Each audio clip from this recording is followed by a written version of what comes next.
Yo, what's going on everybody? Xanthos Vice here, and we are back with some more Push Grey Raven. Hope you guys have a great start to your day. When we last left off, we had started with the extra chapter, at least I think. Let me actually check, because I honestly don't remember for the fucking life of me. But let me go ahead and check real quick. Yeah, we had done the Inscription of Labyrinth. And now have a much better idea as to why we are being kept by Kurna, because we knew it had something to do with the Ascendants, but we didn't really have any definite proof as to what they were hoping to retrieve from it. But now it's clear that it's that they want to look through Luna's memories. Supposedly, maybe it's the way that it's like they make the process of Ascendants, especially that's like somewhat controllable, because it's not really so much that the Ascendants are being controlled by like Luna or agents in order to do so. It's much like the experiences and connections they have with them, but I guess being able to successfully create an Ascendant is probably what they're hoping to do.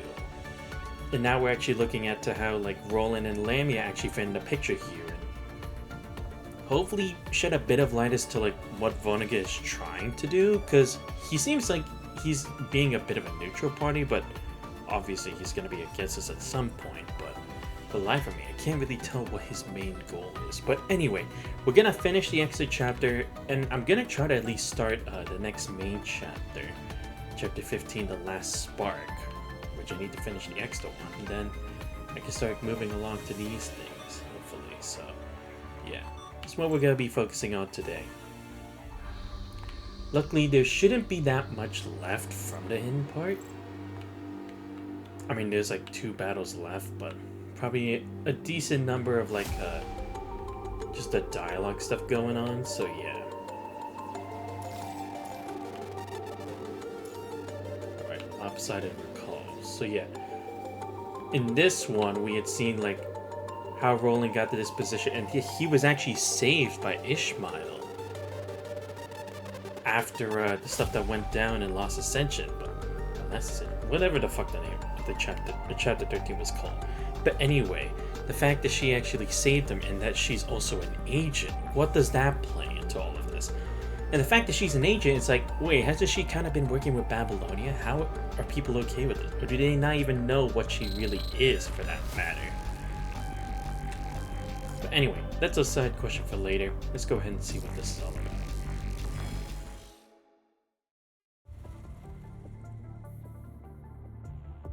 So yeah, if I remember, the latest thing was that Roland and Lamia were kind of like setting, not necessarily traps, but like detours to give themselves enough time to actually meet with who actually called them over, being Vonnegut.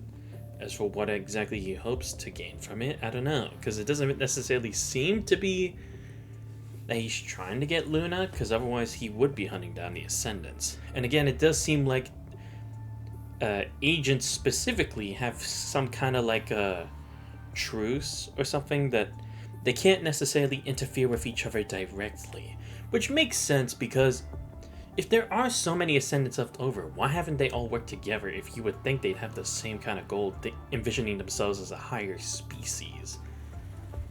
Like when you think about Lady Chu's the Transcendent, not necessarily the same kind of Ascendant as them, but still, it does kind of warrant a question. The moment she steps inside, Roland recognizes her. Member of the task force squad, Cerberus. It was them who held off Gabriel in Venus Splash Park and drove him away. Well, Nosy must not underestimate him. I know that girl. They fired the airburst grenades at Gabriel. She then begins to mumble to herself as if she had just woken up. What was that? It smelled good. The fragrances and the warmth. Is baffled in front of the house. Next moment, Roland sees the girl in white pick up the random piece of glass-like thing from the ground. Steps into her right arm. What? She's... You were losing your mind. It was messy. I didn't feel good. The pain wakes you. You? Sorry. It doesn't compromise my fighting. What's going on? Who is she talking to? Oh, right, yeah. There's another whole situation about like the commandant and stuff, so it makes sense because he only heard that the commandant's being involved somehow, but he doesn't know like specifically on the field or not. That doesn't sound like she's talking to a teammate. Is she linked to someone? She is linked. All I remember is what Lamia heard about the commander of Grey Raven. Plus, the commander's Cerberus isn't around either. I found you, Commander the Grey Raven. So, she must be the key person of Babylonia. As long as I follow her. We'll never cease to cycle and intertwine these expressions of the same face. She then quickly runs into the room.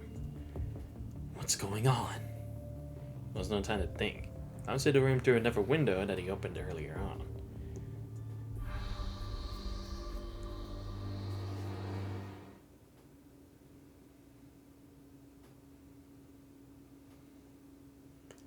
Footsteps come from the other side of the hallway.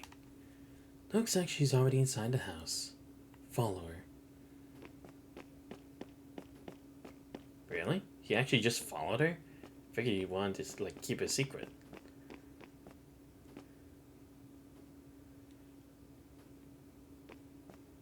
Found it.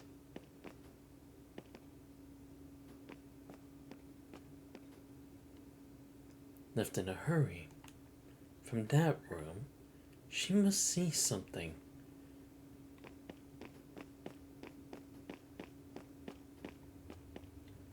Here's the children's room. Room for Luna and Alpha.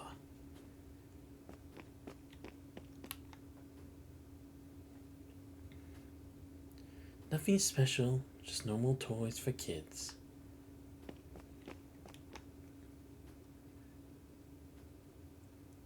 I seem to remember Luna mentioning this.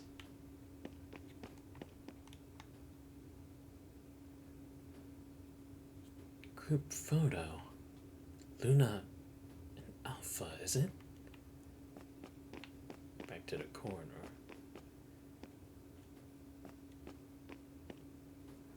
Went there.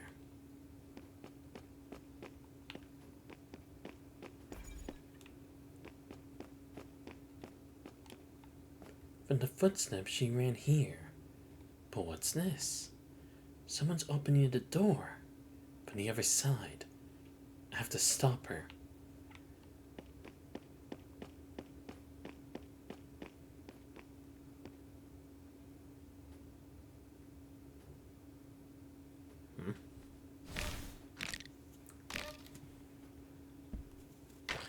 Oh, right, this thing.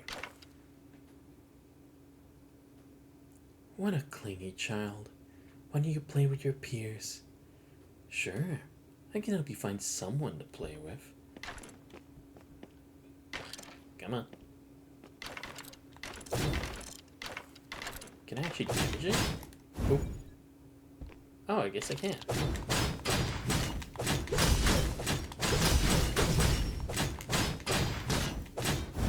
Fine. Guess even if I did attack, it doesn't really change much. Ah. Really? That's it? He follows the clueless girl while she searches around. Was already inspected the place thoroughly.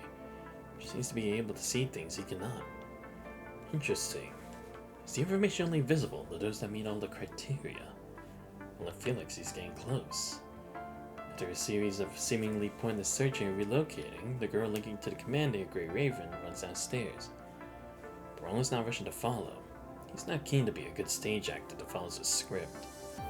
Especially when the stage is not going to award him just for putting up a good performance. There's a complicated plan behind all this. Both he and the task force linked to Grey Raven Commandant are just a part of the plan. Sweet behaviors of the construct named 21 could probably be attributed to this plan. Meanwhile, Limit 21 and Roland are also being set up by a third party. No matter how they managed to gather so much complicated information, Roland has to give him credit. Well, there's no choice but to follow their script step by step. Roland's already seen what Number 21 has seen. Those things aren't going to tell him where Luna is now. I kind of have to wonder, like, in order for this plan to work, was Vonnegut, like, someone who, like, he's able to manipulate information as well? Because the only reason that, Babylonia had even decided to send a search party here is the fact that they had potentially thought an Ascendant was going to be here, or hopefully Luna. So it's like, why would that have been the point? Especially if it's like, potentially she would have been gone from here a while ago. So it's like, either why now of all times, or where did they even get that information from? Especially since it's like, if this was like a Battle Pass, they could have done it at any time, so what difference did it make compared to now, when back then it was like, some people already did know of her identity. Again, I could definitely see Vana like luring them, like creating that scenario. It's like, they knew that it was like, but then again, he would have had to make a big gamble thinking that they would actually send me. But then again, maybe that's the point why he made it like Luna's signal, potentially, right? Because if it was any of the other Ascendants, they might not have bothered sending the commander down, and maybe they actually would have had Murray be in charge of this case. Another of some miscellaneous items that could potentially come from Luna's childhood. One doesn't know what the Dark Party wants from the connection between her and the commander of Grey Raven. But it has nothing to do with this house. The 21 and Grey Raven Commander will eventually find out what they and Roland both want to know. It'll never be revealed to Roland and the person who set him on. But if whoever set Roland up knows what Babylonia and Roland want to know from the beginning, and tries to communicate this through their plan, it's making me mad. I bought myself enough time, but the end of the result was... whatever. It is still within expectation. Disappointed? No way. At least it tells me one thing. Whoever set this up knows who I am, and knows exactly what I want. They expect me to follow the script till the end. So if the answer I want isn't here, it must be with them. What's next then? The final step is, I'm going to smash this stage and force whoever is behind the scene out. Whoever they plan to act till the end, or expect me to wreck the entire stage, they'll have to reveal themselves. Fantastic. You finally understood. It's time for my curtain call. Really. Cheer up. This means we no longer need to stay isolated from each other. You are me, and I am you. What should I say, Hermano? Nothing. Lamia. Pay attention to the surroundings for me. It's about time they reveal themselves. So, what next? Should I follow that number 21 girl, or... The girl in black suddenly appears at the window. Her eyes are unemotional, but look surprisingly calm and enlightened. You are... The girl looks familiar to Roland, but he cannot tell where he's met her before. He's not anticipating Roland to notice her, but she does not seem surprised either. Come to the final hell. Lamia. There's no reply. Well knows Lamia could possibly run away, but he's not expecting her to leave so soon. But the absence of a sidekick does not matter. As long as all the protagonists have arrived, the show must go on. Whether Lamia could be of help or not, Roland will still go meet the person behind all this. No, it's not an option. Looks like I don't have to play with you anymore. Hope you have fun, Cerberus pups. Roland turns around and breaks through the window where the girl in black was with his back. Leaps out of the house.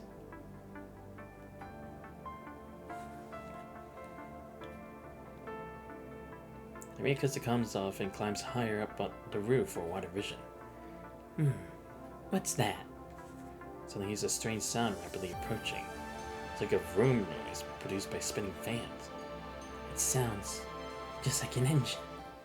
With the noise approaching, Lamia notices a black shadow pouncing on her. People's contracted fear. I knew it was after me. Ah, it's voodoo, right? Lamia twists her body and jumps out of the missile's radius from an unexpected angle. The missile explodes in the air, leaving a dull noise that doesn't travel far due to the missile's limited load. Target alive, waiting for opportunities to attack again. No. It's that maniac who bombed me from above. How did she get here? Lamia's consumed by fear and survival instinct. was filled with a threat from above and her impotence. Nothing matters more than Larry's own life. She has no time for rolling. He jumps off the roof, makes himself invisible, and flees. Some just go past. I never knew you had a fear of ghosts.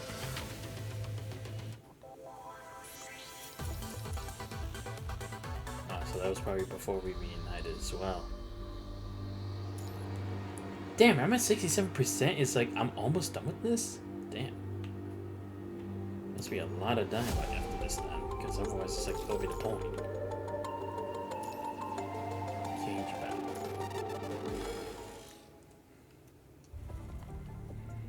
The girl in black never shows up again. Roland sees marks of punishing on the ground pointing to another place. These marks aren't visible to those without punishing affinity. Roland knows the message is especially left for him. Specifically, the marks continue along the path extending to the other side of the forest. Roland turns back to look at the route, but Lammy is long gone. Did Shingo stuff? No, it can't be. So she ended up running. I did think about this possibility and had a plan, but whatever. I just have to do this alone now.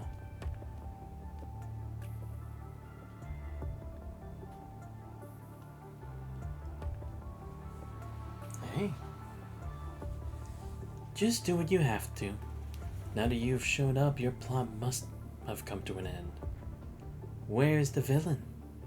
Whatever you have up your sleeve, bring it up. I'm ready. Roland plays his last card. He's waiting for his opponent to draw their last from the bottom of the deck. Voodoo. Time for serious business. You want blood? Here's a better target.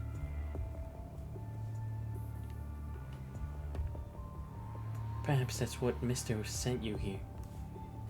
Loki suppressed once again. Voodoo ending target zone. Launches upwards, severing the rising moon before hovering in the air. That dice press roll instead of relic and hovers again. As long as some artificial muscle wings swing across the forest. Is this our target? The one Mr. wants to recruit? Yes. Do what you need to do. This time stay away from any targets unrelated to the mission. Oh. They want to recruit Roland? I mean, I guess he is kind of a jack of all trades kind of guy. Unremarkable. Be gentle, save energy. Give his complete body to Mr. Do you look down on me that much? Look down or not, it's up to us to determine. We will use our full strength for you to prove yourself to be stronger than you look. Then Loki will wreak havoc. You may not want to witness that. You sound very confident. I only have one question left. What were you going to do if I decide not to leave that house? This relic doesn't admit or deny anything. It just continues to gaze at Roland calmly.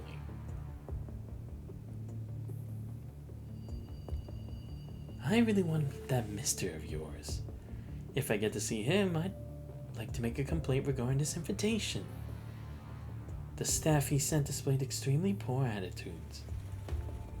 Girl doesn't reply, while he bows instead, and waves to the black figure in the sky. Great. One poker face and one maniac. Surely you don't look like you want to talk. Fine. Let's use violence first. Roland points his chain blade and gun at Voodoo in the sky. Loki is driving me nuts. So we're going to take turns to play. Can you explain to Mister if I hit him too hard? Doesn't answer, but Voodoo takes the silence as a sign of approval.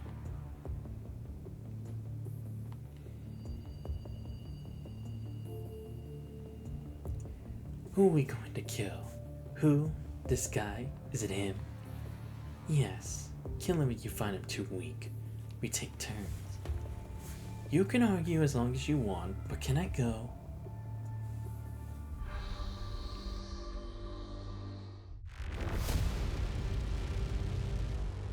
Oh boy, now I have to 1v1 a boss as Roland. Win and Mister will meet you. Lose and Loki will tear you apart. Is that so? Oh shit.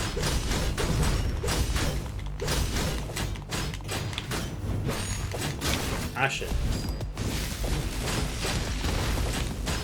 I was gonna do something, isn't it? Let's do it. Ooh. Ooh. Ah, damn it, I missed the dodge.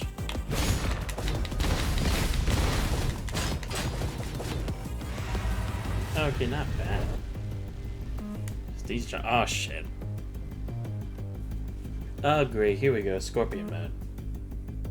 Or Wolf mode, however you want to say this kind of mode is.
Ah, damn it. I might have to do it again. Fuck. I almost got it first try.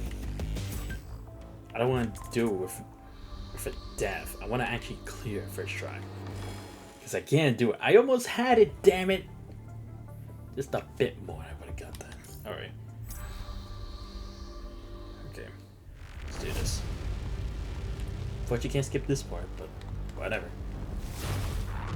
Okay, just gotta make sure I do a better job at not taking damage this time.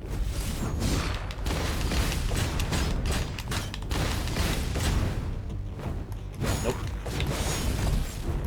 Ah, damn it. I messed up already.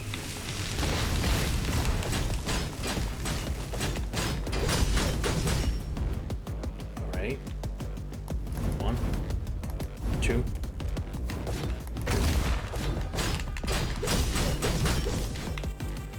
Okay, there we go. Now, second form. Okay. Gonna have to do better with this one. Might want to stand closer to the center because unfortunately, for some reason, the lock-on doesn't work at this point.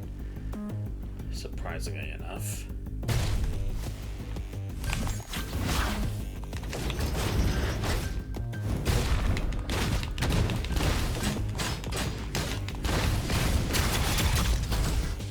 Nope. Ah, damn it.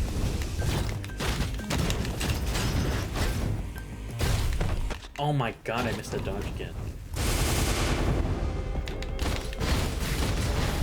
God, I missed. Nope. Nope. Nope. Nope.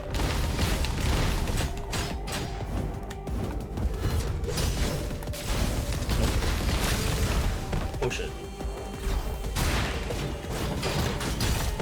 Oh my god, why am I missing him so much?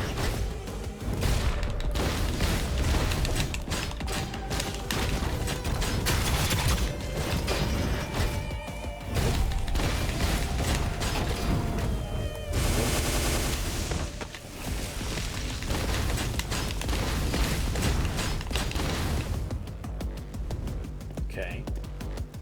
Dodge it. Dodge it. 1. Nope. Nope.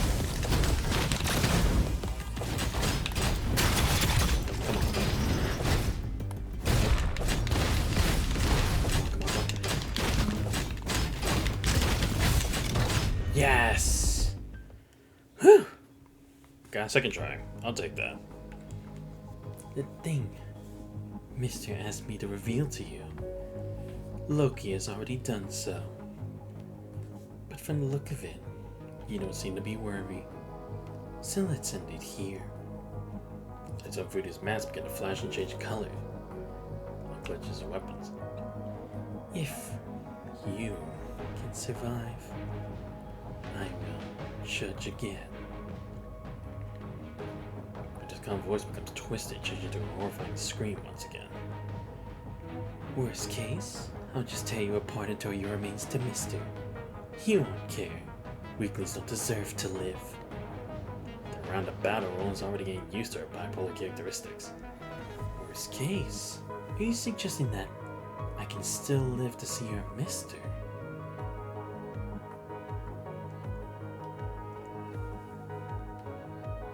Loki has gone haywire, exceeding the prediction. The components of the simulation constrained in her vial fluid need to be readjusted. But the mission must go on. Individual Roland, my mission is to test you. But I'm not seeing anything worth noting in your performance. Your battle stats are all lower than the benchmark set by Mister. Neither of you displayed the intelligence like Mister said that can neglect the difference in strength. You've done a lot of homework. Mister knows everything. So I'm not going. Except for her hand, Voodoo's entire body begins to tremble. Light spots on her keep changing colors.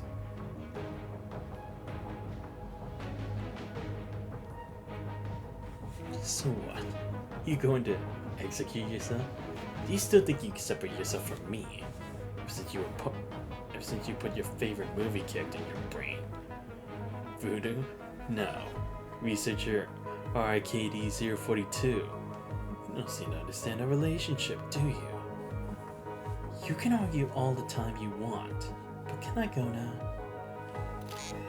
He's not responding, but the missile launcher on her back locks onto Roland again. What do you think? What shall I take? Your entire body, or a hand, or your head? Which one will make Mister happier? After a few rounds of engagement, Roland appears to be at a disadvantage. His weapons are no match against Voodoo's air supremacy. Time after time, Voodoo uses her wings and missiles to outmatch Roland's chain blade. Roland seems to be concerned. He can only swing his chain blade to repulse another attack from Voodoo. Once he gets enough distance to fire, he immediately shoots the last 8 slugs at Voodoo's helmet. Head flinches backward, tumbles in midair until the auto-balancing device in her suit controls the engine to adjust her position. She barely manages to maintain balance before falling to the ground. You hit me. I'm going to kill you. I'm going to tear you apart. Going to rip your insides out and rip them on your face. In contrast, Roland makes a firm landing. Tends to bat dust off himself, even though there's no dust on him. His opponent's blocked by the trees. Oh, come on. You spent all these efforts to lure me here just to beat me up? Such a luck, we see taunts again. We could have sat down and chatted if you had any complaints. Resorting to violence is not how a gentleman like me would have preferred. Continues to humiliate his enemy. It's no longer needed, but it has already risen to the sky and dives again. Enough with your bullshit. I have no idea what the mission is. I just want you dead. With those words come even more furious attacks. Scared from vision, Roland's dashing back, unable to counter. For one split second, Voodoo thought she saw a grin in Roland's eyes, but it disappeared so soon that she felt it was like an illusion. Doesn't even care about the mission now. Why would they send a psychopath? There's no time to investigate, Roland smiled. In fact, she's consumed by Loki's endless fury and has no time to consider. Knocked back by a strike, Roland collapses to the ground, waving his hand and coughing. Vital fluid drips down from the corner of his mouth. Come on. At least tell me why you want me dead. The conflict has inevitably attracted someone else's attention. This moment, Roland's plan is finally complete. Did your boss not say anything? Or are you just a mercenary hired to take my life? Is it working? Only buys him a little time before something else takes off in the forest. It flies over the forest, cliff and Roland hovering, releasing blistering heat from its exhausting. On the other side, number 21 struggles to tie in her body as he seeks to tell her danger is close. Trees are blown apart by hot air, revealing a white object between them. I'm spotted. That's right. This scent. This scent. What a scent. The storm howls. Small rocks fall from a cliff as the metal beast spreads her bladed wings, pulling up rocks and falling easy around her.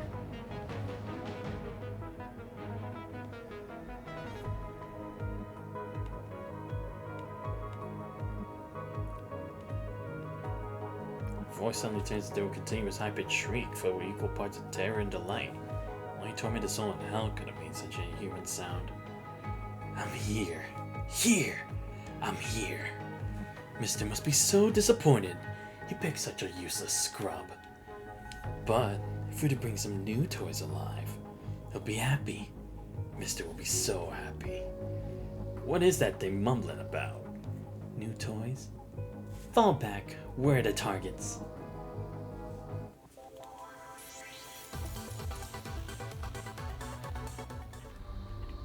Damn, 75%? Are you serious? God damn, how much more is there supposed to be? New citation.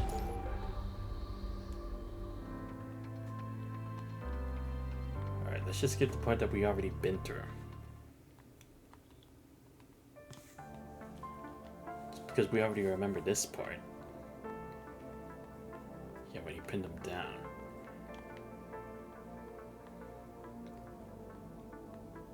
What an opening act! You saved me a lot of work, let me tell you that. This is for the audience who tried to sneak in without a ticket. I think a little punishment is in order, no? Well, I'm not trying to imprison Voodoo, though. After finding both Roland and Cerberus, she probably has no strength left. At the same time, Roland can find more information through her reaction. She did not attempt to run, which was a good sign, and she was prepared to be defeated. He walks to Voodoo, looking nothing like the frail loser moments ago. Now, can I have your ticket, please, ma'am? The moves closer and whispers in her ear. Where's the other one? I don't talk to the henchmen. You want me and get your boss to talk to me. Mr. Vonnegut will be very satisfied with your performance. Where is he? You'll find out soon enough. I don't like riddles. One points his gun at Voodoo's broken mask. I have no idea why your designer put the core components of your mind in the head, making you no different from a human. But that's easier for me. I thought the armor on your mask, even a military-grade composite skull, won't survive my shotgun.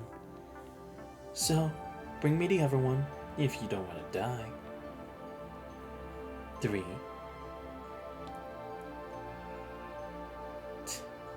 How boring. Alright, we don't have much time, do we? That mister you keep talking about, take me to him. I'm afraid I can't do that. Because I have to leave. Starting backup jet engine. She thrusters suddenly appear under Voodoo's large black wings. Before she leaves Roland's firing range, her last words are, You'll change your mind once you meet him. To people like you and me, that is the only place we get to enjoy ourselves. Interesting. Very interesting. Fascinating plot, Roland thinks. Well, I can't help but burst into laughter. Turns back and looks at number 21, still pinned on the ground. Seems to have felt Roland's mockery and disdain and makes a threatening growl. That makes Roland feel more sorry for her and a great commandant. Interesting. Commandant, I wonder what your face will look like when you find out the truth. The world is a dark place as always. To me, and to you. If only I have a chance. I wish I could chain you in front of me, so both of us poor souls can have a good talk. But that's another story. Roland looks back at Voodoo. She's already escaped into the sky. Roland searches around for the girl he saw earlier on. She's already disappeared without a sign, just like every past appearance of hers. Enough of this pretentious mystery. Well, I've got to go too. See you, good puppies. Turns and leaves the valley. Helicopter noises are getting loud, or getting close. Probably Babylonia's reinforcements. Or maybe not. Roland no longer cares. Soon Cerberus will find out that unlike the encounter at Venus Splash Park, this time they're only trapped by the electromagnetic constraints he planted earlier on during the battle. But that's not for Roland to worry about. Ready for the next step? I see. You were defeated. Don't worry. That was also part of the plan. Yeah, just come back after that. I'll take over from here. Mister wanted it this way. It's not something you should worry about. At least that one was short. Fisher. Only servicer walks out of town. That rises the ruins underneath the mountain. Goddamn Lamia. Expected her to run, but she did it at a very awkward time. Fortunately, he was able to use Cerberus to contain voodoo, taking only an acceptable amount of damage. He got what he wanted. Hope our Cerberus friends aren't too shocked when they find out the truth. Well, it'll be too late for them anyway. Wait, what? Oh, so they haven't found it yet. What, was it that thing that maybe like Vera realized at the last second but didn't tell us? It's into the wasteland. This time he has a purpose. Once again, the girl in black shows up in front of him. You there. Come with me.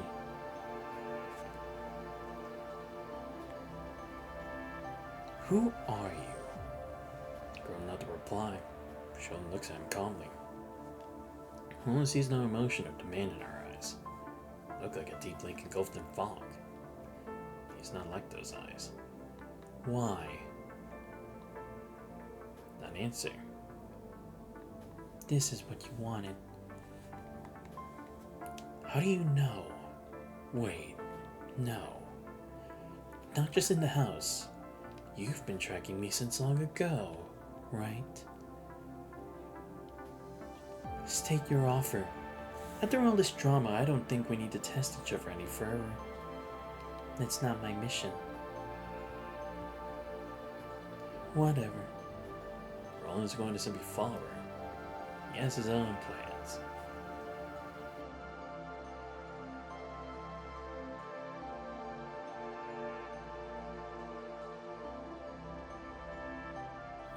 He walks over many deserted towns, buildings, and bastions destroyed by corrupted human weapons. No matter how he tries to talk to Cinderella, she never answers. Roland even brought corrupted from afar to attack her, or set up traps along the way. Don't do unnecessary things. Words contain no request or restriction, but Roland feels that they are more dangerous than straightforward threatening, like the consequences are dire. Her real strength is still a mystery, but from what she's displaying, she still has a lot of cards to play. In that case, he can only continue to follow. This in mind, Roland keeps walking after her.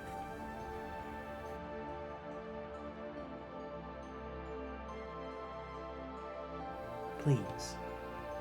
Roland lost track of time. He's already used to a strange pattern, changing scenes along the way. Cinderella stops at a high-rise building ruin. Sure as a few corrupted to push away a heavy piece of building wreckage. This has to be it, Roland thinks. Had to countless detours along the way to make Roland unable to find out the exact location. Now that he's finally here, it's all over. Maybe snipers have taken aim on him for 100 times. But this in the end. At least they want him to come here, Roland thinks. So he follows into the large ruins.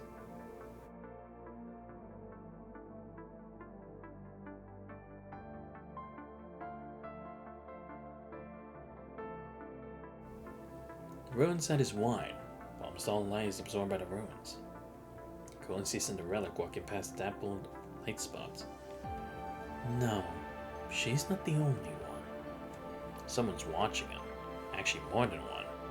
No less than 2 digits. It's getting busy here. They're only watching. He would have prepared himself if they were aiming or preparing to attack. He doesn't know how to respond to this neutral observation. It's a familiar sight. Must be that voodoo female. She would have attacked him without hesitation, but Roland doesn't feel it. Is she under someone's control? anyone order her to not attack? Whoever is behind all this, he makes a pretty good dog trainer. You purposely making a taunting statement. Simpleton going to work? Roland wonders. No response. Why are you still eyeing on him? While Cinderella continues to walk without a word.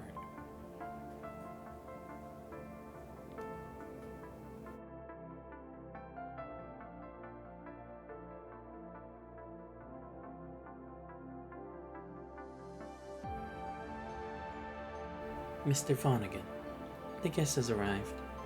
Good. Glad to meet you, Roland, a knight who lost his master. I am Vonnegut. Now that you have made your way here, I can give you my straightforward promise. Come work for me. I can make your wish come true. If that's the case, I trust you can understand that I have no interest in these social concepts. Why don't we cut to the chase? Roland makes a bold statement. He isn't keen to get himself overly involved. After all, he only came because he wanted to find out if they had the thing he longed for. I can give you what you want.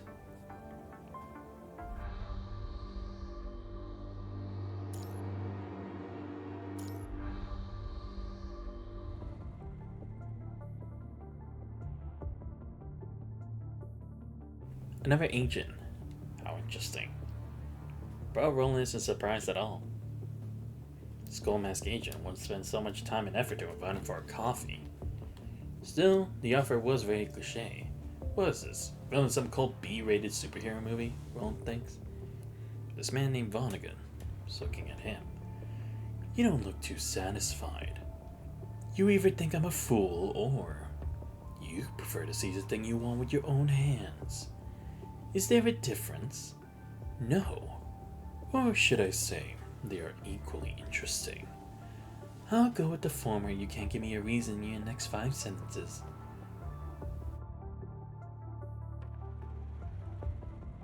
Miss Luna. Is that enough? Eureka, Roland thinks. The question now is how to get the information from him. Right now, you were probably thinking about how to get that information from me. Isn't that the standard procedure?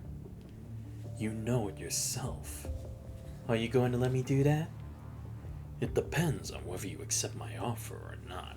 Yeah, because it's like, you could think it's like he's like reading your mind, but it's really not. He's just insinuating the kind of question where it's like, okay, in this kind of situation, what would he potentially be asking for? It makes sense, given how they would still never join Babylonia even if they got a good offer. It's not seen to be in a rush for answers, but Roland cannot rule out the possibility that he won't be able to leave alive without a concrete answer. Roland's pretty sure that if they want to keep him here, they're most likely able to. The Cinderella girl's power alone shocks him. Roland's never thought the power of a sentence could be used in that way. Think about it. I know what you were pursuing, even though I may not agree with you. But I will help you find it. Find is probably not a good word. But one day you will get to see it. As long as you provide reasonable assistance to what I want to do. Of course, I promise I'll put your talent to good use. Really? My former colleague might have a different opinion. Too bad he cannot express this himself, so I'll do this on his behalf. What do you think, Mr. Vonnegut? He's gone silent. This is good. As long as... What do you think of this former colleague of yours? Damn it, he throws the question back. Gabriel won't have no comment for him ever since the Bolivage incident. He only brought him up to make the guy in front embarrassed. If that's the case. He's a useless piece of junk. I know he died. A well-deserved death, I would say. That was as far as he could ever reach. Oh? You know what I want. You shouldn't be surprised at what I said. So? In that case, you should already have an answer. What if I say no? Are you turning Mr. Vonnegut down? He's playing with a jitterbomb. Fingers are gently rubbing its belly, making its antenna tremble. What Are you all too scared to say no to him? Not really. But those who did all ended up proving that Mister was right when they lay 6 feet underground. They only chose the future they deserved, and I had no right to stop them from doing that. The same applies to you, Roland. Just like what he's been doing all this time. Well, there's no need to disclose his real purpose, or to worry about Vonnegut's true intention. This agent throws him an offer, all he has to do is repeat what he did before. What exactly do you want? Roland's waiting for Vonnegut to tell him what he wants from him. To make it simple, I'd like to watch you pursue your own future. I will therefore make your wishes come true, provided that you give me something of equal value in return. Then you need only choose between my future and your future. A very good deal, don't you think? Right, a very good deal. Too good to be true. Even now, this man has not revealed what Roland wants the most. People have their desires, so do descendants. Just like Luna, this guy has extremely strong desires. Roland knows it very well, and he begins to fear the desire that Vonnegut is yet to reveal. Perhaps it's exactly what Vonnegut wants him to feel. Is that so? Keeping your card to make me fear. Very good. But what do you want from me? I don't think you are a philanthropist. I mean, you are keeping such a formidable sidekick. Mister is not a philanthropist. We had a very fair deal. So, what did he ask from you? I need knowledge. Mister will take away the byproducts from my experiments. A very reasonable deal. Exactly. That's enough business talk. I'm not in the mood to appreciate your teacher-student relationship. I'm sorry. Anyway, it's time to make up your mind. I sent Cinderella to pick you up because of what you said to Voodoo. I trust you've seen enough now.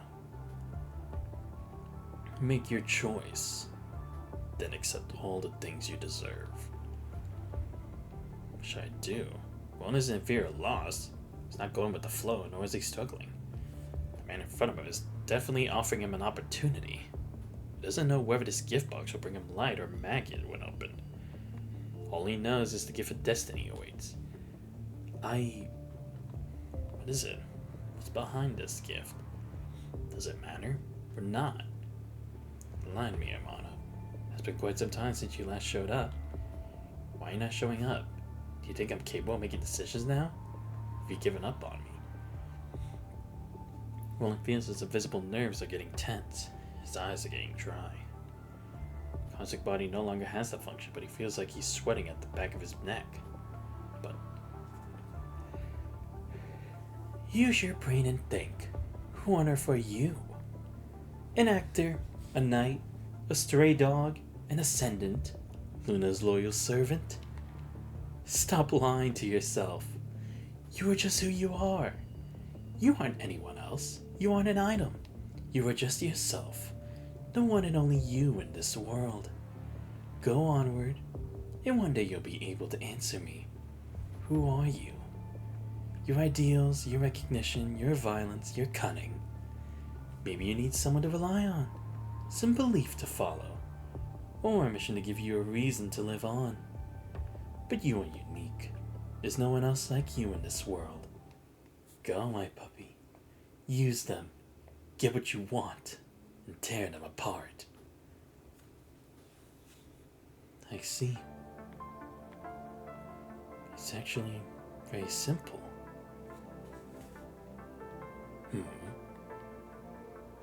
Alright, I'm gonna be frank and list my price. You probably can't say no, can you? Roland feels he can finally smile. Of course. There's no such thing as destiny in this world. Heaven or hell does not exist either. So-called destiny is one's own choice. Is their own path taken, the blood spilled on their own hands, or is they acknowledged? Well, amaze me. Show me what's inside Santa's chocolate box. One looks like a gold masked man. No longer hates the pressure from him. not everything will be his token. Play them, use them, sacrifice them. Well then, tell me what you want. Of course, stronger tokens are more desirable. These people in front of him make perfect tokens. Roland can send them to hell without hesitation. How will the world become when Luna returns? I want power. Yours and mine. Of course I'll give you your power. What about mine? There's no need to think. Roland feels the familiar yet strange world disappear around him. Sees a tight rope connecting him and fate. Too easy. Choice is too easy. I hope you can lend me a hand when I'm in need, sir. You won't lose anything. Roland sees a trace of surprise in Veronica's eyes. Didn't expect such a request. Out of the corner of his eye, Roland sees Cinderella open her mouth before Veronica dismisses her attempt. An interesting request. I cannot give you a guarantee, but you can look forward to it. Luna's initial wish was to create a paradise she could live together with her sister.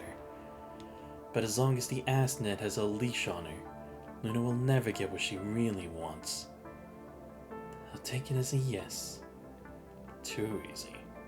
Way too easy. Roland knows he'll still be walking the tightrope in the days to come. He'll never say no to it. Who cares about how much fate will ask for what it bestows? Roland finally understands what result means. Now think beyond the orders and requests given to him. When the price he asks is significantly higher than his value, his life no longer matters compared to the possibility of finding an answer. Well then, welcome. An everlasting, indecipherable look, the man named Vonnegut reaches out a hand. Smirk of an epiphany, Roland goes into his unknown destiny. I see. So he's gonna work with them, but again, only to fulfill his own goal. Well, it makes sense. Alright, now let's start this next chapter. A spark. Honestly, not even sure what's gonna happen here now. As long as we're on the ship together, nothing will remain a secret forever.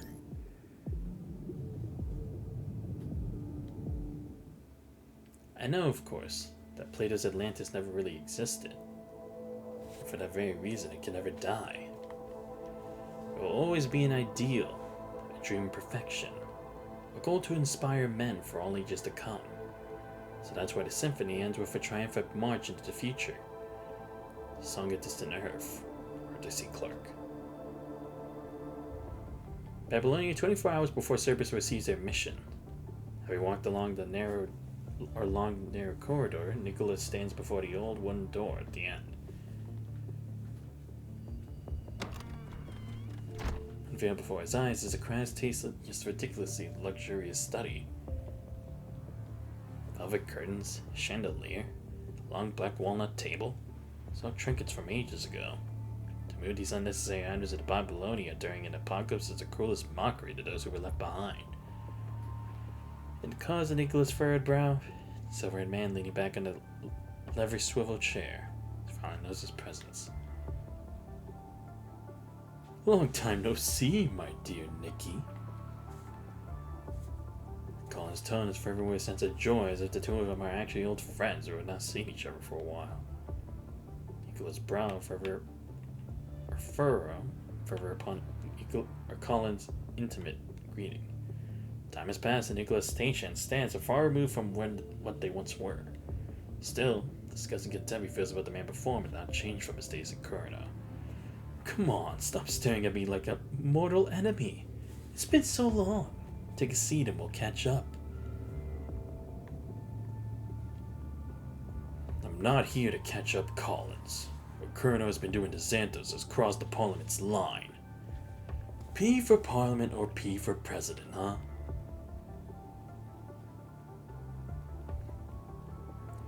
Times are a-changing, and we're now playing in space instead of on Earth. Folks like us managed to live this long because we know the rules, and we follow them. And long before this mess started, we made them. Don't lump me in with you. True, you've thrown away your past for a good spot on the front stage as a dazzling chief commander, the boss soldier of Earth's forces. But you and I both know that a person's nature is determined by their upbringing. You can't bury who you were. Why else would you appear before me as yourself instead of the angry soldier boy you are now? In this room, nonetheless. Don't tell me you just want to condemn Coroner's actions with a serious speech. Before Nicola can react, Collins has already interrupted him. Sure, I invited you, but you were the one who accepted the invitation. Here you stand inside my personal study instead of a proper conference room. You know damn well the nature of this conversation. Still, here you are. Colin's voice sounds like a venomous snake, his tongue out flicking by a human's ear, whispering. I offer you intel, and you repay me with clearance. Hasn't this been how we work together? Why are you acting like a stranger now?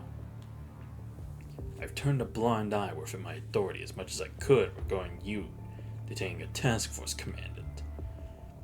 Understand this. I can take away your clearance any moment if I want. Corona is a shadow that can't go into the light.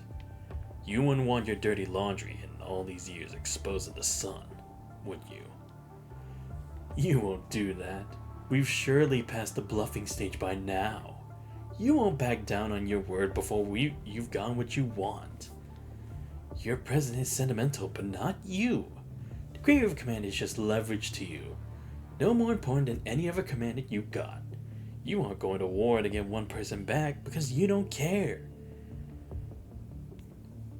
You bet your leverage on the right table instead of giving it away when you know everyone has their eye on it. My inaction and passiveness on this matter have caused Hassan's grievance. I have no interest in open conflict with him. See, I like talking to you because you put logic before your feelings, unlike your President Hassan and his crocodile tears. Let's not notice, however. You have no more clearance to hold on to our command. Even if I were willing to look the other way, neither the public nor the soldiers on the front line would tolerate it much longer. You're locking up the person who defeated the Polyphage. The Grey River Command has become the symbol of hope to the public. They're more likely to believe someone they can see instead of your made-up accusations. That's why I said you crossed the Parliament's line. Not every member gives a damn about the Grey River Command, but they care about the Parliament's authority and image to the people. Right, because now there's so many people involved, at least at this point. From where we are right now, there's Agdalek, there's the Forsaken, kind of. Let's see. There's the ARU, kind of. It's like, at least with those many people involved, yeah, because even some people in their seats in the world government now, it's like, they can't afford to break all those connections just for this one little project, compared to everything else. You've contained Xanthos in the name of confined treatment for way too long. Not long enough. I still haven't found what I was looking for. Confined treatment is nowhere near enough. I can't understand what your obsession is with a human commandant. Nikki, you know damn well what it is. Nico remains silent as Collins claps his hands, satisfied. Enough with the bullshit. I would assign the Grey River Commander on a mission. We've detected Luna's mind activity on the surface. We need the commandant to track her whereabouts. Nicholas' fist tightens. Does not agree with Collins' request immediately. What makes you so sure that it's Luna? Yeah, after all, you've been wrong twice already. The signal from Luna's mind activity is special, even more so than the ascendant we once got. It's like tens of thousands of minds bundled together in the same place. She usually keeps hers pretty damn well hidden, but we got a glimpse last time when the Polyphage was having her for dinner. We detected its signature again, and this time, we need the Grey River Commander to track and find Luna for us. You don't have the clearance. Xanthos is part of the military's task force. The commandant's assignments must be appointed through the system in the Operation Logistics Center. Which is why you're here, Nikki. A little clearance isn't going to stop our chief commander, am I wrong? His eyes closed at a deep breath, Nicola turns Collins down resolutely. As you said, I'm the chief commander. I cannot treat our rules as non-existent. We spent so much effort rebuilding laws and orders on the world of the apocalypse. They're the framework upon which the world progresses forward. break the rules once, you put a crack in the dam. It won't be long before it crumbles down and all hell breaks loose. You're starting to sound like your hypocritical president. But I know the truth. This is just my dear Nikki putting up a show. You don't give a shit about any of this. Neither you nor I am satisfied with maintaining this brief stability on the status quo. To be backed into a corner, the stability is just the calmness inside a coffin. Your ambition lies beyond this, no? Isn't finding a new toy forward for humanity and destroying this false serenity what you've wanted? Colin takes out a folder from a hidden compartment underneath the table as he speaks. It's an old brown paper bag. It's just so worn down over time that it looks like it'll fall apart upon touch. Colin throws it onto the table before him carelessly, however. Surrounding paper fills the room. Besides, I found what you've been searching for all this time, dear Nikki. Nicholas' gaze freezes when he reaches the words on the paper bag. His pupils shrink slightly. Stamped red on the bag is the phrase "top secret." Difficult to catalog and transmit, physical means of delivering information have been abandoned by humans for the last 100 years, ever since entering the information age. Except for classified information. Most people choose paper to back up their secrets, not unanimously. Or anonymously, my bad. Digitized information is easy to leak, and hard disks and CD-ROMs have a much shorter lifespan than paper. Shortcomings of a piece of paper are strengths when it comes to keeping classified intel. Sitting at the day in the corner of the paper bag, Nicholas subconsciously reaches for it. Right as he's about to reach it, finger presses down in the corner of the bag, holding it there.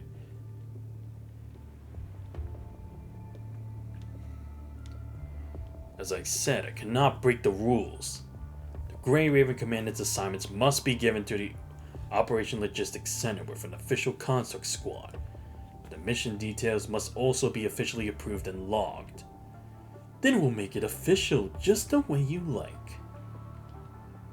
From what I've heard, you've got a task force directly under you called Cerberus. It's a remotely connected team, very experimental stuff, and its captain is a construct from Kurino. Before he finishes, Collins gently lifts the corner of the bag with his fingers as if showcasing his trophy before Nicola. The silence brews. Nicola thinks for a moment before coming to a decision. I'll transfer the authority to assign Cerberus to the Operations Logistics Center. The Grey Raven Commander can be deployed alongside this squad. You can send one of yours to oversee the operation, but find someone with a cleaner resume. I don't want people complaining, and I don't want too much noise made. Just this once. When it's over, everything goes back to where they belong, including the Commandant. Satisfied with the answer he receives, Collins pushes the folder in his hand to the other side of the table. Collins stops him once more. What's still in that Golden Age trash that gets you all nervous? I had my technicians analyze it, but it's just some experiment data from the Science Council a few years before the virus destroyed everything. Took up from the ruins by some guy, took a trip to the black market before ending up at Daedalus, only to be recycled by us. Things like this are a dime a dozen. They might have been top secrets and cutting-edge technologies back in the day, but they were as useful as a piece of paper in a time like this when everything has to start over from scratch. I'm just so damn curious. What's inside this that gets our Nikki here all obsessed? Before Nicola answers, Colin puts up a finger to his mouth in a hush gesture. You don't have to say anything. Soon, we will all find out. As long as we're on the ship together, nothing will remain a secret forever. If that's the case, then everything about Kurino will not remain hidden forever as well. Collins ignores him and Nicholas steps outside the room. I see. So Kurino actually had to play a very useful trump card for this. Again, I'm guessing he's hoping that it'll actually work this time. But again, to be fair, I really don't think it's going to be Luna. Because again, it's like, this happened twice, but it's like, in the end, these were situations that Vonnegut had at least some control of. So I really can't believe it would change now. That could be a second guy call.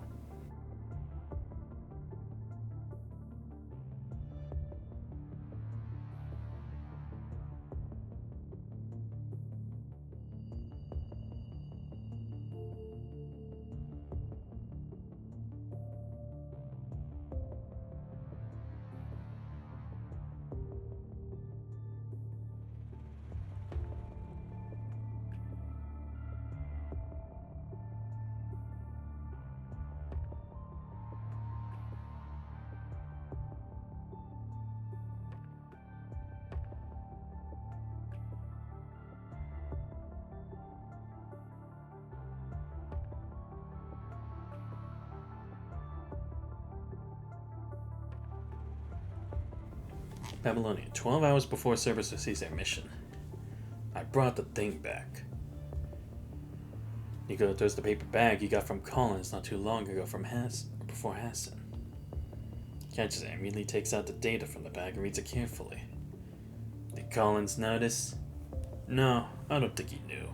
He thought we disagreed, and I was giving him the grave of command behind your back.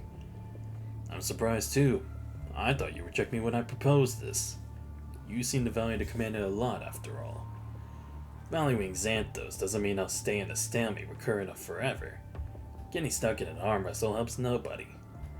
Not to mention, they've been acting desperate. Being high profile and blatant isn't their MO. Yeah, means they're getting too desperate, right? Because it's like, again, they need this information as soon as possible. They need to prove that they're in the right so that they can continue it. If not, then I'll be able to do whatever the fuck I want and Kurinoff can't use the detainment card again.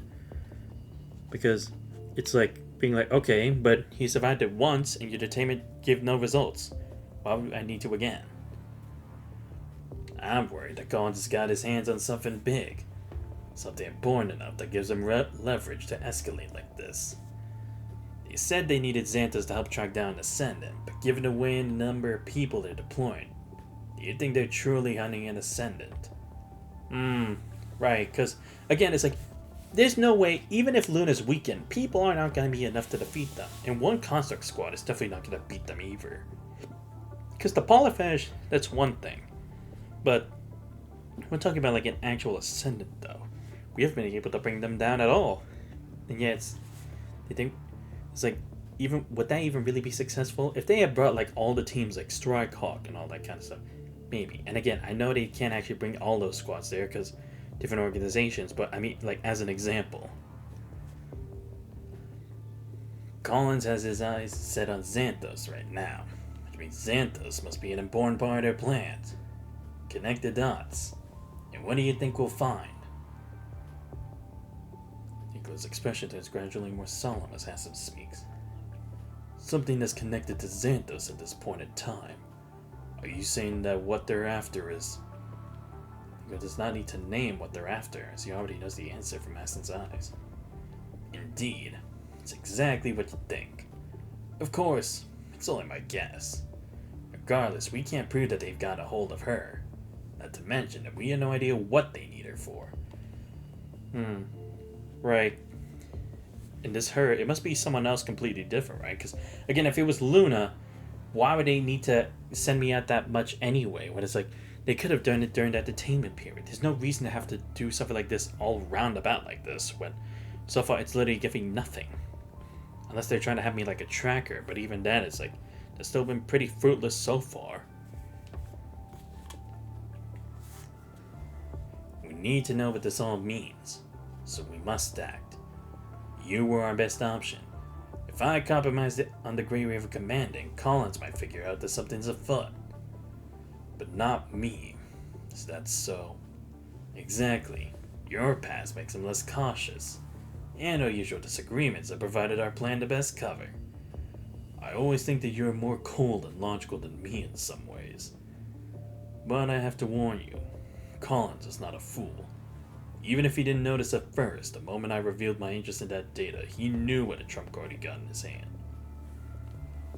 He must have had a backup made before giving me the original file. I'm sure he had, but it doesn't matter. Collins' data is incomplete. He doesn't know the more crucial information in behind his file. And you're certain this intel will bring us what we want. Yes, I'm sure. To avoid suspicion, we had Murray retrieve a piece of information from Gestalt when Huaju hacked it. Oh, I see. So that's what he was doing. Right at the one tower when the whole operation went down. That information isn't complete, and neither is the one in Collins' hand. It appears to be a report from the zero-point reactor. It is.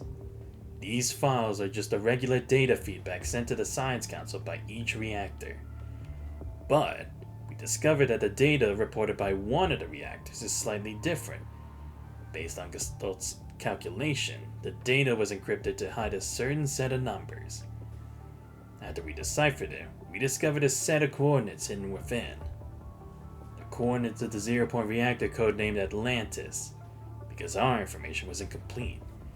We only managed to get the latitude and the altitude of the reactor. We deduced that the longitude is hidden in reports during the same period of time, which ended up being the one that fell into Collins' lap.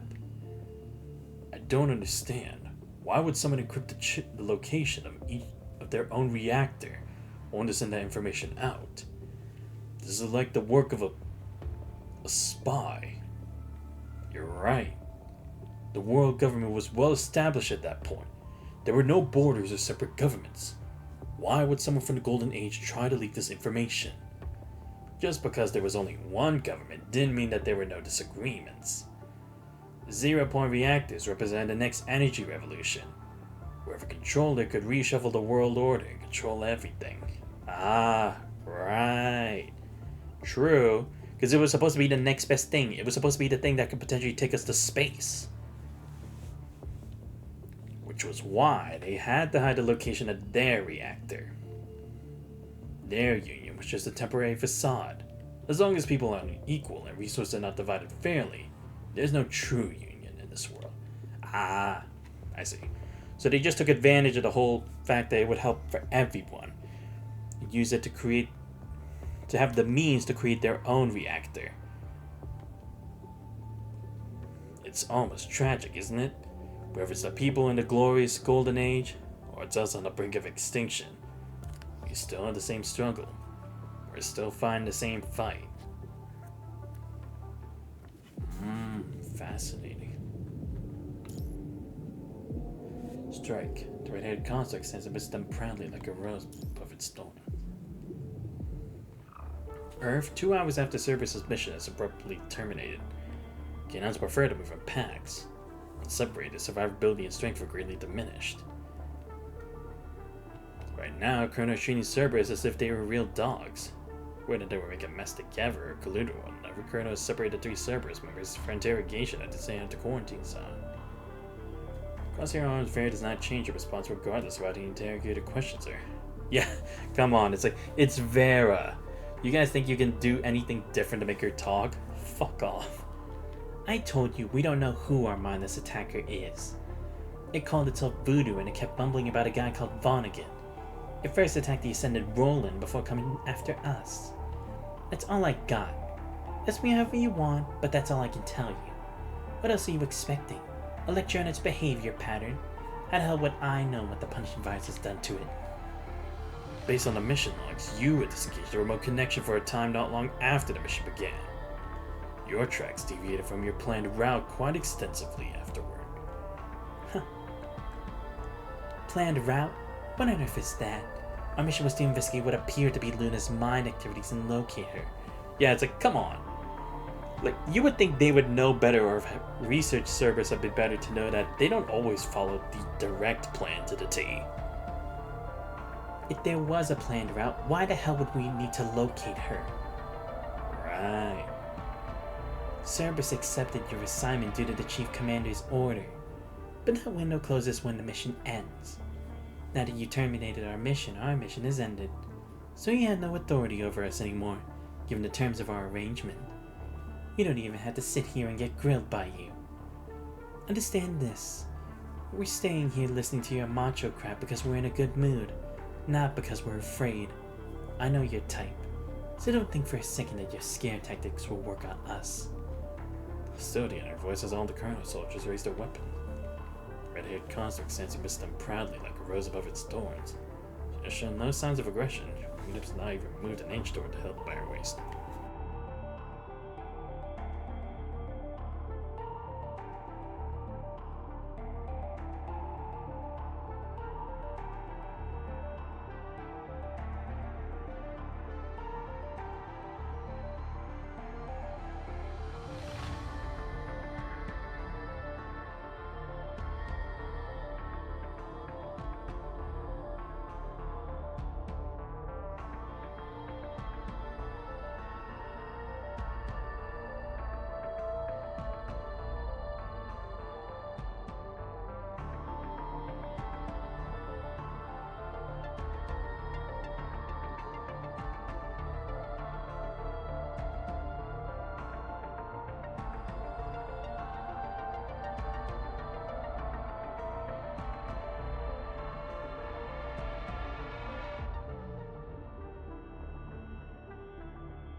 Sorry about that. I'm back. I had to help bring stuff in. Alright, let me see. Still, the threat she poses just standing there can nonetheless make one shiver with fear. The red-headed deaf, someone whispers. Well, it's a head toward whoever muttered her old nickname, which made the ear almost in a teasing way. I haven't heard that name in a very long time. How nostalgic. Mary raises her hand, and all the soldiers hold their breath just for this one simple motion. Everyone's expecting her to draw her sword, but doesn't. Instead, she slides a finger across her neck in front of the soldiers tauntingly. Do you want me to cut you down? The tone is cold and like her expression. The colonel constantly interrogating her take a look at each other. Conversation's going nowhere. Continuing further will only fan the flame. We have a grasp on the situation more or less. Transport craft will take you up soon. You have to make a detailed report back at Babylonia. I want to see my team. A report shows that a member of your team, designation BPH22, has shown abnormal fluctuation in her mind during the operation. This might be connected to hostile forces' abilities. We'll need to quarantine her in isolation and inspect her frame. If we can confirm she's stable, we cannot end our observation in case something goes wrong. Given that all three of you are coming into contact with a new enemy type, we cannot eliminate the possibility of your potential risks. Each of you will be retrieved separately, and you'll all regain your freedom after we make sure everything checks out. As he finishes speaking, a blade that cuts metal like butter is already slid across his cheek. No one could react in time. From a construct so fast that no one caught the moment she drew her blade. Despite being a support type construct, her movement is as swift as an attacker. By the time vital fluid drips down the soldier's cheek to his shoulder, the colonel constructs around her aim their guns at her as if they just snapped awake. As I've mentioned, don't attempt to treat us the way you treat Grey Raven. No one understands you more than I do. Your bogus claims might work on those birdies, but you aren't fooling me. I know what you're planning. Lower your weapon, BPN-13. I repeat, lower your weapon. Vainsville just stares at him. At the same time, number 21's beast-like growl can be heard dozens of feet away from them on the other end of the quarantine zone. I want to see my captain. Do not come near me. The growl spreads to various ends sporadically. It's then followed by loud crashes and Noctis's yelling immediately afterward. Hey, I have no idea what any of your words mean. I said I want to see my boss. You hear me? Oh, you're trying to stop me, is that it? As the colonel is giving her teammates the same speech. Various furrowed brow relaxes. Turns out to be the calmest of them all. That made her chuckle. But then, a voice in her ear stops her from smiling. That a voice her audio module picks up from the surroundings. It's a message directly transmitted to her audio-visual module. Encrypted channel connection and identification confirmed. Location and destination. Two sets of coordinates appear on Farah's visual module. One points to a location fairly far away, while the other is less than 5 kilometers away from where she is. A field not far away from the outskirts of town. As captain of the task force directly under the chief commander, Farah's encrypted communication channel via Nicola, who runs the only key. Hands are tools to help that hunter hunt. She needs not ask or think. Her only duty when an objective arrives is to make haste to the destination, retrieve the object, and bring it back to the target location. It's an order only she can hear. Coordinates only she can see. Solo mission for Vera and Vera only. She understands immediately. She uses her weapon and makes a circle with her thumb and index finger. As next to her lips and then whistles. Sound penetrates and echoes throughout the quarantine zone. Captain? Number 21 has her back arched like a chopped beast. Body tense, growling, ready to strike the surrounding colonel troop any second. Putting in her whistle, however, she slowly puts down her hands, lowering her head like a tamed puppy. I will listen. The signal Cerberus rarely uses. Seldom would people on the battlefield use such a loud and obvious signal. In fact, it's not entail any strategy at all. Cerberus never thinks about tactics or plans. The signal is simply used to issue a simple command. Sit. Good doggy. Cerberus is often ruthless on the field. Left unchecked, they'll kill non-stop, but usually resulting in matters getting out of hand. That's why Varus assigned a signal to command them to stop. Vandy is more akin to a leash that holds back the rabid dogs. Noctis already used her whistle from where he is. Is it before throwing the Colonel soldier in his grasp aside? Why would you let us act? What are you doing, Vera? Transport craft carrying 21 Noctis had departed. Seeing them flying away, Vera turns to gaze at the rest. Soldier behind her pokes her with the muzzle of his gun, urging her to enter her transport craft. By the flash of an eye, Vera spins around and slashes his gun in half. Who knows how long it'll take if I do this by the book? You're assigning me this operation, it's only fair that I get to call the shots on how I execute it. A breeze blows past your face. Carries the earthly smell of fresh soil. The smell and the scent of dirt freshly watered. It's not a scent you would smell in Babylonia, a metal-plated fortress. If easy, you suddenly find the caustics outside the blast-resistant glass raising their weapons. You've not done anything this time. Curiosity did not aim at you either. Instead, first you get a loud crash. Your piercing slash after that. It's on the flesh of bones, the metal box housing you being slit. In the blinding light, you see a burst of violent red. Eyes have adjusted to dark for so long that they're not prepared for this burst of brightness. Your mind go blank for a second. A brief moment, that rosy red rushes to your side like a gust of wind. Quick like a fish and quick like lightning, she swings her wings unceasingly. Her silver blade blocks up into a blooming cloud. It immediately follows another. It moves so fast that her blade leaves behind a continuous trail of light. And where this flash of thunderbolt touches, a Colonel soldier falls. The blaze not stop as it slashes across the room, to the prison powder on a chair. None of it in you. Close your eyes subconsciously, expecting the pain to hit, but it does not. Instead, you hear a loud clang, the sound of metal hitting metal. The first thing you see is the iron chain attached to your legs cut in two. Then you notice the blade that separates it is still pinned in front of you. The blade wielder's force so strong that its point is buried deep into the ground, so it's still rattling, its hum lingering in the air. You found the sword and look up, and you find a familiar figure standing before you. Not by utter her name. Vera. Hello there, Grey Raven Commandant. It's been a while. The tone was calm, as if greeting you after running into each other in a lazy afternoon. As long as you can ignore the unconscious current of constructs under her feet. The tone soon shifts back to the aggressive hostility you're familiar with. What's wrong? Did I make you piss your pants? Before you can answer, she's already tossed the caustics outside the opening, one by one, with a sneer. Another mission does not relax till all their objectives are fulfilled. Where are we exactly?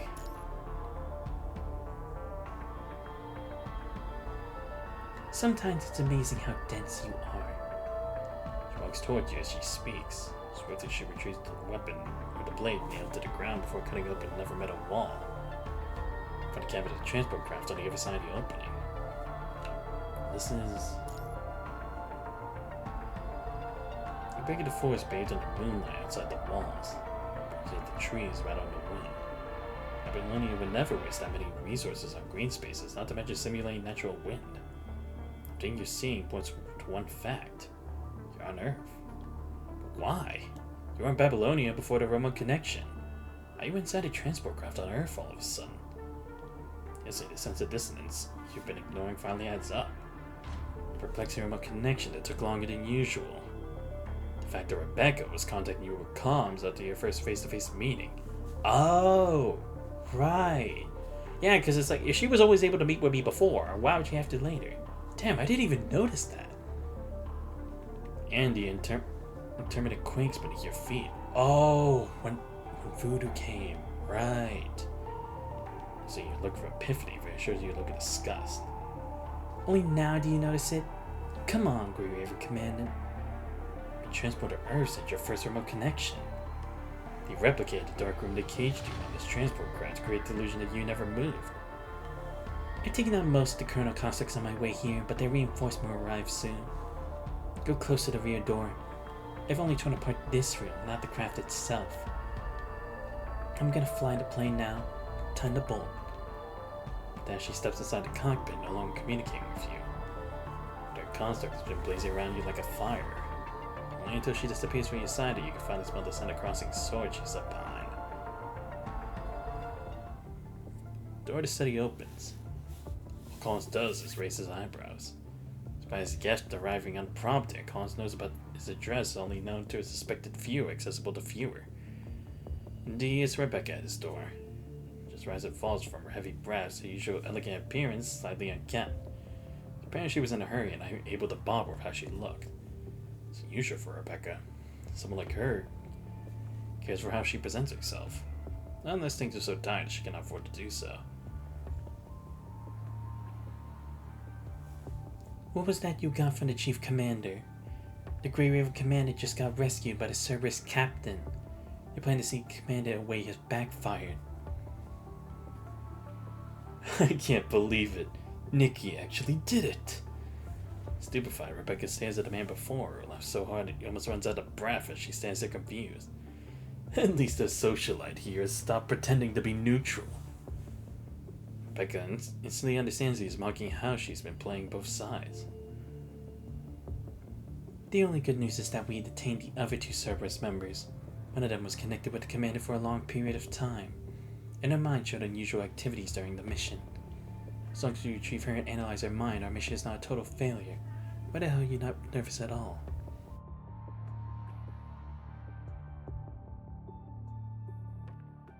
What was the objective of this operation? The objective? She ponders. On the surface, it was to utilize the Grey Raven Commander to investigate what appeared to be Luna's mind activities and locate her. That was what she thought as well in the beginning. Things apparently are not what they seem. Collins promised to return the Grey Raven Commander to the Parliament, yet he tried to move the commander behind their back, meaning he wanted to hold on to this asset. Chrono is not known for leniency. Rebecca even thought that Collins would come up with more ways to counter the Parliament after the mission. The reason he has his eyes on the Grey Raven Commander is simply that the commander has the potential to connect with an agent without getting their consciousness corrupted. Of course, the Parliament would not believe him, but what's done is done. There's nothing they could do. Having organized her thoughts, Rebecca almost thinks that the whole operation was set up to test and capture the Grey Raven Commander. We were trying to track down Agent Luna. Having said it out loud, a slight hint of inconsistency rings in the back of her mind. She knows very well that all Collins cared about is that agent. Everything that has driven him so far is connected to the agent. The reason he has his eyes on the Grey Raven Commander is simply that the commander has to... Yeah, we went with this already. But she suddenly realizes one thing. She has the priority wrong. As important as the commander is, Collins still cares about the agent more. Right now he's ready to move heaven and earth just to keep the commander in his grasp. Sure, the more cards they hold in their hand, the better. But if they had to pick one over the other, they would have chosen the agent. And yet Collins is in no hurry to track down Luna, the agent, even when her mind activity was discovered in that town. All he did was send a squad to the surface to investigate. Almost as if he cares not about finding the agent, instead, the commander's ability to sniff out an agent's tracks. That cannot be right. The agent's whereabouts should be the most important thing, unless... She raises her head, frightened to look at the smirking Collins. The smile's still comical, but she can see the violence behind it. Have you figured it out, our dear socialite? She tries to speak, and that's when she discovers her throat is dry from her realization. I chose to tell you the truth in the past because personally, I believed you. Well, not that I believed you not to reveal our secrets to the Parliament. I believed that it wouldn't matter even if you did. As for the rest, don't think about it. Just keep up your appearance and play your part as one that dances between Chrono and the Parliament. It'll be beneficial to both of us. I knew Nicky had something planned. I just wasn't expecting him to burn this bridge of ours to get what he wants. This makes me even more curious. Guys told me they got what they wanted. Something so important that they think it's okay to mess with us. What is it, Nicky? Does it have something to do with that intel? Becca finally have her voice back, interrupts him abruptly. Then what is our next move? Track the transport craft. Intercept it if we can. Let them go if we can't. You're just going to let them leave? Say you have the key to a treasure chest but not its location. And out of nowhere someone shows up with a location but not the key. Why be selfish and hold on to the key? Or at least it looks like back. And when they unlock the treasure chest and bring it back, we'll just take it, yeah? Your message is recorded. It'll be delivered alongside the supplies during the routine airdrop. But we don't have a forward operating base there. Dropping supplies at entirely new coordinates could catch some people's attention. I've tried to conceal it with operations as much as possible. Thank you, Celica. However, everyone in the conference room looks tired. Go rest, Celica. Seeing Hassan's look, she says nothing, departing the room quietly, leaving Hassan and Nicola by themselves. Transferring servers has caused Murray suspicion already. He was the one who retrieved the first part of that intel. Knowing him, he must have had a backup made. Aren't you worried that he'd give it to Kurino? He's a smart kid. He knows what's okay and what isn't. He won't take risks for something non-beneficial. He's a merchant, not a dishonorable trader. I hope you're right.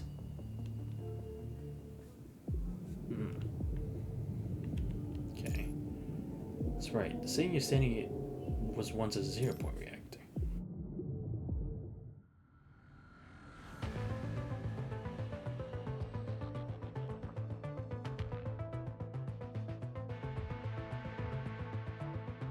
The transport craft lifts off at the speed of a rocket. However, altimeter climbs. By the time you soar up at the clouds, moonlight floods the windshields as if welcoming you to a whole new world. Yet you're in no mood to appreciate the scenery or to celebrate being free. Your body's hit by massive force several times your weight from the thrust. The old wound in your chest, or below your chest, aches once more, while your stomach feels like it's being tossed around. And it's been quite some time since your last aid, fortunately. You would have thrown up already otherwise. Freya might be an exceptional fighter, but an excellent pilot, she's not. Acceleration has barely affected the consort. But you Vera sees your pale, wrinkled face instead of her usual mockery. She quite before pulling the aircraft for an easier climb angle. Tough it out. We're fleeing right now. I don't have time to worry about your physical condition. Where are we heading? That's what you wanted to ask, but you barely had the strength to open your mouth right now. The pursuer's dots on the radars, however, are disappearing one by one. Seems that the current of force is not as persistent as you thought. Seems not line up, but you have to worry about that later. To your side, you know, it's a very striking profile. Like everyone else you know, she's never treated you with kindness. If anything, she's directly or indirectly clashed with your team on occasion. Still, all of a alone, your only option right now is to trust her.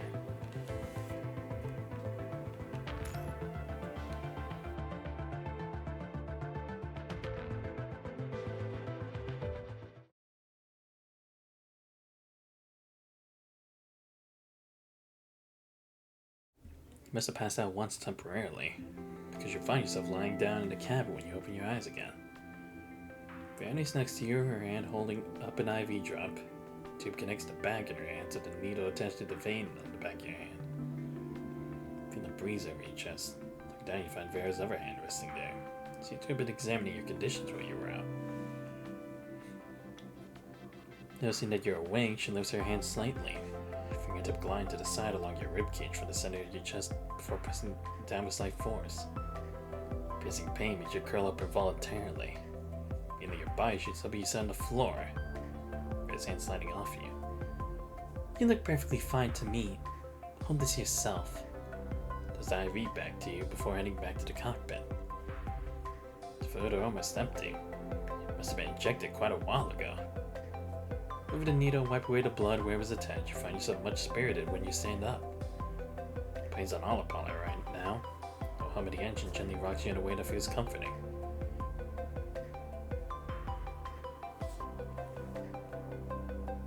You perform first aid on me?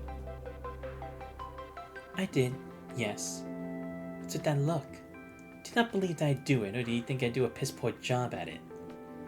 Don't worry, I didn't put a bomb inside you, that's what you're wondering. We'll table that idea. Thanks. Do you think a simple thanks is enough? I saved your life after all. Should put something more important as a token of gratitude, shouldn't you? Something more important? She puts a spine of her sword to your neck, lifting your chin up ever so slightly. The other weapon in her hand looks more like a cat wand that's teasing you right now. Not tell if she's being serious or simply joking. Like you yourself. Don't take it the wrong way.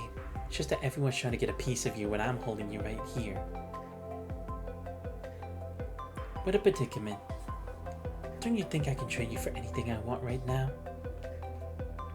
You won't. What a humdrum response. I recommend against trusting someone like me so blindly. I'm not the kind and loving type like those on your squad. How about those on yours? Grin instantly disappears. Especially unless she retracts her blade and sheaves it. Sound of it makes almost piercingly painful. It does seem like she's gonna answer you, but it's not difficult for you to imagine what number 21 Noctis are going through right now. Enough with that expression. It's repulsive. My team isn't some loser squad like yours. They'll take care of themselves.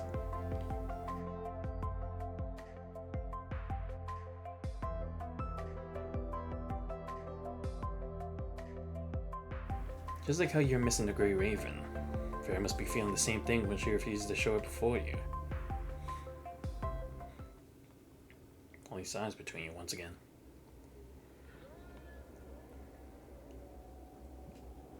The aircraft you are on becomes the only living thing in this monstrous world, or monotonous world, tearing through the sky toward the horizon. Your vision gets tired of the unchanging view. A small spike-shaped shadow pierces through the ocean's surface in the distance.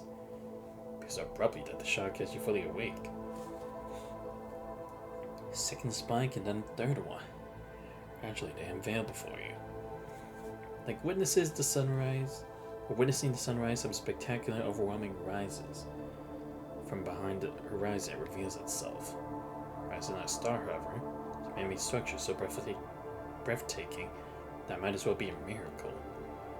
The shadow looms larger and larger, before I realize you're already gasping in awe.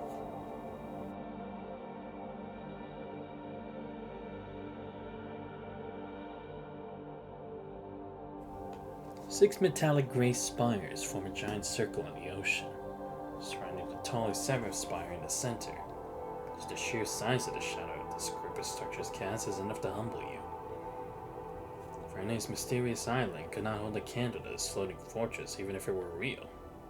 Hardly describe your reverence with words. Man, this is what Western colonists felt when they first discovered the Mayan pyramids in the American forest.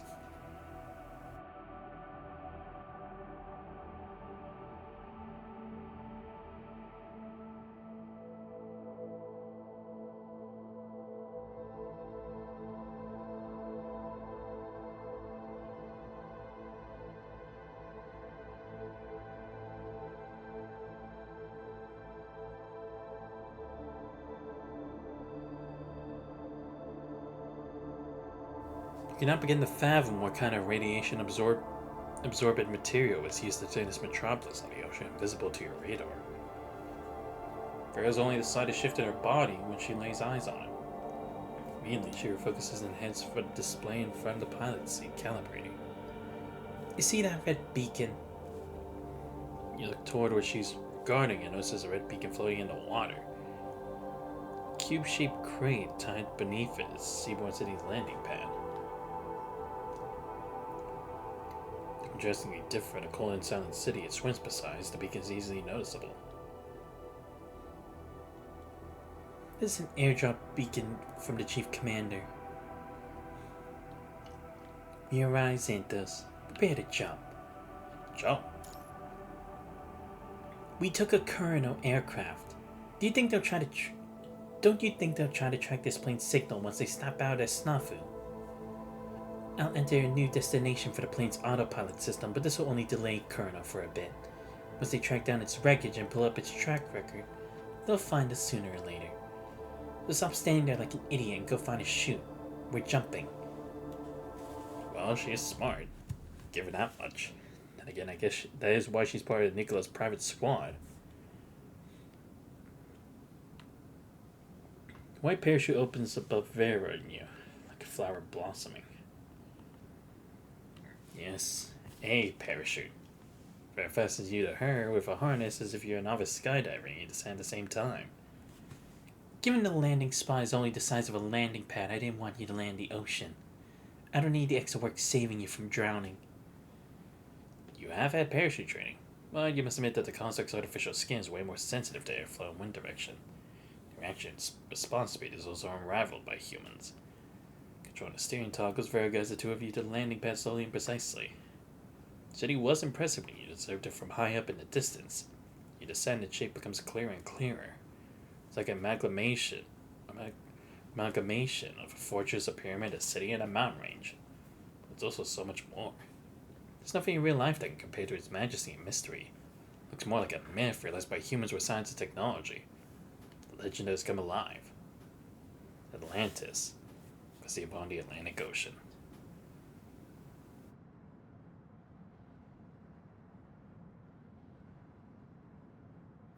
Like the lost city in the stories, it is a ruin without a sign of life. No activity you can detect here. No sound, light, electromagnetic wave, radiation, heat signature. Nothing. Far to the east, dark menacing thunderclouds are heading toward you. Fog the sun with their enormous mass and cast a giant shadow where you are. Better metaphor appears in your head. A grave. It's a grave on the sea. When your feet finally touch the ground, you feel a sense of relief. Vera releases your straps the moment you land. Dies strings the parachute to her waist and swiftly dives into the ocean, swimming toward the red beacon. For present string, she ties the crate that is twice her size with a string soon after, before pulling it up to the landing pad. The crate is an airdrop capsule with the logo of the world government printed outside. You are familiar with it. Supply crates like this were airdropped from Babylonia back when you were fighting on the surface. Except this one has a few characters laser engraved underneath the world government logo. Garnet. What does that mean? Ooh, is it her new frame? Finally? Vera operates the identification interface that opens the crate for a while before turning to you, frowning. Get over here. Only you have the clearance to open it. Only commanders have the authority to open airdrop capsules with higher clearance. Alright. Complete the retina scan and confirm your identity. The sound of gears turning, the supply crate opens up in the middle. The covers unfolding to the sides. A frame that looks identical to Vera's appears before you. Is this your backup frame? It lies quietly within the crate like a blade in its sheath, and a rose frozen in time. Except each of its petals is stained with blood. The unmanned frame is an unliving thing after all, but like humanity is what makes it appear even more beautiful and deadly. We're using this frame, huh? How generous of you, Chief Commander. Probably because she's the only construct here with me, right? Like if it was with her team, they probably wouldn't need to. She walks to the frame, her hands on the capsule, her head lowered. All the usual sharp edges seem to vanish at this moment. In the frame, she has shades of her past reflected in her eyes. Except that past does not seem to contain any good memories. Shut all over her is a more dreadful sentiment. Vera's red hair drapes down, taking with a red hair tuck of the lifeless construct in the capsule. And then, are you gonna keep staring when I change? Looks at you in the corner of her eyes, gaze tongueful playful. Getting shy, are we? How adorable. I don't mind you looking. Yeah. Moments later. It's done.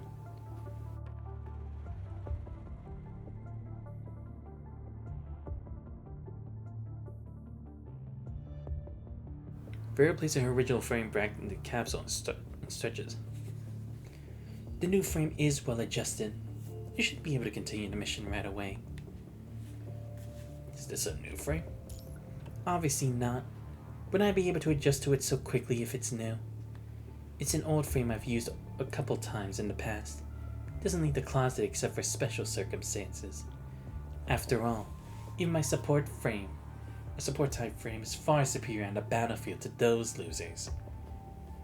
She says that the comms you both forgot about in the supply crate light up. It's the chief commander. Turns out without much of a second thought. Pre-recorded message said a real-time call, however. His gaze in the recording is directly on Farah as if he anticipated her standing right in front of him. Good job, Farah. I know you won't disappoint me. That he dissipates on the projection. That's it? Oh, okay. It's Nicola, and the projection is not over in Hassan. This time he's not conversing with Farah. He's talking to you. You're seeing this, then the Cerberus captain successfully rescued you from Kurno. So allow me to say this. I'm glad to see you safe and sound, Xanthos. If I had time, I would have loved to explain everything to you. The truth behind everything you've been through so far. But my time is running out. So is yours. You must have realized by now the lengths Kurno would go to keep you in their grasp. They didn't even blink when they tried to sneak you away right under our nose after making a deal with us. They never planned to let you go whether the search for the agent succeeded or not. We anticipated that, of course. I apologize for not cluing you in earlier. It would only burden you should the moment arise. Not to mention, you've already noticed one thing through this event. As his gaze turned more profound, but he's not seeming like finishing his line. Change the topic as you've guessed. Probably better because again, it's like, what if Kurno somehow found a way to access this? Time is short, so say the exposition for now. It doesn't concern us right now. The Cerberus captain, you should be standing on a seaborne metropolis in the Atlantic Ocean right now. I can only pray that it's true. I believe the coordinates we deciphered are correct, and I hope our airdrop beacon has landed accurately. If you're indeed where I think you are, please take a look around. You're standing on the greatest legacy left behind by the Golden Age right now, Xanthos. Or maybe one of the greatest wonders of all human history, even. This was where that glistening era ended, and the Dark Age of the Punishing Fire started. You can probably guess what I'm about to say. That's right. The city you're standing in was once a zero-point reactor.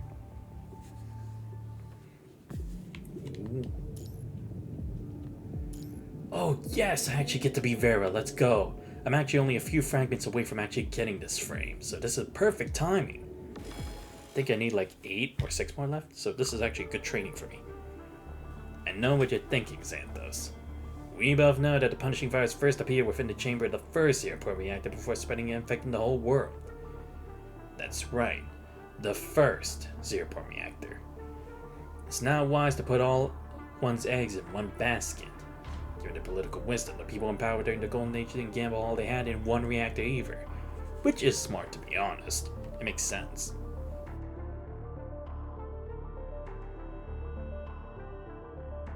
Because again, that gamble could literally destroy everything. Or you would lose everything when losing it. They had built other reactor cities. You're sitting on one of them now. Zero-point reactors were the most hidden secrets back then, and they still are. Information about their interiors and their whereabouts are still highly classified. Which is why we lost all information on them when the Punishing Virus broke out and created a fault line in civilizations. Oh! Interesting. It did make sense why we only had focused on the one that we knew about from history. Because again, we only knew about like first that one location where Gestalt was located, and then the location of the first one that Dominic had. But if there is an existence of it, then why haven't we seen those places yet? It's because no one even knew, or at least not the specifics of it. Again, making sense because those are national like secrets. And again, anyone could take advantage of them when the time comes, so better to keep it only with the few who actually knew about it or involved. And yeah, everyone did put all the information and all their expertise in the supercomputer, so it makes sense how that's the reason humanity couldn't find the other ones. But we finally obtained the location of one of them through special needs recently, which is where you are right now. I see, so we're taking advantage of the fact that someone was trying to use the reactor themselves after being used for the one time for the sake of the world government. And it's like, this wasn't actually planned by the world government or anything. It was just someone else trying to take advantage of the situation, but they never got to take that clue for themselves. We were able to. Possibly said the word means. The seaborne reactor is codenamed Atlantis. Considering it part of Plato's Utopia, it once contained humanity's hope for a utopia after all. After the virus broke out, we lost most of the cutting-edge technologies developed back then. We had no idea what caused it to spread, or if its existence was related to the zero-point reactor at all. Yes, that's true, because that's not a confirmation.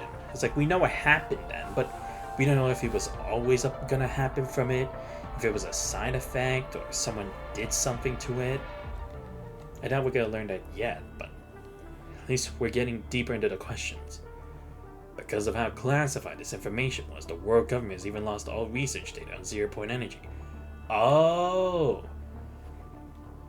I see. Because I kept wondering in the back of my mind, like, the fact that we have Asimov and other people from the Science Council working together on this, why is it that no one's been able to figure out why this happened if they were the ones who created it? But then again, they did kind of use the help of like Gestalt and everything else to help prepare for the zero-point reactors.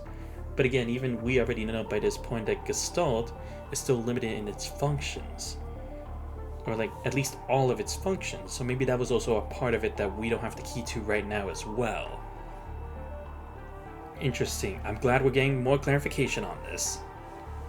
And it makes sense why this would have to be the location where we're talking about it. Because maybe we can find something here. I see. This must have been one of the things that they were scared of Kurno obtaining, right? Because if he had gotten information on this, not only could he have used this as leverage against the world government, he could have used it to practically say or equip himself with special means to only be the only guy to center around the whole operation. Because he would take advantage of that. Because again, he did try to do that when Triller tried to stop him from taking a whole piece, or taking a bigger piece of the pie from the world government seats than what he was initially supposed to get. But then again, Triller being the guy who thought everything through and aspired for his dreams more, we were able to stop him. But again, albeit temporarily. Without tracing how it started and understanding how it works, we'll never find a way to actually counter the punishing virus. But the first zero-point reactor was burnt down when it unleashed hell on Earth. But not all the reactors had an outbreak at the same time, due to the differences between their research progress, directions, or something else we don't know yet. Atlantis is still intact. Oh, so something must have happened here at the same time. Could it maybe have been like when someone, or that individual who took the secret code for themselves, they tried to do something else around that time? And maybe that's why they were stalled and didn't get as affected? We need you to investigate this reactor with the Cerberus captain. It might have not progressed the same way as the first, but we're in need of more intel desperately, so find out as much as you can. This is a special operation that only you at this moment in time can do. You and the captain are in a very peculiar situation right now. Kurno's search for Luna was a legitimate operation, and the Cerberus' captain's actions in the rescue are no different from treason. But Kurno's move was no standard operation. Trying to take you away from Babylonia has caused an uproar. Given how messed up and tangled everything is right now, there's no such thing as legitimate anymore. So I decided that this is a junction point where we bring you back on the right track. Although Babylonia is but a shadow of the human world in the past, the complexity of the human heart is not diminished a bit, on the surface or in the air.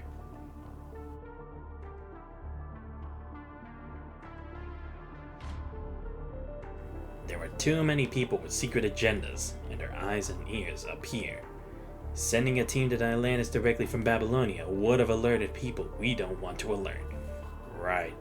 See, that definitely explains why Hassan was also the guy put in charge, right? Because they knew that Hassan would be the best guy to be like cautious about these kinds of things. Because, again, Nikola is strong, but again, he would only think logically from this.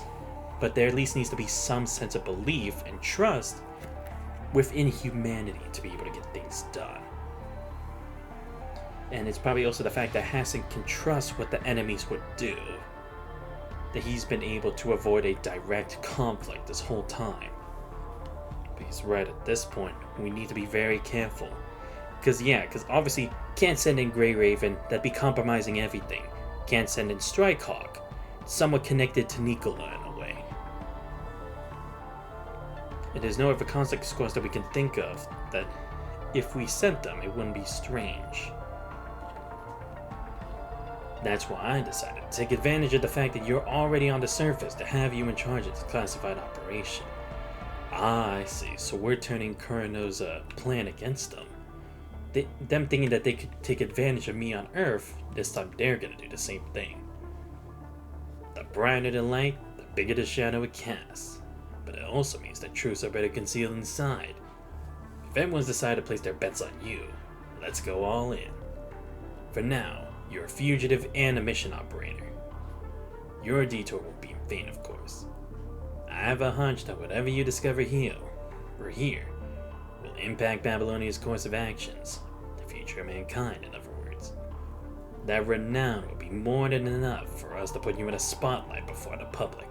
Ah, I see. Because that would also eliminate the threat of Kurano ever trying to take advantage of the Commander again. Because it's like, why are you doing this when you're stopping the Commander from doing what he needs to do? He's saving the world, he's going on the front lines, he's fine with those constructs side by side. Why are you guys just stopping him from saving more people? Yeah, because everything else, it's like, that's classified information. But something like this, though, people would want to know. And we can make it lean towards our favor. That also explains why he didn't want Kurano to have that, right? Because then it'd be like, the world government should be directed by Kurano. In turn, you will no longer become a chess piece between Babylonia and Kurano, a senseless sacrifice in our endless struggle. You'll be safeguarded by the people's gazes, and you'll become their beacon of hope. I'll wait for good news on Babylonia. As disappears from the projection, Nicola returns. He's explained everything, so I'm not going to repeat it. Long story short, I decided to loan you to Kurano, but I also had an insurance policy. It's the Cerberus captain standing next to you. I know that Garnet isn't your favorite frame, but this is an emergency. Use it to protect the Grey Raven Commander. Complete the mission and bring me a win. I'll guarantee your team's safety. That is my promise. That's all I have to say. I see. That's why Nicola is also taking part of stage 2, because it's like, this would also work well for him, because then he could completely cut his ties with Kurano once and for all, potentially. It seems that not only do I need to bring you back in one piece, but I also have to take you to find something about the 0-point reactor. Seems that way. Nicola is one demanding bastard. That's not even bothered to call her superior by his title at this point. What are you going to do? What can I do except for following orders? Maybe you don't understand the subtext, so here's the translation. We're on the run. Kurano needs you so they won't hurt you. Which means what's happening right now is traitor Cerberus captain kidnapping the Grey Raven Commander. Oh, I see. Again, why they could only make it Vera? Because she could at least defend herself for that period of time. Not only with her combat skills, but her tact as well. The only way to justify this as a classified spec op from the Chief Commander is if we accomplish the mission and I bring you back. If we're intercepted or captured in the process, I'll take the blame for everything. That explains the Garnet frame. The hostile they're anticipating is. I see. So they'll probably go in guns blazing. No time to waste. We need to get going. As she says that, you feel an intense quake beneath your feet. No simple tremble. It feels like an earth-shattering quake, and for a second you feel like the whole world is spinning and shaking.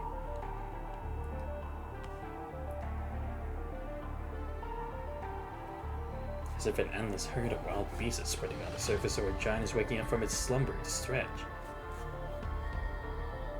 The calm surface of the ocean now replaced by violent waves. No, or precisely the city underneath your feet is now sinking into the sea. It's destroying the raft of the ocean with its descent. The water is now invading the city. What's going on? It's not answer you. Grabs a hold of your arm, pulls you behind her, by tense like a guard dog sensing danger. So you understand what's making her nervous and defensive. So Corrupted follows the invading waves, appears at the landing pad, climbing up from the sea. Oh shit, here we go.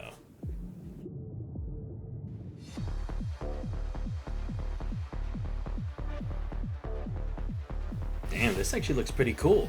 Ooh, new kind of corrupt. Or never mind, they're not corrupt. Or no, I guess they are. Alright, let's see how Garnet actually works.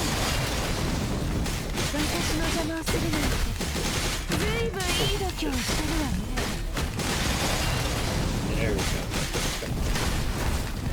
Oh shit.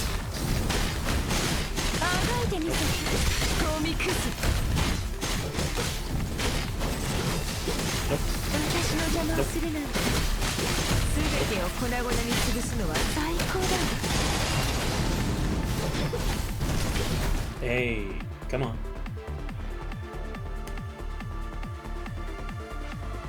Yo, I'm liking this Garnet frame already. It's already pretty elite. So this is Atlantis. Looks quite different from when I looked from the sky. Hey, don't go wandering off. I'm not taking responsibility you carelessly get hurt while you're busy being mesmerized by the view. Yeah, shut up. Let's try this.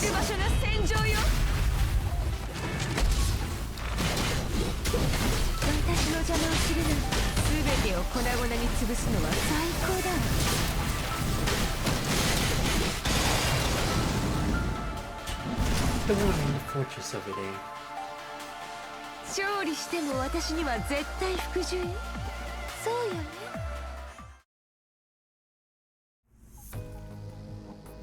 After defeating the last Corruptor on the landing pad, Fair relaxes for a second. But the city does not stop sinking when the last Corruptor is defeated. Oh, is this like its defense mechanism? How it always makes sure that it's like, it's untraceable? There's only one possibility. The city sinking isn't related to the Corrupted attack. Fair takes a look at the design, the landing pad, and the structure of the city around you. I see. I was wondering how such a large structure in the ocean could hide so well. I was right. Oh my god, that is amazing. So it's literally copying the story of Atlantis, being a utopia up on top, but then sinking. No way. Optical camouflage, radiation shielding, radiation absorbent material, and a submerging mechanism. What a bunch of mad scientists. Submerging mechanism? Like a submarine? Exactly like a submarine. But what's triggered it? Is there someone else here apart from us? Enemies? Those crab-like Corrupted should be industrial underwater mechanoids. But I don't think they're smart enough to trigger the mechanism. That means someone else has visited this place apart from us. The sensation of being observed in secret sends a shiver up your spine. Fair glances at you before stepping on the passage ahead. Fair ponytails swing across the air in a graceful curve. Stay close. Whoever they are, we're going to drown and die here if we don't find the entrance into the city before it fully submerges. Oh, I forgot. I'm not going to die. Duh. Can't promise the same for the frail human like you, Xanthos. I'll find our objective before that happens. I hope you're not all talk. Longer reacting to various provocation, you turn to the seaboard city in the distance. Besides, you expect this will not be a simple and quiet investigation.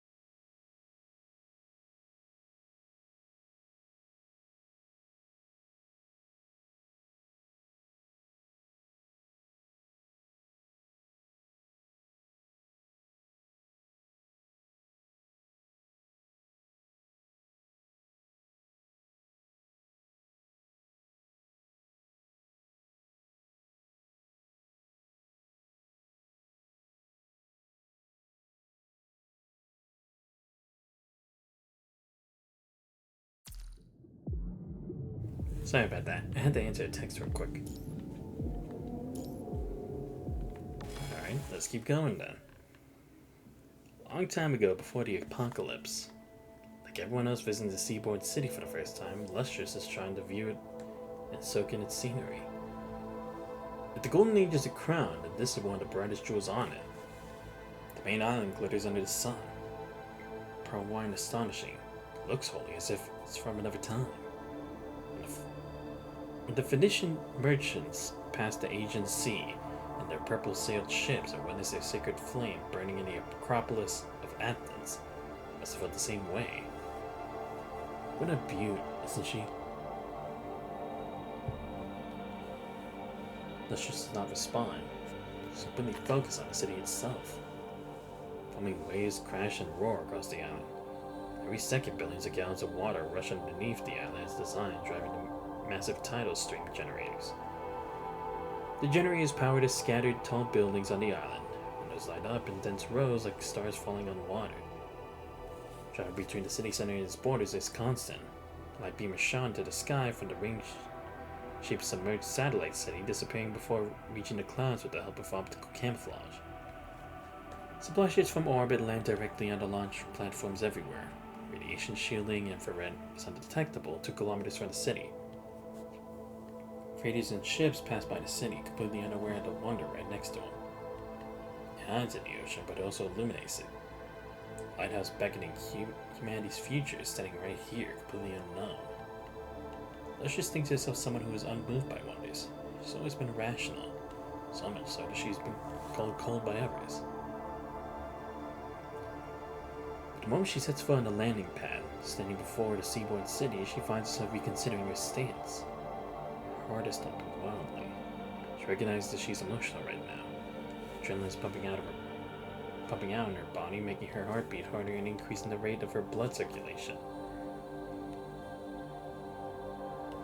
Blood rushing through her heart like the water rushing into tidal stream generators. Gears are turning at remarkable speed both inside the city and inside her brain. It's not an astonishment she's feeling right now. It's something else. Something more particular. Goddess misunderstood brief silence.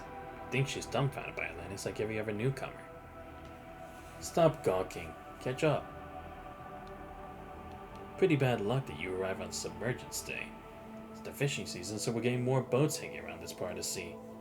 Optical camouflage won't be enough, so the city will be submerged for a month. I'm taking you to the main city. Most of us will work inside the chambers there during submergence. Don't worry, the space is so much bigger than you could ever imagine. And supplies are well stocked like usual. You won't feel any different. I recommend looking at the sun one last time. Might be the only thing on this when we're down there. It's just as she said, but as he says, it turns to look at the sun. A giant ball of fire hangs at the edge of the sky. Lustrous does not feel a thing when she looks at it. She knows how people usually refer to it. Earth-gracing, life-giving, more or less. There's nothing new about it. But to her, there's always been a ball of energy. Inside, nuclear fusion is constantly happening.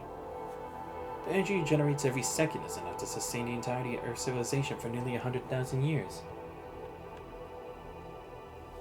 It is unfortunate that humans cannot conquer the sun the way they did the moon.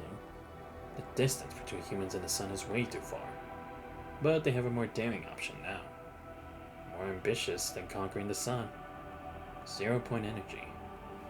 The source of the sun is simply nuclear fusion after all. It means that it requires a fuel source at the end of the day. But not 0-point energy. They can extract it or revolutionize humanity's understanding of energy. All matters can become energy. She's about to become one of those who seek this path. That's why her heart is thumping. Humanity no longer has to conquer the sun. Humanity is about to surpass the sun.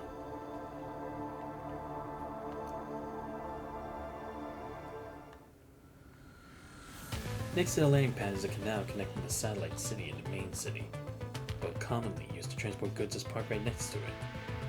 Guy takes a look at the boat, surprised to find it can still run. Equipment here is surprisingly well preserved, unlike the ruins left behind by the punching fires in other cities. Not long after you start the boat, loud noises appear around you. Erupted coming from the sea. Oh, am I gonna be fighting on a boat?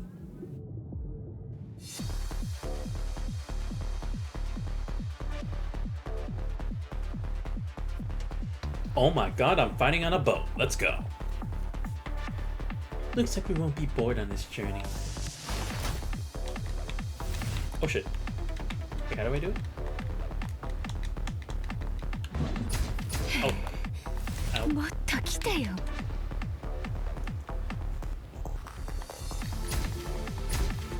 Hey, I'm trying.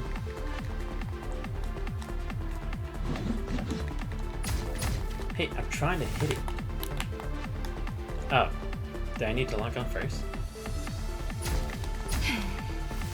Yo, I don't get it. I'm pressing the damn thing. I hate when it sometimes does that, because sometimes it either takes me a while to actually do it, or it just doesn't do anything.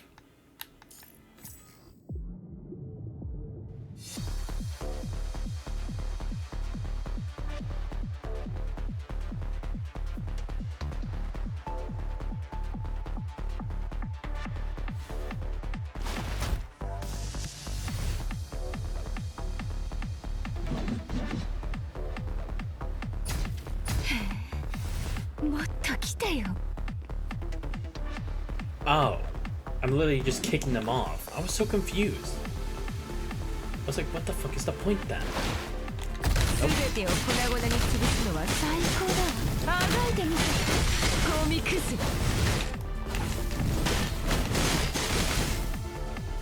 Nope. Oh my god. Nope. You get off too.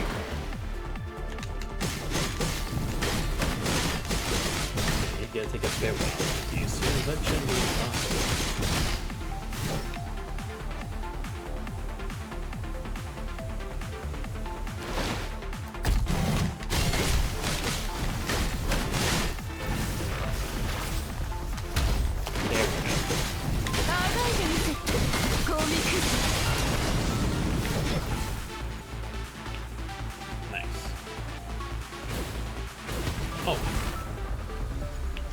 They try to attack me like this? Oh, bitch.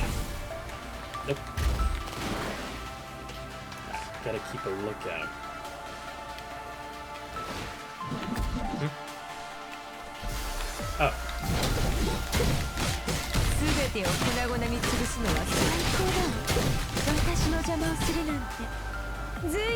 Oh, okay, good.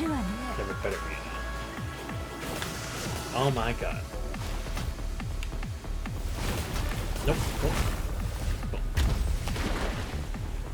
Nope. Nope. There we go. Oh, and I'm kicking them to then eliminate these guys? That's actually pretty cool if that's what I'm actually doing. Oh my god. Nope. Nope. Nope. Oh my god. Nope. At least so many dodges. Yeah, I saw you. Nope. Nope. Oh. Bitch. Nope. And you. Oh, I see. I think I also have to hit them in the same direction too. Oh, that actually is gonna be kind of cool. Oh my god, what?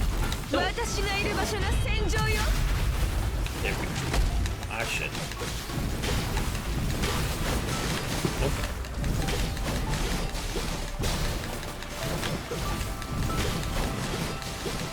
Oh my god. No, come on.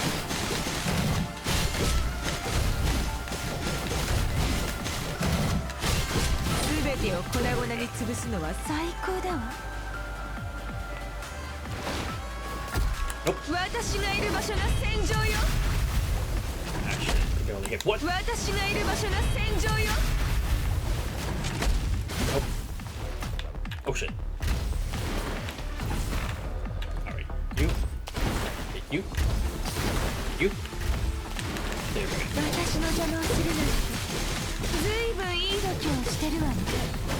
Come on. Oh. Oh, you motherfucker!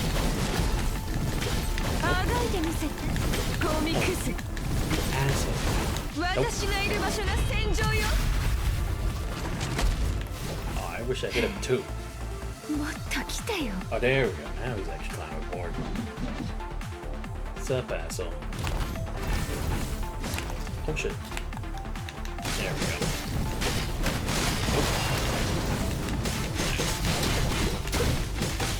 Come on, I ain't got all day.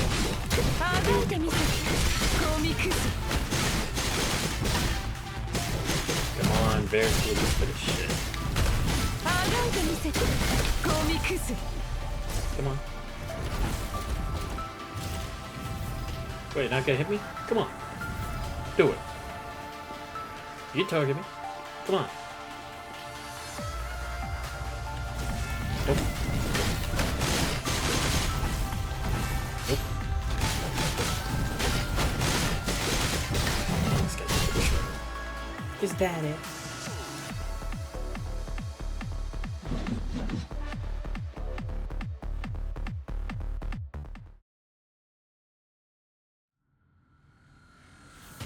The corrupted tries to sneak up on you from behind, but very nails it at the metal wall on the boat.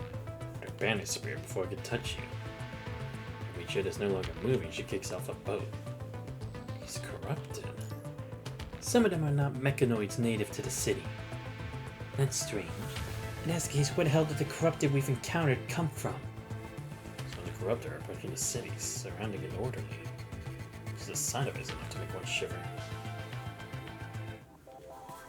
Was there like some kind of hive mind going on?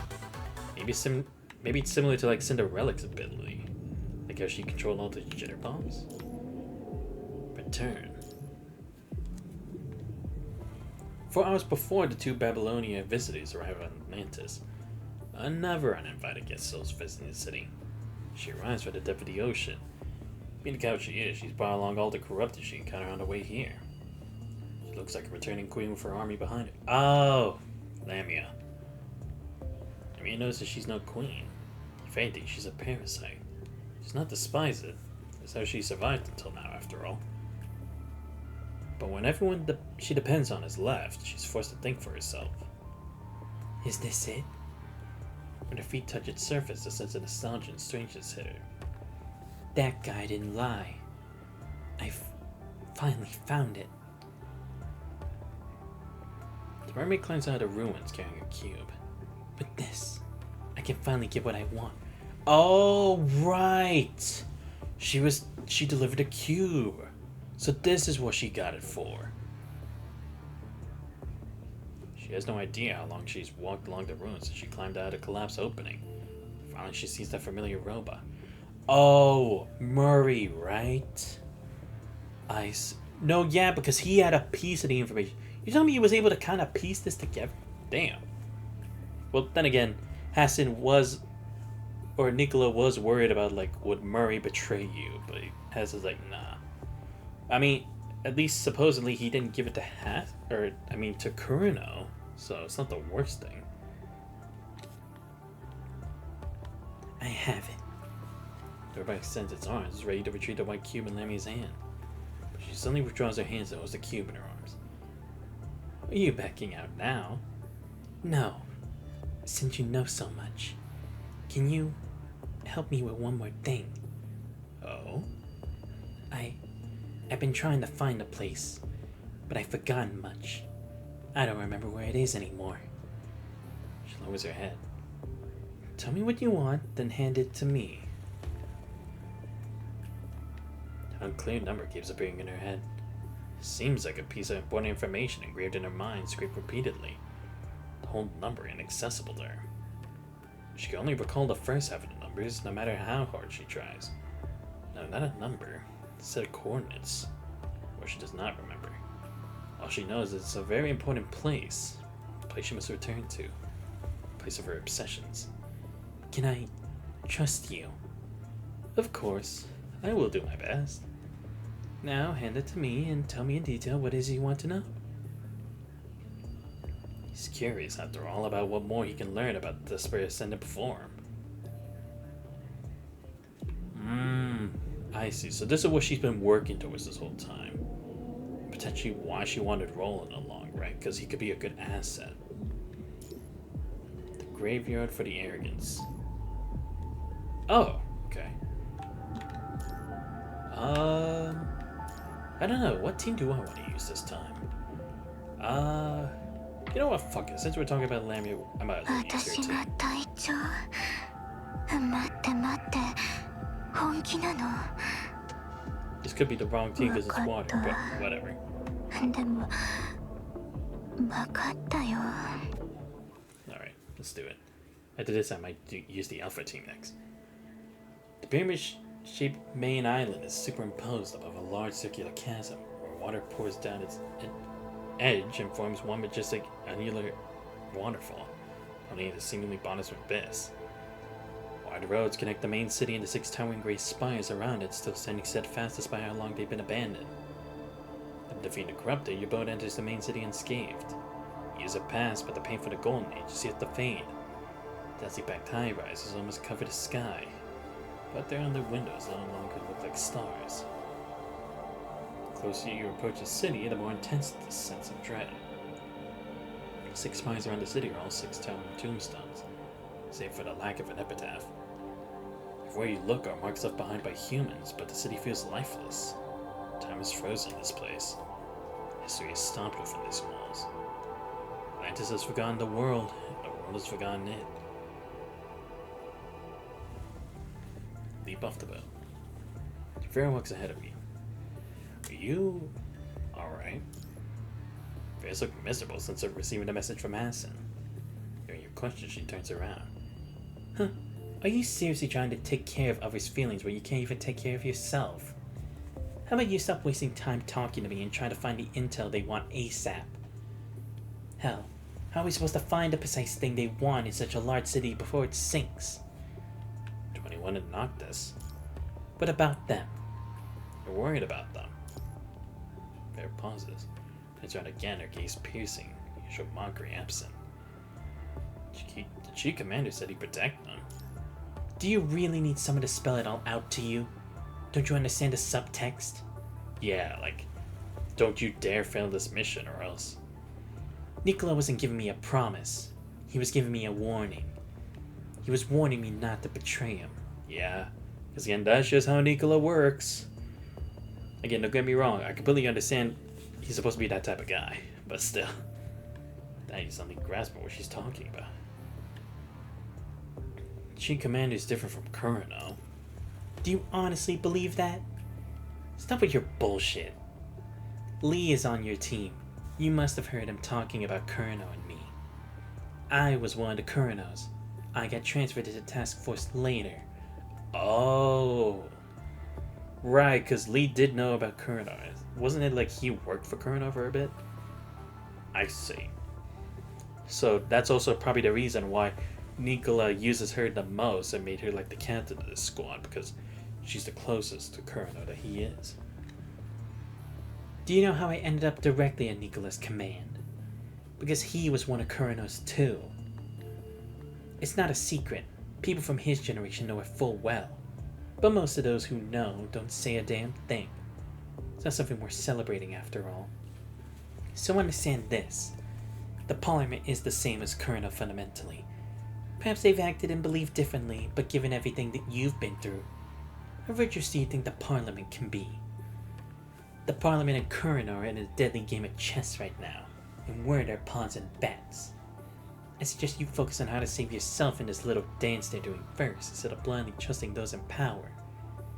The frame I'm using right now is called Garnet, designed to fight constructs, to eliminate traitors. Unlike the Purifying Force, this frame isn't even registered in any system. Sending it to me can only mean one thing. The Chief Commander believes our enemies this time are the Kurano constructs. Ah, I see. Because with her other frame, it would still kind of be registered within Babylonia, so they would have access to that info. Can you justify to yourself that the Kurano constructs are not part of Babylonia? What's the difference between what we're doing now and those civil wars the humans had back then? At the end of the day, they picked me for this mission simply because they didn't want to get Grey Raven's hands dirty. Right. Like these guys will be the unsung heroes. While Grey Raven takes all the glory. Hence why it's always the commander in charge. Before she can finish, you sense another intense tremble beneath your feet. Corrupted hiding in the shadows reveal themselves. Stay back. Damn. It's kind of shitty how that's the kind of situation she's stuck. 本当にやるの？ Let's do あん this. まり期待しないで。 This will give me good practice for Lamia too, because I barely used her. Move. I don't have time to waste on you. Oh shit. I'm already fucking up. Terrific. 静かにしろ。私の目の前からこう行こう。 Ah shit.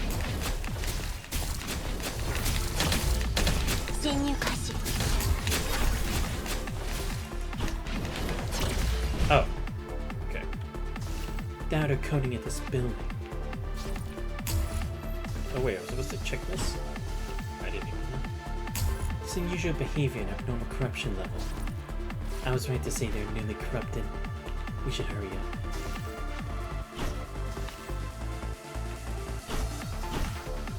Looks like these isolation devices are still working. You guys too. 本当にやるの？私の目泡のように。消えろ！出ていけ！滅びろ！邪魔者め！沈め！海の底に！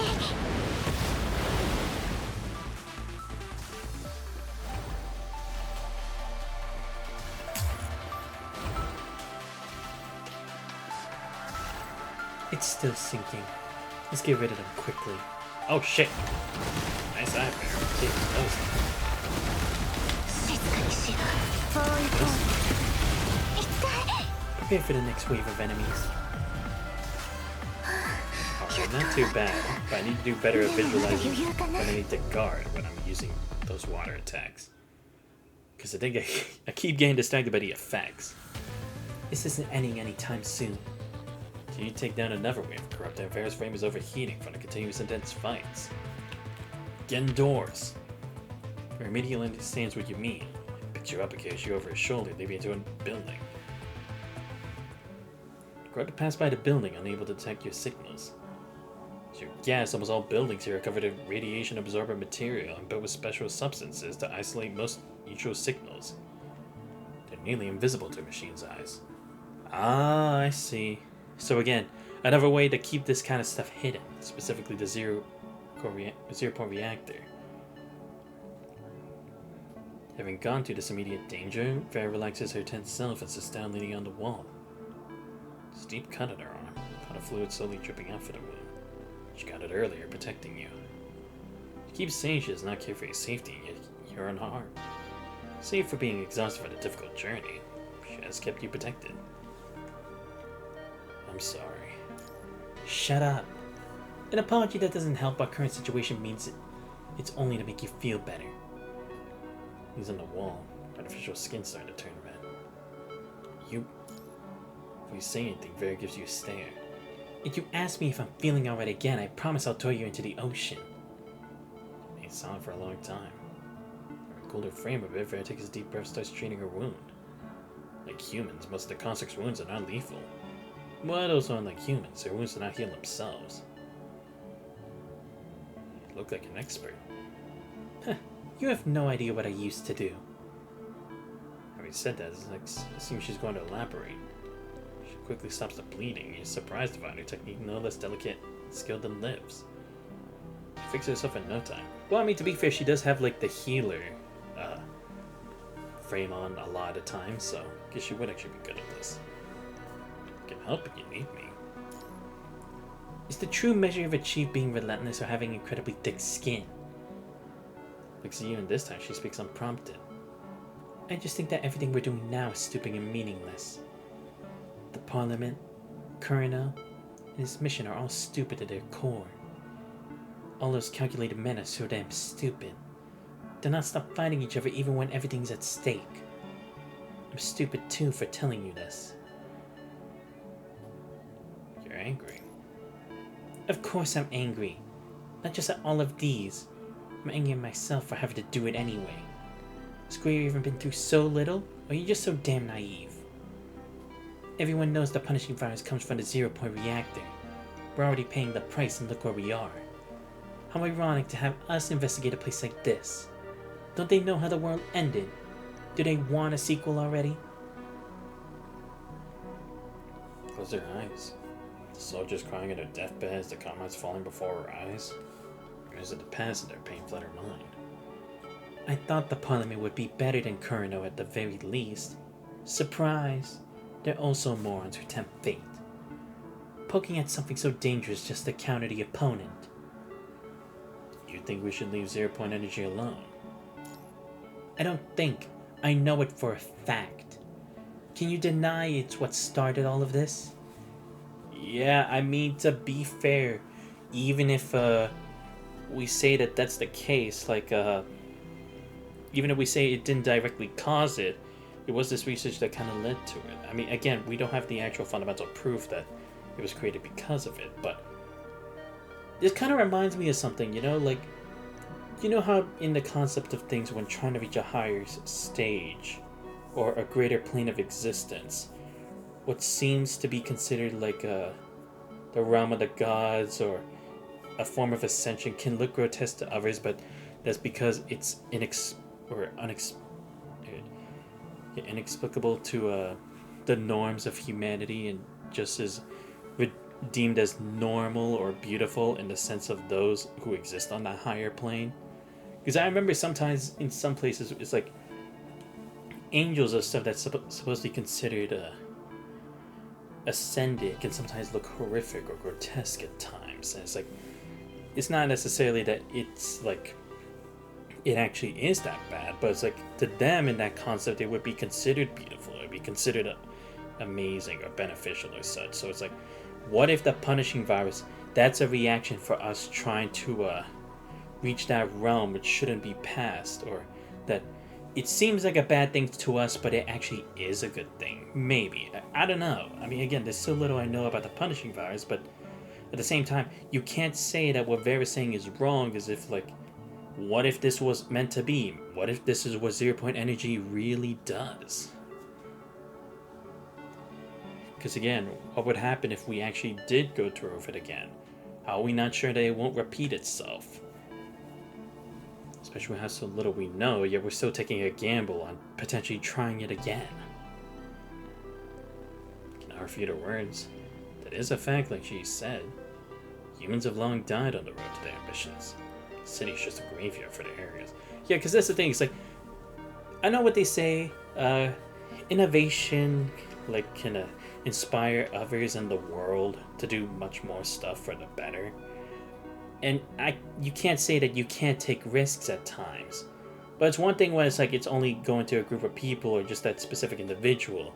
This has gone into a global scale where everybody has been affected, and most of them for the worst. So it's like, can you really refute what she's saying in the fact that it really has done too much harm, that it's like maybe this subject is just too dangerous that we should just avoid it at all costs? Because this is not what hope should be like, or the pursuit of one's dream should lead to. If anything, it's way too abnormal for it to have gone that far. Planets live and so did they. In the 19th century, a textile factory in Manchester kickstarted the age of steam and the first industrial revolution. And Lushers believes that the 0-point reactor in Atlantis will kickstart the next industrial revolution. The beds in Manchester were never cold. When the workers woke up to work, the previous shift returned home and slept. Similarly, the lights never dim and the machines never stopped running at Atlantis. Researchers traveled between the laboratories and their dormitory in a straight line. Congratulations on becoming the research director, Lustrous. But if I may, you're already 3 minutes late on your first day.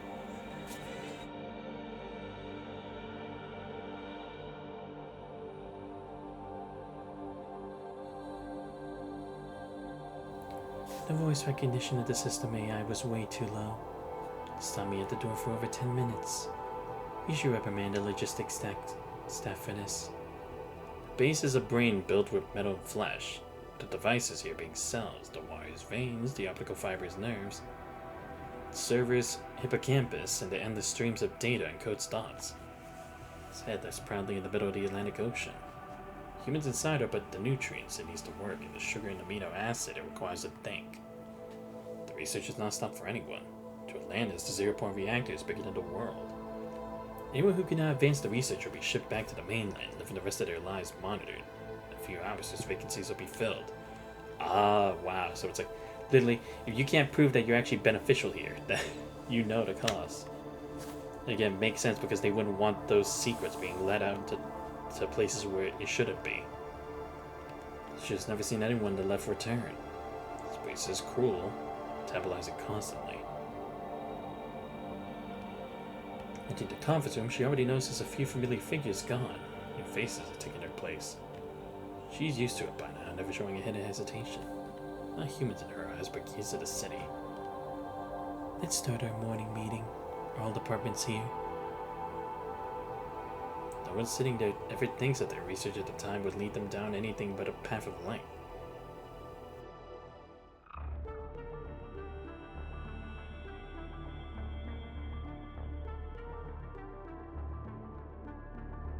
Two sides of the corridors are lined with unlit laboratories.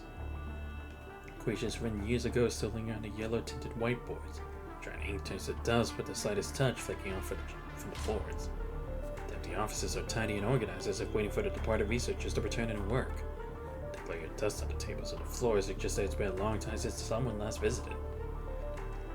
There is but the slightest rustling of air in the ventilation ducts. Inside the data center, servers grow on a clean, smooth floor like cubic trees, and where the time has passed. Only the red low-wattage energy lights are on. Two lit yellow arrows point to the evacuation route at the crossroads. No footprints. When the city vanished in one night like Pompeii. Something's wrong. Her friend says at the secure room. There's no one in the corridors and the rooms. Yeah, because it's like there's no sign of life.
Sorry about that. There was a really loud noise going on in the background. I didn't want to get caught on here. Yeah, it's no debris, no ruins, no body. I guess that's the thing. It's like, even I know, like, the composition of bodies is like, it hasn't been like hundreds of years since then. So it's like, there'd still be some remnants of like the corpses. Or even then, we'd be seeing dried blood, but we haven't seen that so far. I'm honestly kind of surprised. But then again, I guess we haven't really seen that in a lot of places. Just like the corruption, so to speak. It's way too clean. Dark corridors extend forward unending. Look back over where you came from. Left behind two sets of clear footprints as if trekking through a dark brown snow. Footprints. Only our footprints are here. The prints are fairly level, meaning the thickness of the dust is similarly even. That you confirmed that the city's not been disrupted since it was abandoned. No one's even visited here. Just how the dust could pile up evenly. I might be a little bit impressed right now. The emergency lights are still on, which means emergency power and electric circuits are still intact. The other facilities are likely functional as well. That doesn't make sense. This place is way too clean. Clean not in the sense that it's tidy and spotless, but there's no evidence that this place ever been infected with a Punisher virus. Right, so what exactly happened here? Because again, we would have at least sensed that there was some punishing here, but there's nothing, literally. It looks way too clean. Or like, It looks way too pristine, way too untouched. Testing facilities would have been disrupted if corrupted and invaded here. One more thing. One more thing indeed. There's no one here. It's not spelled it out, but you understand what she meant, that there are no corpses here. You see, I told you. What the hell happened to everybody? Did they all evacuate before shit hit the fan? She must herself. But then why would this place even be on? Or why would it be continuing to work as if nothing happened, if no one was going to come back? There not been supplies after the outbreak. I don't think so. Not elaborate. This kind of city was not designed to be self-sustaining from the beginning. If they had stayed here, they would have run out of food eventually. The Every is willing to continue this conversation, but I've realized that the troop might be too brutal for you. Sounds it turns between you. It's not last as Vera draws a spear and destroys a large door nearby. What are you doing? Getting their attention, duh. There must be a large number of mechanoids and drones here to support a city this big. If the punching viruses reach this place, then there must be corrupted here. But all the corrupted we encountered on our way here are outsiders arriving with the water. Maybe that was because we were on the outskirts of the city. Yet there were still no signs of corpses, battles, or corrupted here, deep inside. If they've been hiding, now's the time to get them out here. You would expose our location. We might get surrounded. That's what a commandant would think. Not me. Be honest with me. What do you sense the most strongly since you set foot here? Fear. Good. Honesty is a warrior's virtue. Fear, on the other hand, is a warrior's lifeline. You're scared, but have you considered what you're scared of? The unknown. Fear of the unknown is the greatest fear of all. Once the enemies reveal themselves, that fear will go away. Instead of blundering around here blindingly like a fly caught in the web, I'd rather hit the web, piss off the spider, and have it come to me. I understand. It's fine if you don't. I'm not asking for your opinion. But your plan does not seem to work. It's been some time since Vera caused a commotion. We haven't chatted for a while, and the place is still eerily quiet. But we know the office looks like a scab at an emergency lane. So in the room next to her, the office of which she destroyed the door. Let's take a look inside. The desk and chairs in the room are orderly placed. The folders and files still organized on the desk. Coffee mugs can be found next to some of the monitors as if waiting for their owners to return. Nothing in the cups. So it's not like they were in the middle of research and something happened. Nothing in the fridge or the pantry either. The food is all gone. So I'll point to one thing. Not only was the city not infected with the punching virus or after the punching virus broke out, but it also in operation for a period of time. Did they take all the food to their hideouts? If so, where's the last place they stayed? Perhaps the two questions I've been bothering you since you've been here. Walk toward the largest desk in the office. Nameplate on it spells out the owner's name. Research Director Lustrous. What a strange name. But if this belongs to the research director, there must be some intel we can use on this desk.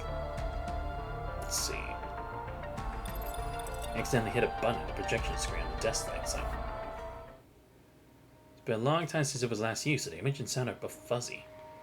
Only vaguely identified the projection as a blonde woman with blue eyes. She must be the research director Lustrous. Twice are we disconnected with the mainland during the routine call. The communication director suggested breaking the confidential mandate and contacting them instead. I approved it. But there was no response. The communication director had suggested calibrating the comms to use the public frequency to receive news from the outside world.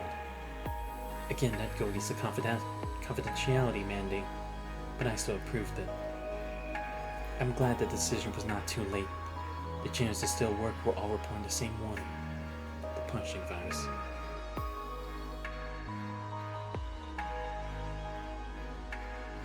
They claimed that it was a virus that appeared in the first zero-point reactor initially and spread to the whole world in an extremely short amount of time. The comm devices Unresponsive channels are probably infected too. Atlantis was submerged during the beginning of the outbreak, so we didn't receive the news immediately. At the same time, that seemed to be why we escaped its wrath. Oh. So we couldn't reach that point. Fast, right, because they were on their own separate system. They weren't part of the whole grid. Wow. Stroke of luck there. So then the question is, what about the other zero-point reactors? Were they also connected to the grid, or did they have a special kind of a function or mechanism, just like this place does? Maybe not sinking, but like flying or hiding and such. Well, we still don't understand what the punishing virus is. We have decided to designate it as our highest priority, given the feedback we received. Based on what we know, we believe the punishing virus can infect the human body directly. It's capable of taking over a mechanoid's mind, in which case our base is in incredible danger as well. Therefore, our urgent mission is to stop Atlantis from getting infected by the punishing virus. The logistics director reported that the next supply ship from the mainland would arrive soon. I tried to contact it when we saw it on the horizon. Instead of answering us through radio, they sent a signal flare. Oh. I didn't understand what it meant. The logistics director said it was asking for help. I ordered them to sink it. I couldn't risk bringing the virus to Atlantis. No. That's fair. I mean, sure, they may have actually been bringing supplies and needed help, but at the same time, it's like, they don't want this to happen too. Think of what it could do to the whole water. I mean, I know there is still like some punishing in the water and stuff, but it's like, think of how much more with a zero-point reactor infecting it. 4 submarines were monitoring the situation underwater outside the base. I ordered them to sink themselves. 2 obliged while the other 2 tried to crash into the harbor. The defense system took them down. Wow. Damn. Look, don't get me wrong. It is a cold thing to ask and such, but again, you have to think about what they could do, because if they could leave this zero-point reactor alone, and as long as they don't activate it like the way they did when when it did for the punishing virus, maybe they could use it to reverse engineer the whole thing, potentially. So I understand why she couldn't do that. I was in a brief meeting to hear the director's reports after taking care of these inconveniences. The decision we had to make during the meeting was simple. Where does the Atlantis go from here? Not much effort was needed for us to come to agreement. There were, however, some disputes when the message was passed down.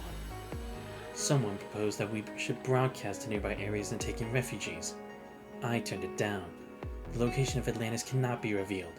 We are not a refuge, and refugees might carry the punishing virus with them. No, I completely agree. Because, again, look, I get trying to be nice, I get trying to help the rest of the world, don't get me wrong. But at the same time, think of how much more it could have a lasting impact on the entire planet itself in the long run. And again, this could have been the beacon of hope that they needed. Because again, they didn't know about the condition of the other reactors. Communications was shut down, everyone was panicking, no one could trust one another. And the punishing, because of what it did to the entire system, they didn't know the locations of the other ones. So there's no guarantee that they would have had backup or anything like that. Some suggested leaving the base immediately for the mainland to join the effort to save humanity. I also turned it down. A few drops of water won't extinguish a wildfire. Our researchers research. They don't save lives. Nah, again, completely agreeable, because again, then they would have spread the information about like, okay, we failed all this time, the only thing we can do, come back with me to Atlantis, we'll be safe. And again, the same problem would have happened anyway. Because again, that's the whole problem when it came to like Aponia in Honkai Impact 3rd, when she tried to keep letting in people to where Kalpus was protecting the people from his home in that area. She ended up accidentally bringing in someone who was infected with Honkai, and then everything went to shit. So it's like, this would be on a much grander scale because of it. I reiterate my stance. Atlantis will not open itself again unless the warning on the punishing virus is dismissed. My answer was clear from the start. We'll continue our work to keep researching the zero-point reactor. I explained my reasons to my colleagues. Firstly, both the base and we are here to serve the reactor. Secondly, this base is powerless to save humanity. Thirdly, there was no better place to understand how the punishing virus came to be than Atlantis. Yeah, Because again, it's isolated from the rest of the world. They have all these barriers that they had put in. And again, with the reactor, depending on how much they can figure out about the punishing virus, maybe they can reverse engineer it to either make it so that they could create one that doesn't get infected by the punishing virus, or use it as a way to negate the punishing virus as a whole. I want humans to survive, so I must not let Atlantis fall. I've adjusted our research direction, trying to replicate the environment of the first reactor and find out where the virus came from. Yeah, see, there we go. Someone's thinking. This is the closest thing we can do to save the world. The different reactors would routinely communicate their progress. I have a 2-month-old report from the first reactor and nothing else since. I can only hope they didn't get too far. I should be working now instead of doing something as trivial as journaling. Not to mention I had never done this before. I see. So that's why she was confident, like, I could at least do this because I at least have the last routine check we had with them. Because that is the thing. If she wanted to reverse engineer it, or she wanted to figure out where it went wrong, she would need to get the data logs or something like that. But she can't go directly because, again, that would miss the chance of exposing this place. And they were already guaranteeing to go with the plan of cutting off themselves from the rest of the world. But because she had that information, she at least potentially has a chance at seeing what's the difference. Or if maybe something was different from the first Zero-Point reactor to this one, that maybe it's like, maybe this is what is starting to punish a virus. The reason I'm doing this is that twice I asked myself, have I done the right thing? I said yes both times. My reasons and rationale were clear as always. My action was the logical conclusion. But it still feels wrong somehow. I once heard a saying that you should toss a coin when you can't make up your mind. You want to toss it again, you have your answer. Which is why I usually ask myself this kind of questions once only. Still, I can't deny that this was the first time I tossed a coin twice. So I decided to record everything that happened today to remind myself that I'd done everything right. Wow. So she was doing that all on her own. And again, makes sense why she would be the one responsible for this mission anyway, because she's the most long-standing member of Atlantis. Vera breaks the brief silence. And I thought the outcome would be different. They still chose the stupidest option. How mad must they be to replicate the first reactor? Maybe they deserved it when it couldn't change after it had already blown up in their face. I guess the saying is true. The only thing we learn from history is that we learn nothing from history. Vera's clearly teasing the researcher, but for some reason you hear the self-mockery in her undertone. I don't think they thought it was a lesson. Oh, that's fair. You're one of the president's lackeys after all. In other words, you don't think what you're going through is a lesson you should learn from, do you? What? Did I say something wrong? What's at the face? We both know you and Grey Raven defeated the Polyphage, and the Red Tide was destroyed with your help. Yet no one treated you like the hero. Instead, you were on the gallows, feared, questioned, thrived, exploited. This is what I don't understand about you. You've seen the Polyphage's true face. Why would you still be willing to risk your life for that? That's not what I'm doing. What are you doing then? What about you? Answer your question with a question. How brazen of you. That won't work on me. I've never been someone who's virtuous. I disagree.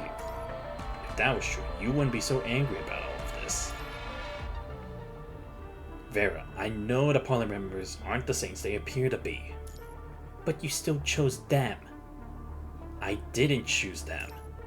I chose humanity. Vera burst into a belly laugh. Like the mockery before she really is laughing this time. How do you say something so shameless with a straight face every time? Shut up. Is that funny? Why don't you say it again and listen to yourself? I chose humanity. My God, how fascinating you are to say something like this so seriously. Finally stops laughing and recovers her peace and gaze. Good. I'll remember this. I hope you can still say something stupid like that when you see more true face in the future. I will. I feel like I have to spell it out again so you understand why I said it was stupid. Say you light up a torch and find a detonating cord beneath your feet, leading to the dark in the distance. Shouldn't your first reaction be putting out the flame? Answer question again. And you? You put it out? The same trick won't work twice. I just don't think you're someone who will extinguish a flame. Maybe. Interesting. I like this because it's true. If it was the Grey Ravens, they would either just agree with me or just choose to leave it there. But she's actually questioning me and like trying to actually understand. Because true, I can understand where she's coming from. It does seem kind of stupid that I'm still helping the people who are trying to make me out to be a villain or trying to use my life as like a bargaining chip, or always only putting me on the front lines, where it's like they have more operatives, they have more constructs, they have more firepower, they have more money. Why aren't these guys actually doing the dirty work? Why am I getting caught in all the crossfire? Why am I being a piece in the game and not the actual guy in charge of the game? No, so it's like, I'm glad we're getting this breath of fresh air that it's like, yes, why are you doing this? Why do you care so much? How can you even do that even after everything that's happened to you? Because I think anyone would ask themselves that. It's like some people would just put idealistic views there, just hoping it turns out okay, but some people would just give up under all the pressure, being too scared of what would happen next. Let's go with the physical team next. わかりました。必ずみんなを守ります。どんな代償を払っても。Alright, yeah, let's go with the physical team this time. There's nothing else useful in the office apart from the researchers' journals. Two, you exit the building and return outside. You can see lightning in the distant sky. Oh, switch, been 3 hours. You'd search my AirPods before it dies.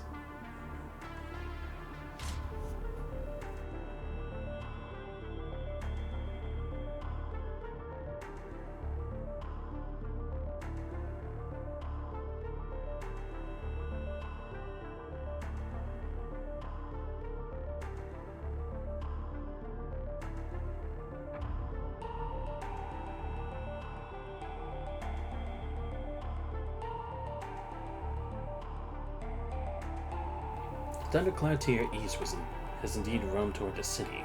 Rain is yet to arrive, but the sound of thunder has. The thunderstorm will soon envelop the city. Not a ways is getting near.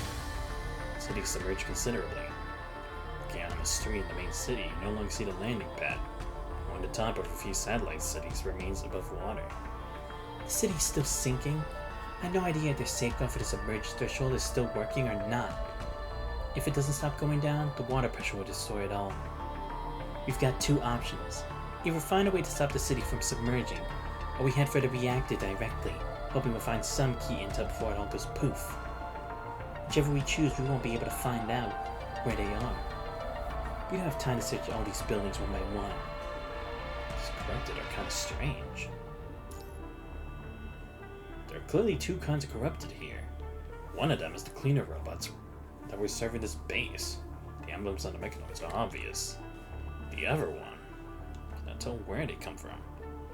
They're probably corrupted that infested the nearby ocean recently. They were the ones who brought the punishing virus here. The level of abrasion is different. The machines from the base are only faintly infected. The abrasion from seawater is barely noticeable. Oh god. No, don't tell me this one's actually dead. God damn it. Swear to God. Let's see. They've not been infected for long, thus their desire to attack humans is more restrained. What an unfortunate end to a paradise. Having been isolated from the punching virus-infected world for so many years, it's still going to fall. It's a shame. Did you think I was feeling sorry for it? Don't be mistaken. I don't give a shit about this place. I don't care if it's destroyed or not. All I want to know is where the hell this 0-point reactor is. Do we need to search every single room here?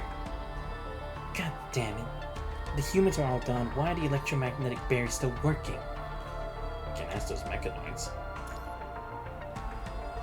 You want to ask these metal junks? They're only faintly infected. That means you might still be able to communicate with their logic circuits. After a while, You're quite familiar with this sort of stuff. I suppose Lee has kept you trained? How is it? Has our metal junk here shared any feelings with you, Chief? All cleanup bots on the base are on the same local network. We've identified their patrol routes. I quickly respond to the reading the data. Patrol routes form a three-dimensional nest. Each branch or corridor or pipeline. I see. What is that in the center of the nest? Why do all the cleaner bots walk around it? They didn't even upload the plan of that place onto the bot systems. Must require higher clearance. High enough that those humans did not allow this level of mechanoids in. The 0-point reactor. Good. Should we head up or down now? Down. Of course. We're out of time. You don't have to remind me, but right now, we need to breach these barriers. Right, yeah. Again, it was a good defense mechanism, because if they ever got contaminated with a punishing virus, they wouldn't go there. Good boy. Okay, I'm gonna have to take these guys out now. Yeah, I don't have a healer in my party, so this is even more dangerous. Oh shit. Nope. Oh shit. Oh my god, I'm fucking up already.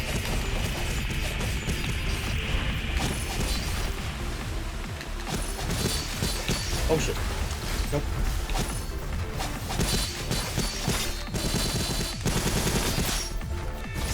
Oh my god, I'm actually fucking way too much. Why am I doing so bad? Oh my god, seriously, I need to do a much better job.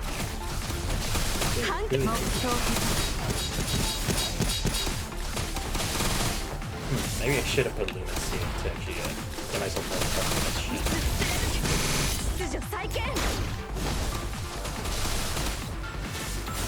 Come on, I don't got all day. Enemy transport vehicle at the logistics department. Good. Doesn't look damaged. We usually have to recharge it. This would have probably counted as a member here.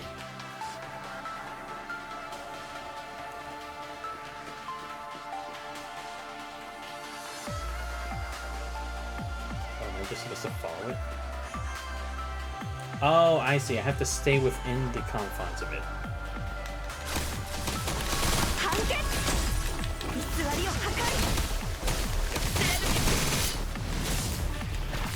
Nope. There we go. Oh, and I probably also have to stay within it for it to actually move too. I see.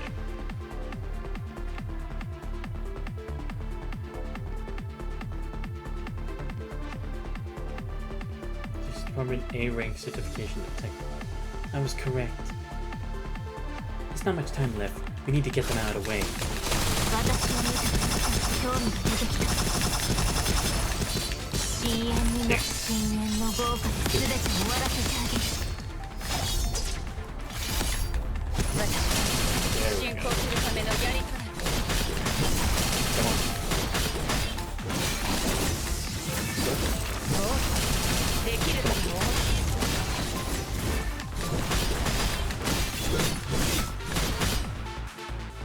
Oh shit. Okay, so it says do that.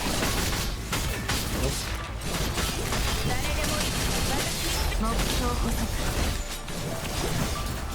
Okay, stay with it. There we go. Gonna have to probably charge the cannon next. There.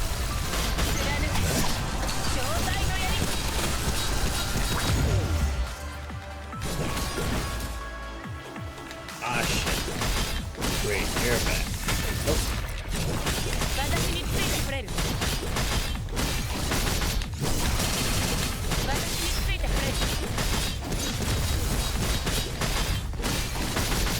Come on. Do you first. Oh shit. Oh shit. Oh shit. Nope.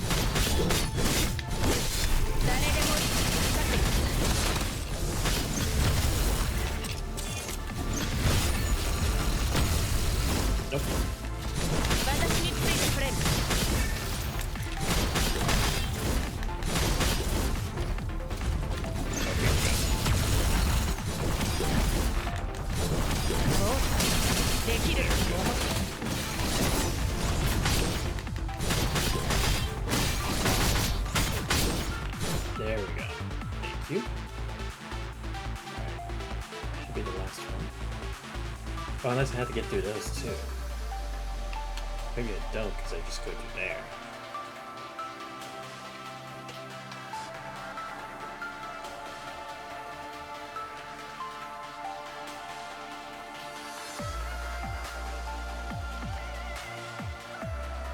Oh, I just go here? Okay. But I had to go with it. 私たちの必要すべての障害を取り除く Alright, not too bad.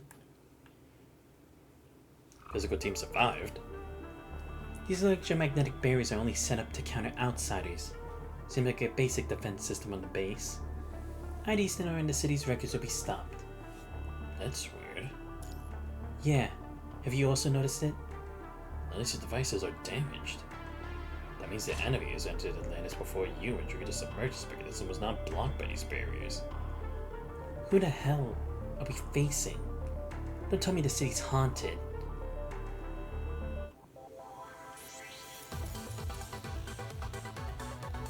Yeah, because what connection would Lemmy have to this place? I don't even know for the life of me. I should go a bit more and then I'll probably end the stream.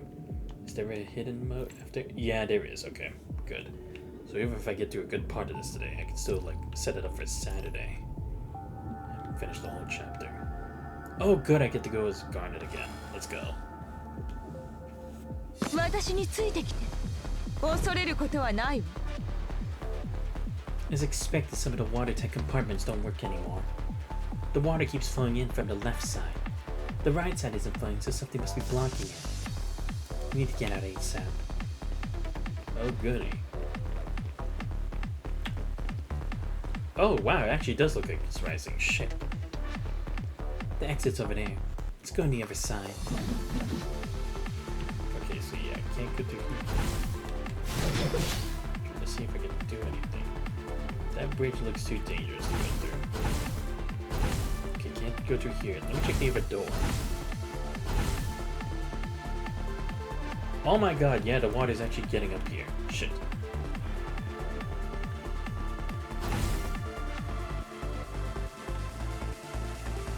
Oh my god. I just put myself here. Great. How's it doing over there? Okay, no, it's still the same. I'll probably go much higher than you want, but still. I'm gonna have to dash through everything. Ah, shit. Of course. Good thing there's still a platform we can stand on here. Need to figure out another way to get across. Right back up has been blocked by the isolation door. Oh, I see. Should take you to like a power. A power source, okay. Oh, I see. Watch these. Gotcha. There we go. Oh, so it's water power. Very clever.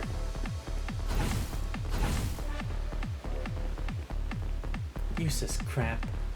It looks like it can still be used. They use our platforms to flow underwater, but the water level's not high enough for what is needed. Oh, okay, then this is why I go to use that other area, right? Because now I can probably walk across it.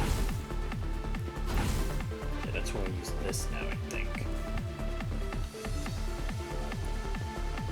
Yep, called it. Just gotta do this. Perfect.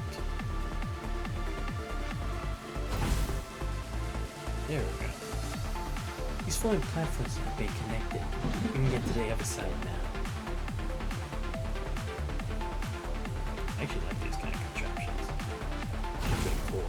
So you feel like I'm actually Move. damn, I'm actually finding out. Well, it wouldn't be the first time. It's certainly not the last. 全てを粉々に潰すのは最高だわ Nice. Out of the way. That's the exit. Let's go. 勝利しても私には絶対服従よそうよね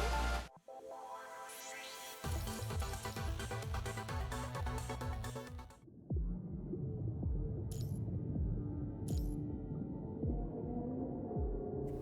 how do we use this team? Let's go to a good old electric team. 私の動きをしっかり見て、きちんと合わせなさい。 Especially since now I have number 21 Feral on the team, so I have a better healer this time around. And I leveled it up as much as I could, so should be こ good の to 戦 go い、 compared to the 私を Flux. 楽しませてほしいものね。 Ah boy, what the... Oh great, it's those things. This plastic corrupted are here already. Okay. その程度の抵抗なんだ。全力でかかってきなさい。 Get out of my way. Ah boy, not these guys too. We're getting the whole party here. Oh fine, you want James? We'll go. 生死を分ける風より解かれる力。我が刃と化せ。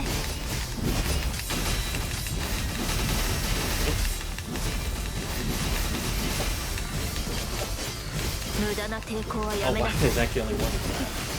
歯応えないわ。生死を分けか。これだけです。 Nope.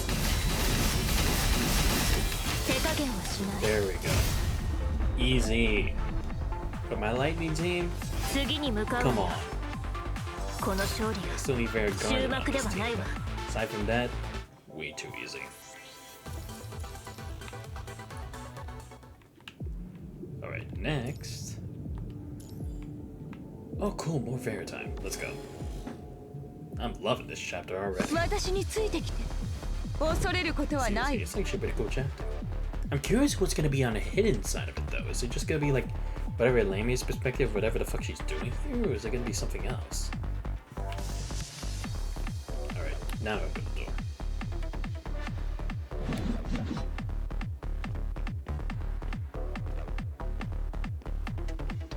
Incoming attack.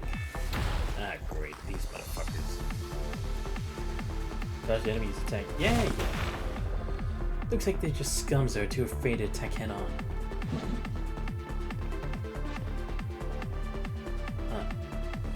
Should be able to take this up if activated. Oh.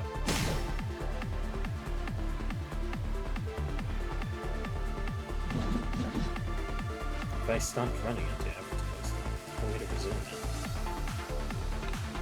Oh, probably this. There we go. Oh my god, that is cool. I thought I was just going along the path. Actually, going on the turbine thing. Pretty cool. Anyway, あがいてみせて。コミクス。 I go through that shit. Again, 私の邪魔をす said る I な。 wouldn't be going through that. Hear me? いい度胸してるわね。 Come on. Ah, boy, I didn't save my big moves for these guys. That's fine. 私の邪魔をする。私がいる場所が戦場 That's よ。 two.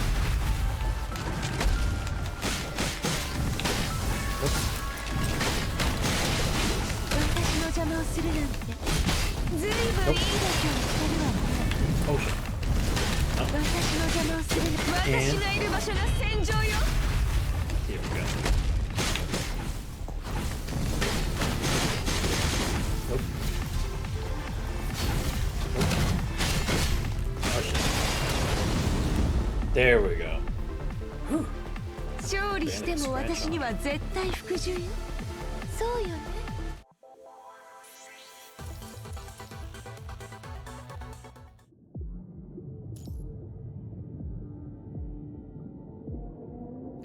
Okay, good. Only have to play story because I'm already running out of this. Phew. Alright.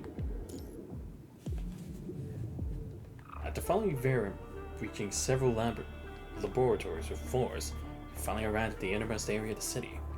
The space is designed to be tightly sealed. Some of the gates, however, fall into disrepair and the water is poured inside.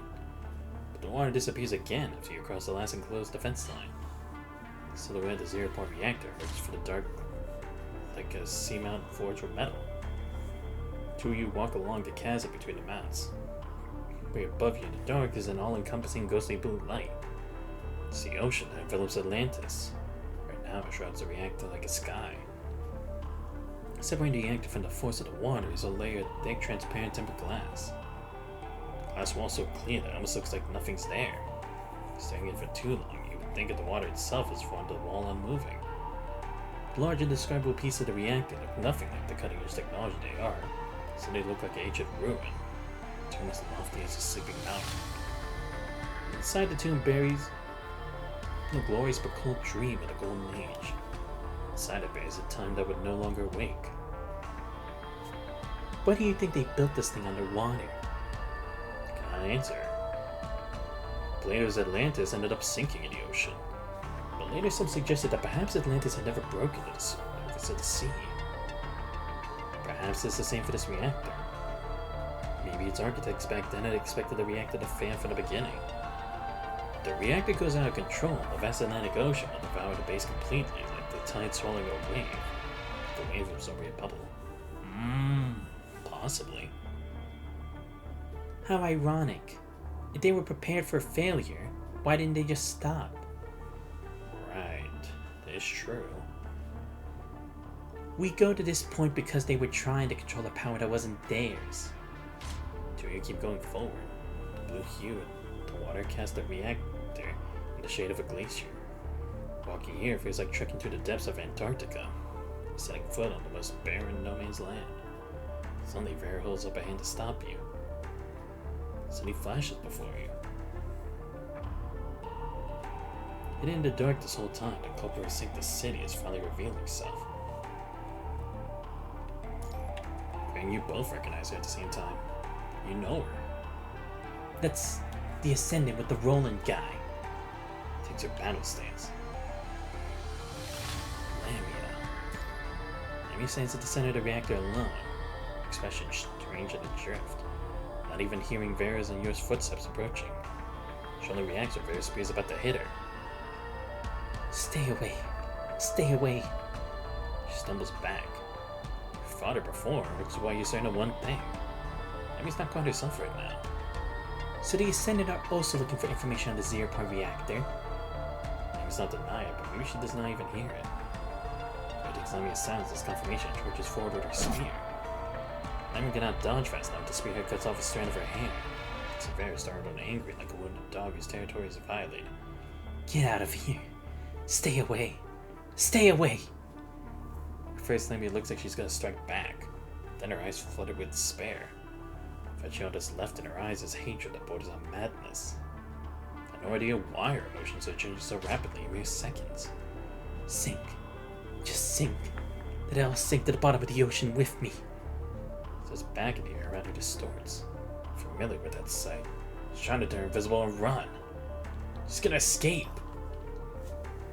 Vera hits it before throwing the spear in her hand like a javelin toward where Lamia is standing. They straight toward Lamia's face.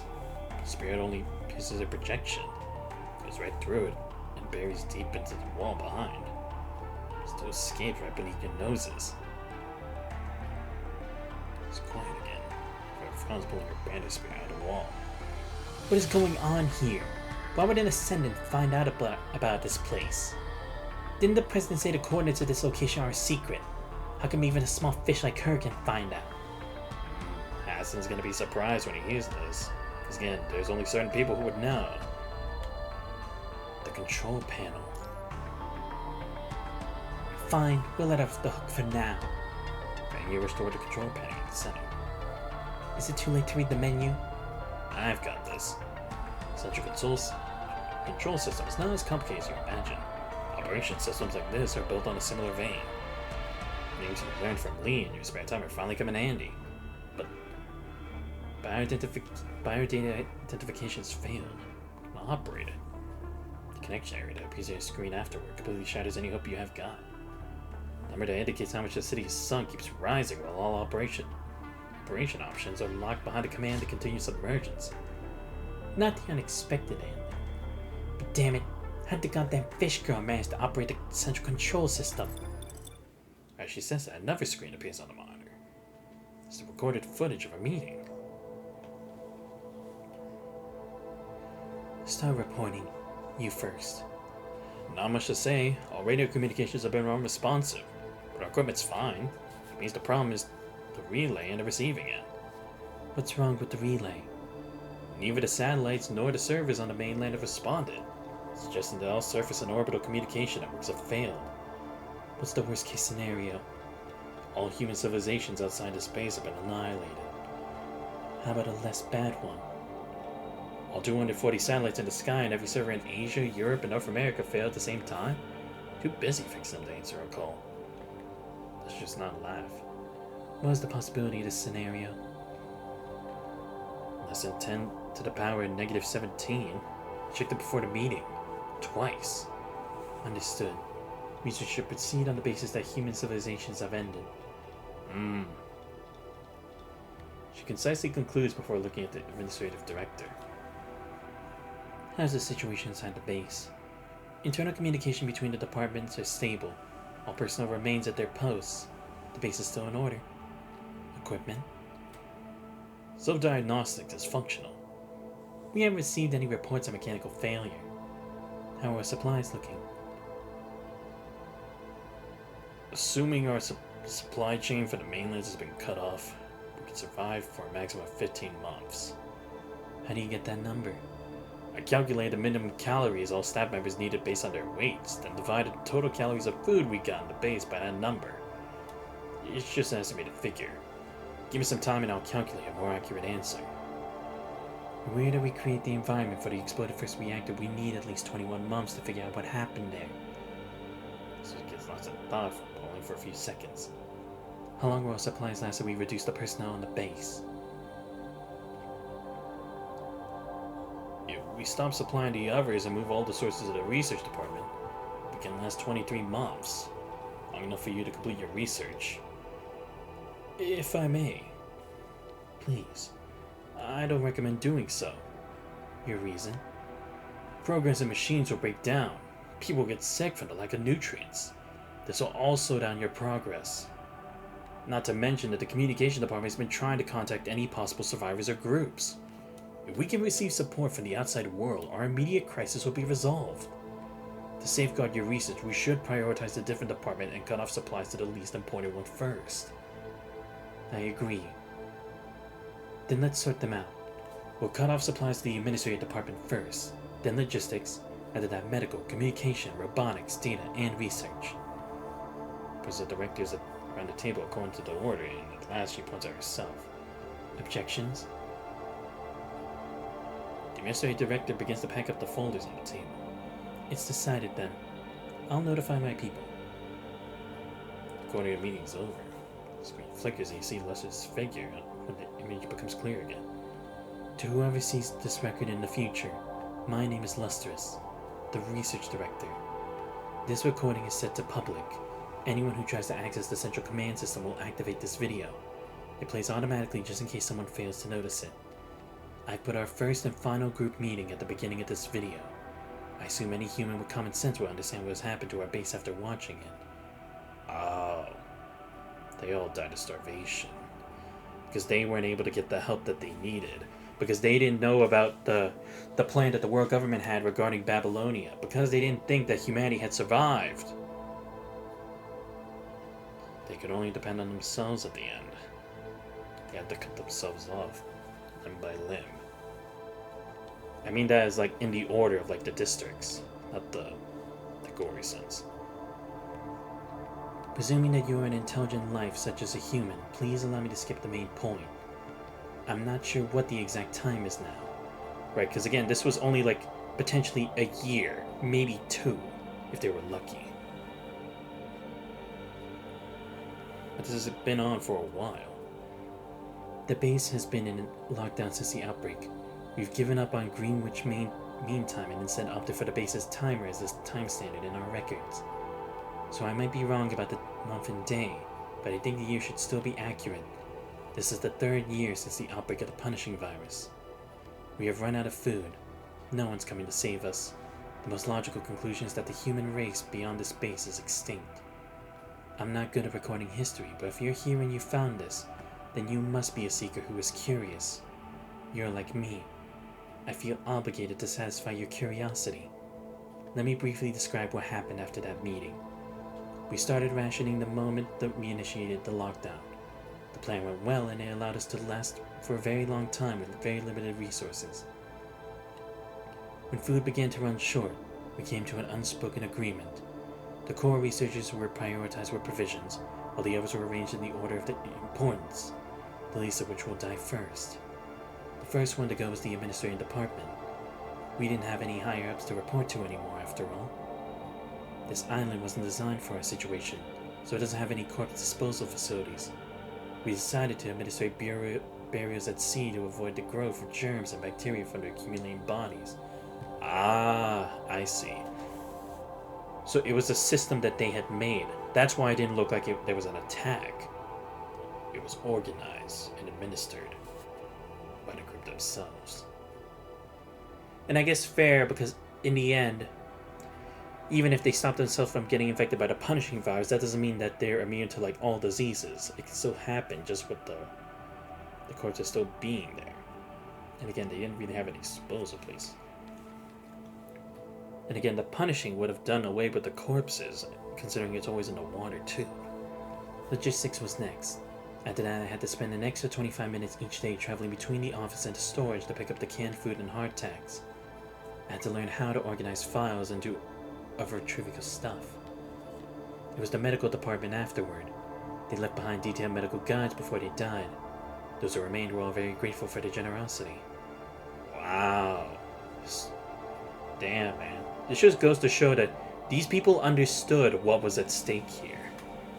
And they still went forward with it anyway. Because it's like, even if we're not around, you guys still need to push on. You need to be the last standing of humanity. Fuck, man. They were followed by the communication department. They had been diligent in their roles trying to establish contact with the outside world, but it didn't work. I see. And that's why they were kept toward the end, because it's like, to keep trying, and in the worst case scenario, then they would only focus on their research alone. Her voice gets colder and colder as if she's just a machine with a warm human body. Robotics.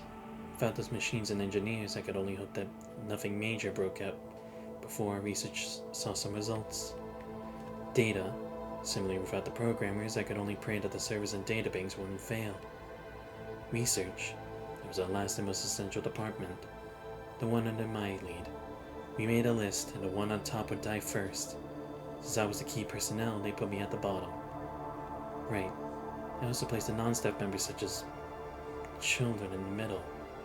Given that they consume less food and energy, and factoring in ethical concerns, I didn't place them in the first group to go.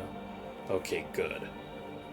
Because I was like, I didn't think there were even children here, but at least they weren't that cruel.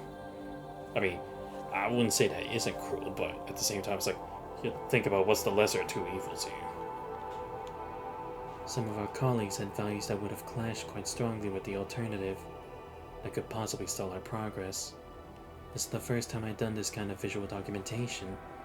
I never had to bother with this kind of trifling work in the past. That's about it regarding the base after the outbreak. If the data department's server room is still intact, you will find our activity logs for the past 2 years there. Now, I'm moving on to what we have achieved.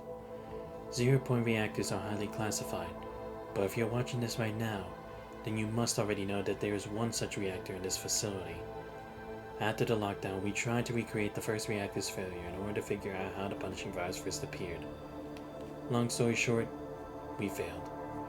We repeated some of the steps from the last log in that reactor and managed to create a similar environment, but the punishing virus didn't show up.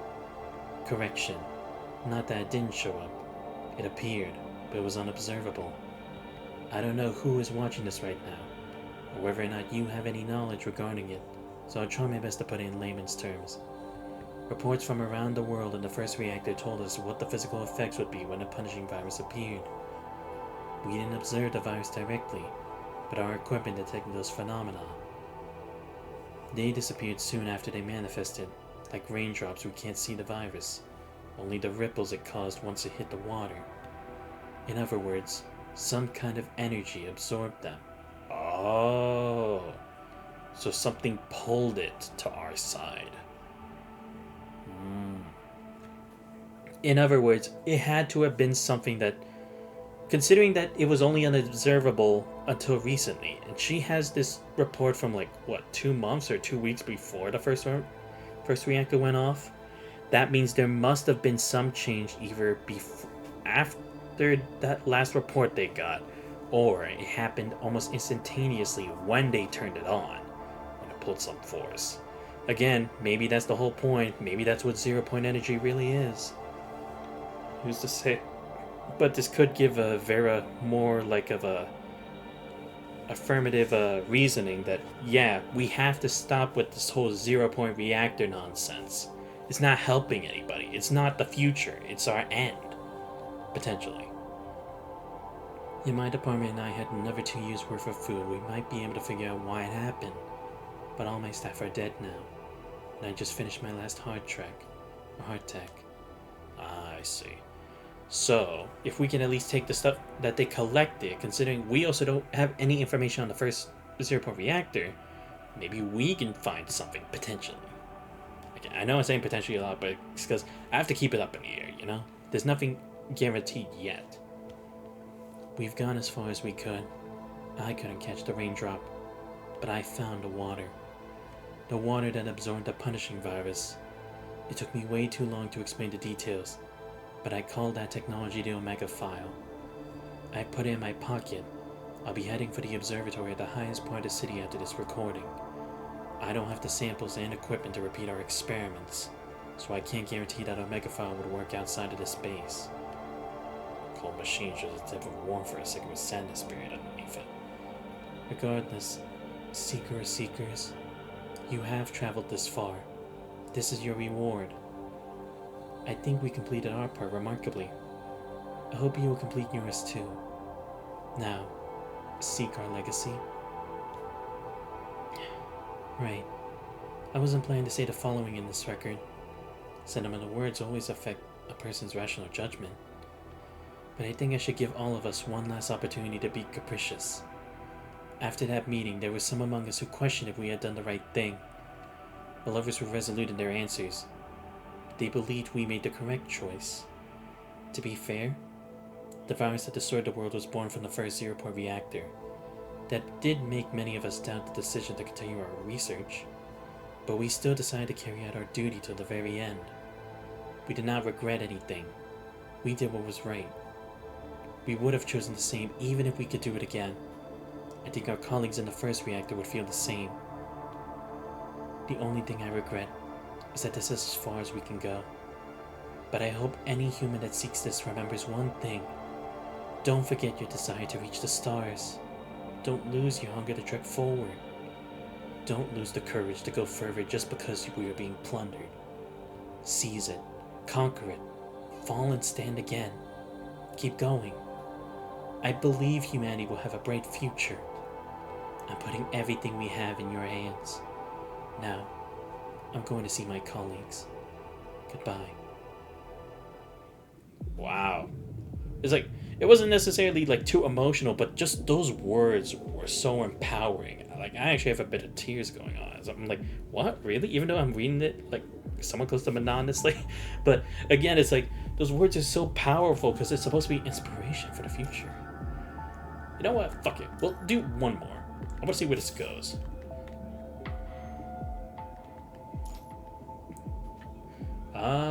You know what? Let's change it up again. Go with my fire team. 了解。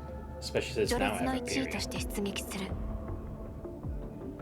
Alright, let's do this. But damn, that was a hard truth to learn. But again, now it explains why it's like there was no sign of like corrupted attacking and why it was abandoned. It was abandoned at their own volition. Coin's over. All the questions you have on the way here have been answered. There's no evacuation, no bodies. Everyone stayed until the last possible moment. This brain about the Atlantic Ocean did not stop thinking until the end. Except all the fuel was consumed with barely anything remaining. The last spark is safely kept at the top of this lighthouse. This is insane. Spider murmured, she grins like a mad one. These people were out of their minds like me. Absolutely unhinged. Vera? You were right. They didn't take what they went through as a lesson. They could have a second chance and nothing would change. They only treat it as a failed experiment. Experiment, fail. Experiment again, fail again. It's about their daily lives. Fair wipes away the tears in the corner of her eye. She suddenly remembers why she was recruited by Nicola in the first place. Kill, survive, kill again and survive again. That was the whole of her existence. She was always the one who remains, carrying everyone's pain. She cannot tell what could possibly await her at the finish line of this endless cycle. So that man showed up and offered her a way out. He told her it would be a path filled with obstacles and pain, but he promised there would be a light at the end of the road. I see. She closes her eyes and knows a few words only she can hear. Then she turns to look at you.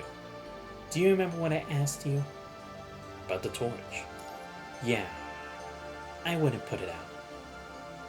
I wouldn't, because I want to find out what is there at the end of the darkness. I want to find the person who planted the detonating code and kick their ass. Don't lose the courage to go forward just because we're being plundered. Seize it. Conquer it. Fall. Stand up again. Keep going. Then we're just like that. So are the president and the others. That's why we're standing here now. The story of humanity is the story of the fight against fear and the unknown. At first, humans were afraid of beasts. Then they feared fire and the gods after that. They've driven away the beasts, harnessed the flame, and discovered secrets withheld by gods of science. Everyone's afraid of punishment and death, but no one's ever stopped because of them. If they have, humans would have believed the Earth to be the center of the universe. People would have thought fire and lightning were God's wrath. They would have hidden the trees from the predators. Newton said humans were playing on the seashore next to the ocean of truth. Perhaps we're standing in the dark, fearing the unknown in the dark. But we raise our torch higher every time, because we're curious. That is the purest, the most primal kind of courage. The greatest gift our 2 million years worth of evolution has given us. There lies the mountain, as our will to climb it triumphs over our fear of falling. We would choose the same even if we could do it all over again. You're out of your mind too, you know. Takes one to know one. It's like a crack interrupts your conversation. Look toward the sound and find a glass wall breaking, but the crack is yet to go through. The water pressure's too high. We have to find a way to stop it. Lamia. Right, the goddamn fish. I don't know why she can control the system, but she's the one with the clearance. We just have to grab her and take her here. We force her to... The Ascendants are also updating information on the 0-point energy, but there's only one place she'll be heading. The top of the tower. For the information. Two of you almost say it at the same time. The floor below you keeps shaking. As water pours in lower levels of Atlantis, the breeze blowing from your back also gets stronger, like the last breath of a drowning man. Look down at the edge of the stream, there's but darkness and a trembling rumble. Alarm goes off, not for the breaching water, but for you, the invaders. Damn it! What quarrel does this place have with us? Why can't that Ascendant travel uninterrupted? Why does the city accept her identification? Break it! I know! Once, twice, a third time. The sound of Vera's spear hitting the metal echoes every time, long and petrifying. Travels downward, intensified by an empty expanse between the walls and the water, became more haunting. Annoyingly, every time you breach a door, you find more alarms, sealed entrances, gates, and checkpoints waiting for you. The machine that is the city does not falter despite its administrators gone, except it considers Lamia as an ally, you two the enemy. Water follows you closely from behind. Every time you put some distance between you, you find the road stopping before you. By the time you open up passage, the water once again closes in. The corrupted Lamias brought here are amassing. They were only wandering outside in the beginning, but now they followed the water and blocked your way to the top. Ah shit, here we go. Yeah, I'm probably not gonna finish the whole chapter today, but who knows, maybe I will. Depends on how I feel. But I gotta say, this is definitely an interesting chapter. Get out of my way. Why have you doing it to me? Like, fine. I'll do it. Let's trigger and beat. That'll be. Do it again.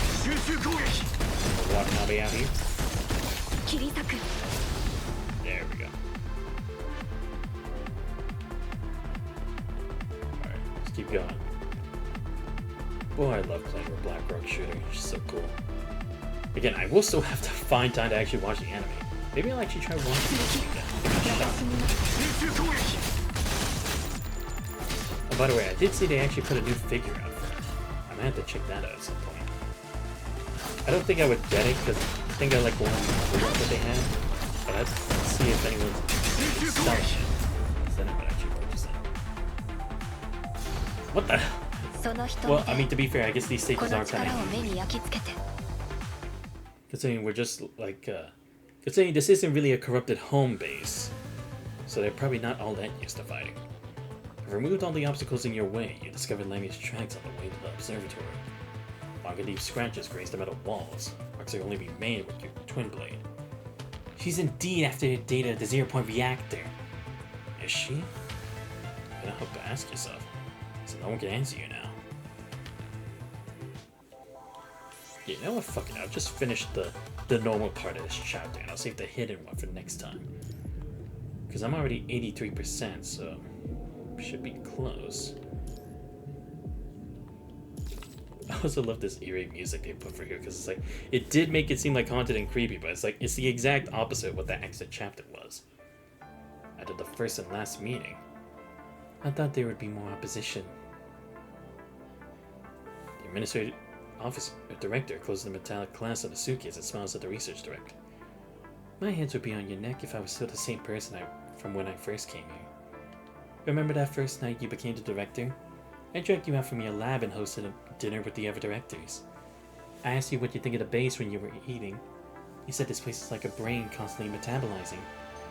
I did say that. It was a good metaphor. Doesn't matter what carbon dioxide and the sodium think when they're created from metabolism. So let's not hesitate. Not at all. The only thing that matters is the thought. That's why the nutrients go to your part of the brain. Do what you have to do.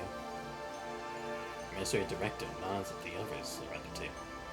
Don't worry, we'll do our job. Sis looks at the directors one by one. She lets out a barely visible smile. I'm glad to have you as my colleagues.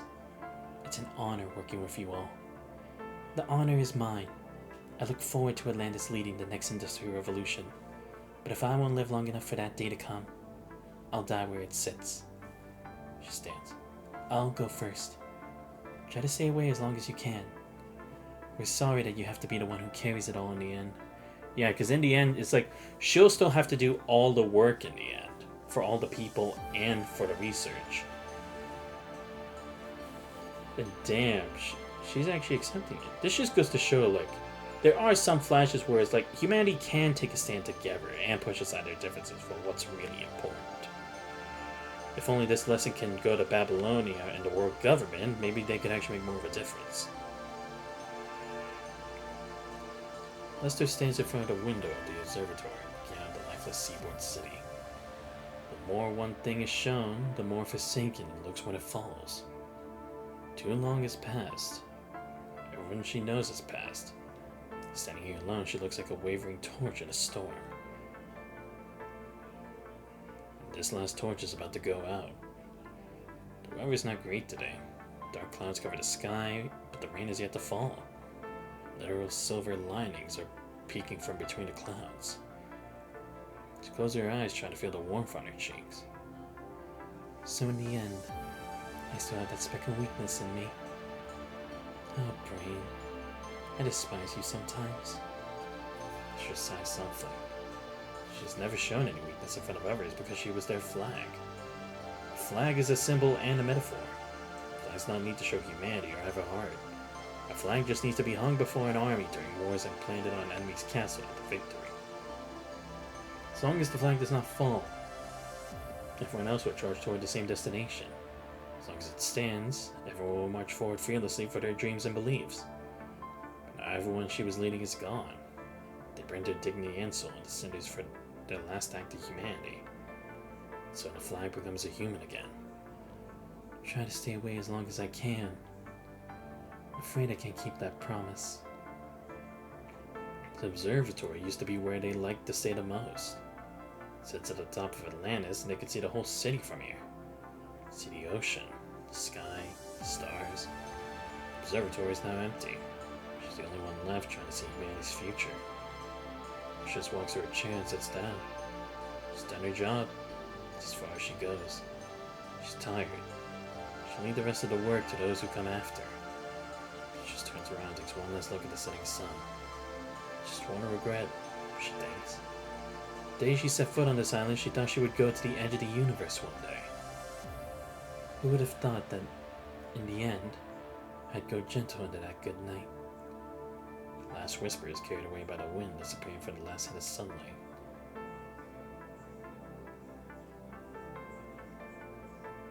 The moment you open the door of the observatory, you feel like you've just pressed the play button on a snapshot of the past. As the sea breeze rushes in, the room begins to fog up. The woman you see in the video is sitting quietly on a chair not far from you. Her body does not look rotten. It has dried thoroughly under the same clothes you've seen in the records, easily identifiable. Heavy sense of sadness on the brews and fills the room. Hi Xanthos, I'm back. Yo, what's up, Guardian? How you been?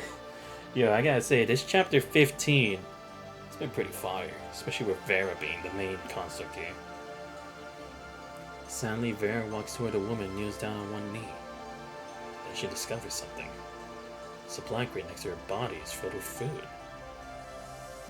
Oh, she just wanted to go with them.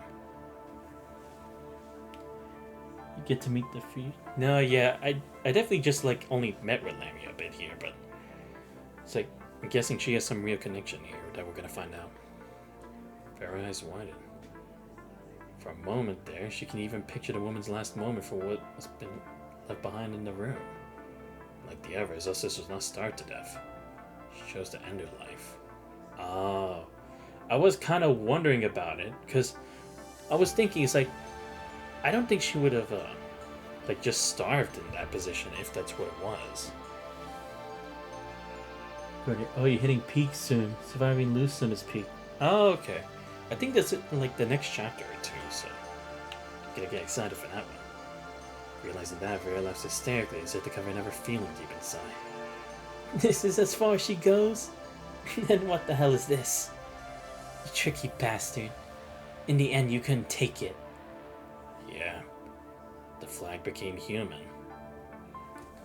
It's in 2 chapters, but the last spark is great. No, yeah, it definitely has been a great chapter, because again, it's like, I'm seeing someone actually confront the commandant about why does he keep fighting for a group that doesn't really appreciate him or reward him for all the struggles he's going through. I'm not saying he should be praised as the one true hero, but it's like what Vera says, he's still just being used as a pawn.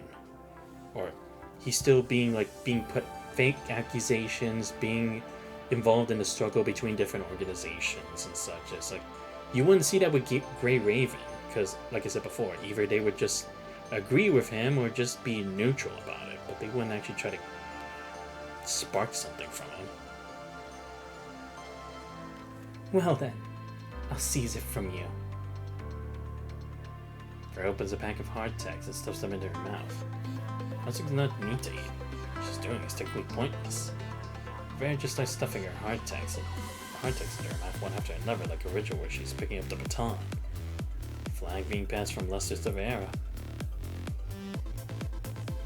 If you can't take it, I will. I'll take your dreams, your future, your desires to live, your lost pain. I'll take it all. He's like, I'm surviving. Suck it up. Nah, yeah, true. Stands up, reaches inside Lester's code and takes out their legacy. He gives it to you. I'll keep it safe. Stay here. I'm going spearfishing. Got it. I do like her, but I'm not part. No, yeah, true. I'd probably be the same. Who knows how many things here are of use. I don't want Nicola nagging me for not trying to stop it from sinking. Then she walks away resolutely. And I also like what we're actually discovering about this too, because again, this is the side of humanity where without organizations in the way, they're focusing on like what's best for humanity. It's like, this is what ideally the world government in Babylonia should be. Not all the crap with Agdalek, Kalong, Kurano, Norman, and all that stuff. Looking forward to your next frame? Okay. I'm actually almost close to getting a Vera's Garnet frame. I think I only need a couple fragments left, so I'll be hyped to have her on my team. Kurnos. I know, man. Like, goddamn. I mean, I know Guardian. Alright, here we go. Across the waves. Yeah, it's like, I'm gonna finish this chapter at least. I'll save the hidden one for next time, so then I can do that along with chapter 16, but do this. Alright, so yeah, let's do this. Across the waves. Every bad thing that happens always involves Kurona. No, facts. Straight facts. But it's like, you wouldn't say that this kind of thing wouldn't happen in the real world, because there would definitely be a group that does it. I don't know if I could like say definitively what kind of group they would be, but that is kind of how humanity is at times. Oh, I'm actually gonna have to solo with Vera. Okay, shit, I'm ready for it. I mean, I soloed with Roland against Voodoo, so maybe I can do good here. The sky opens up and rain pours down as if water from the whole world is converging here. Vera jumps on the roof and finds the humanoid hybrid ascending, standing not far away. Amy lifts her head slightly, looking at the sky and letting the rain hit her face.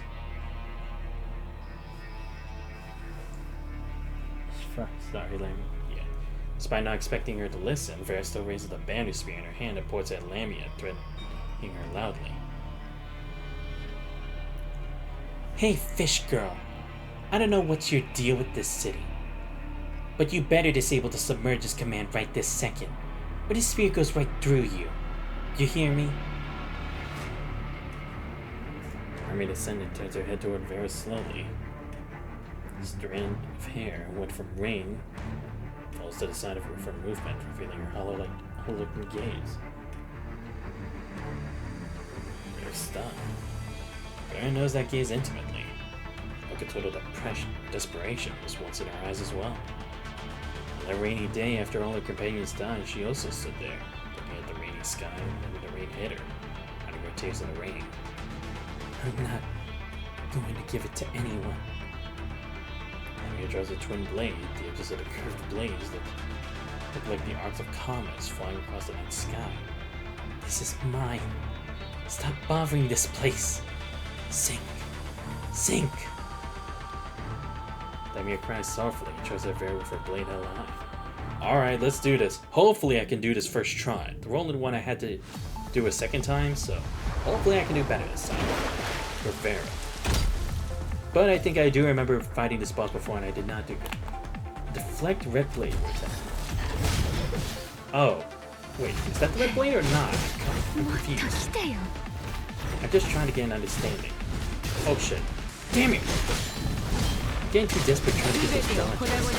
Yeah, I'm probably gonna try. Fuck me. Okay. What? Good. Oh my god. Wait, damn it, after images showing up? Oh, there we go. No, it is! What the hell? Then why did you do it the first? Ah, fuck. Nah, I'm doing the first try. Red glow is parry indicator. No, I knew that, but I was like, I didn't hit it I know I hit it the first time, so I was like, why didn't it go again? It's like only the third try I actually did. I mean, I know I missed the second time, but I was like, the first try, I know I definitely hit it. Yeah, I figured. Because like I said, it's like, I remember fighting this boss. I don't remember if it was for, PVC or something, but it's like, I do remember some shit. There we go.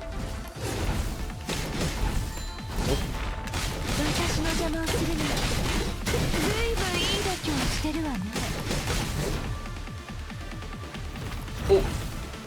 Oh. It only takes twice with the after image technique. I'll give Gunner one equal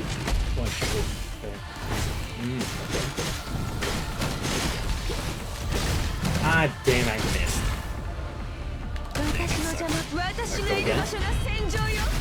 There we go. Alright, not doing too bad. Oh shit. Ah, crap. Nope. There we go. I knew this was gonna happen.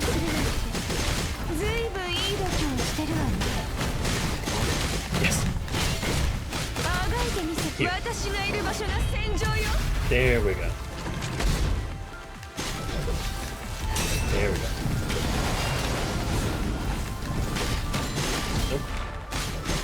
Got it. That shit. What's she doing? Ah, no, we're doing this shit. Oh boy. Scott. Oh, what?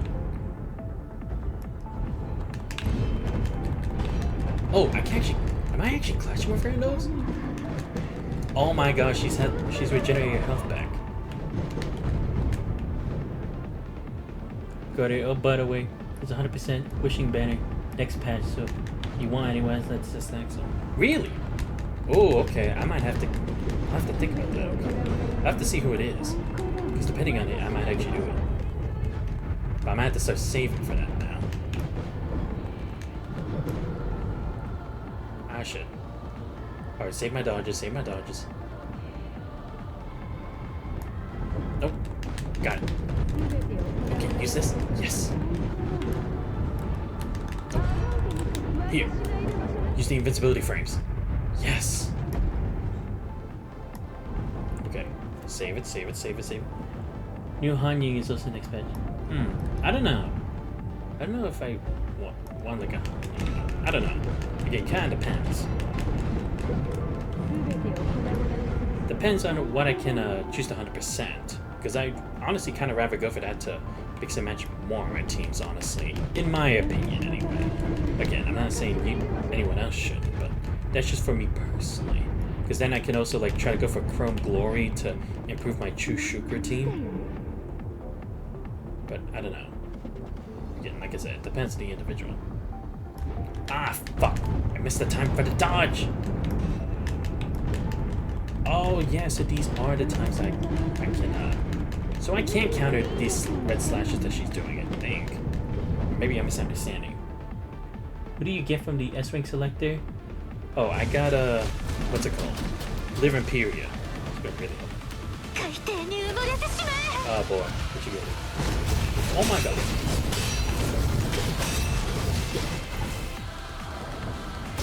No! God damn it.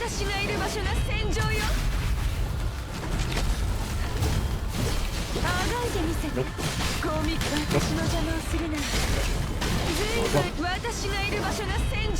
You can counter the red side. Oh, okay, so it was. I was thinking that was the case. There. Nope. Come on. Oh, fuck! I didn't think she would just leap from there like that. I thought it would give me a chance to actually see her.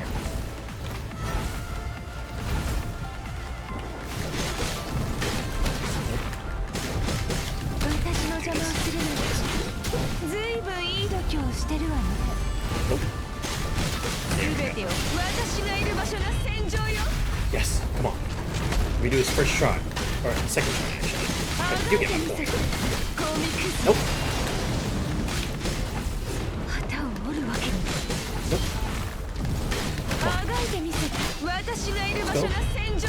Yes! Sophie is a great choice. I got Scree. Need her? No, yeah, fair. Because, what was it? Could you use her for the dark team, or did you need her for Scree for a different one? But there we go, guys. Second try, but first try on the entire run. To playing the Banner Spear clash with each other, creating an ear-piercing glare. The air seems to be humming as well. Visible ripples extend outward in the rain every time the blades meet. Taking advantage of the gap in Lemmy's defense, Fairy Spear strikes at Lemmy, piercing a raindrop that's about to hit the butterfly on her chest. When the spear connects, a large wave hits them from the side. Wait, I needed her for the dark team. She's using tip. Oh, I see. Yeah, I figured it was for the dark team. After that, because I was like, wait, I think it's actually the dark team. I couldn't remember who was dark. But yeah. Because I saw that, I think, for like Lamia's team, it recommended that. And I think before we actually used the composition where it was like, it gave you trial characters, and the trial characters like Lamia and Carnelius Spree. I don't remember whose fight that was for. I think that was actually for that one against Cradle. I don't remember. Starks Vera's aim, and the spear only grazes on his arm. Still, various forces stronger to leave behind a gaping wound, revealing the metal bones underneath Lamia's artificial skin. Lami grabs her pain.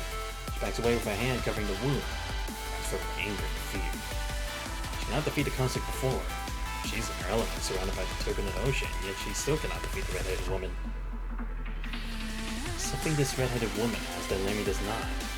Lamia must have the same kind of spark from someone else. Asa was only lost with the seaboard city. There shakes out the water to flag before he doesn't even stand and charges the Lamia again. It's impossible. Impossible. Stay away. Stay away. Lamia looks like she's seen a ghost scared them off. She's backing up. Another wave hits the platform. As if she's trying to escape, Lamia turns away from where the spear is coming from and jumps in the wave. Damn. Another good boss fight. Again, I do also like these different stages of bosses too. Because again, it just makes that nice change of pace. Although unexpected, but I guess that's also the point. Alright, let's see where this ends. Because again, I'll do the hidden one next time, and we'll also continue with the next chapter after. Her flag. Rage, rage against the dying of the light. The city's about to sink, and this is when the storm stops. Look down, the city's gone. The horizon reverts to a flat plain. The six spires, now tiny dots barely noticeable. Even the tallest main city is fully submerged, save for the roof of the observatory. The wind howls and the waves rumble. With one hand of her banisphere, for half kneels, half sits on the floor. She was going to overpower Lamia and subdue her. However, it took to drag her back to the control room so she could force her to disable the submergence command. Lamia still ran away in the end. All Vera feels now is tiredness and frustration. How strange she was willing to go this far, she thinks herself. And characteristically, she does not have an answer immediately. This is very unlike her. She's not been this apprehensive for a long time. She protected her target and retreated to objective. There's no need to spend the extra effort in this place, and yet what's done is done. It's too bad to need an explanation for her actions. Conqueror does not justify herself. Everything is instinctual. Yeah, I guess because she wanted people to see the fruits of their efforts, right? Because, like, she fought to the very end. People at least deserve to know her story. Suddenly, the loud whirring sound of engines appear in the distant sky. Circling Vera looks up and finds a tiny black dog approaching. Transport craft, but not one of Kurano's. It's a Babylonia transport craft with the logo of Grey Raven on its wings. That is so damn late. No, not too late. Another quick from beneath her feet. Just like the first time when the city started sinking, this one's also earth-shattering. Ah, shit. Don't tell me we're actually sinking. Wait, no, what's going on? What? Oh! Did she go back in the water to go, turn it back on? That has to be it, right? Because that was all the way in the center at the very bottom. Huh. Cool. Well, that works out for us. It really does look pretty cool of a city, honestly. So we get to see it in all its glory.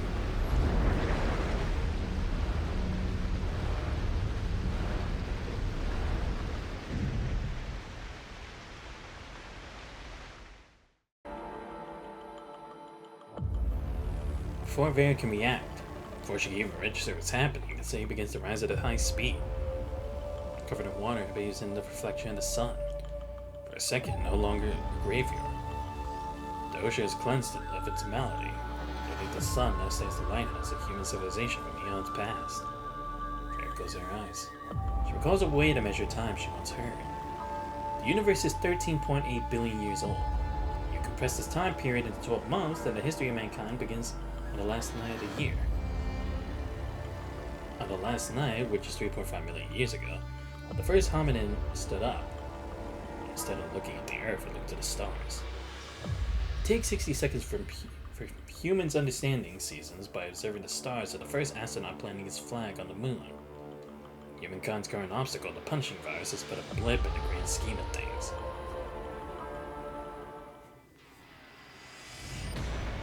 From the sunlight, Vera wakes up. Her her eyes open wide, looking directly at the sun. She can almost see that woman's figure against the glare of the sun. She reaches out a hand. She can almost touch it. The world is second in the future. Like the astronaut on Apollo 11 planting his flag on the moon, Farah plants her banner spear by her side. It's an act of ancient primal instinct, claiming her territory. When their first ship entered orbit, they declared Earth theirs.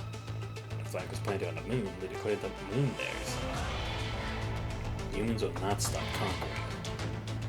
Centuries after humans conquered the moon, those from Babylonia, they've conquered Earth again.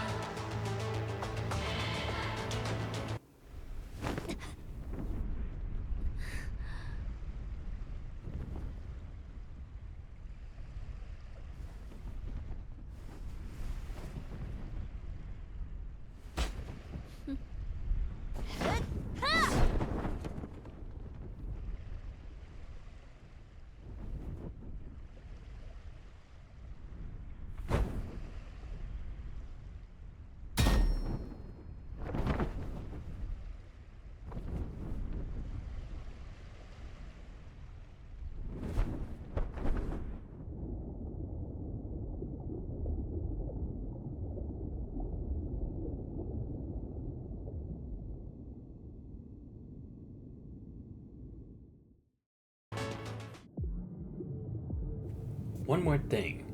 This is just my view and some guesses. I didn't want to leave it in this recording at first.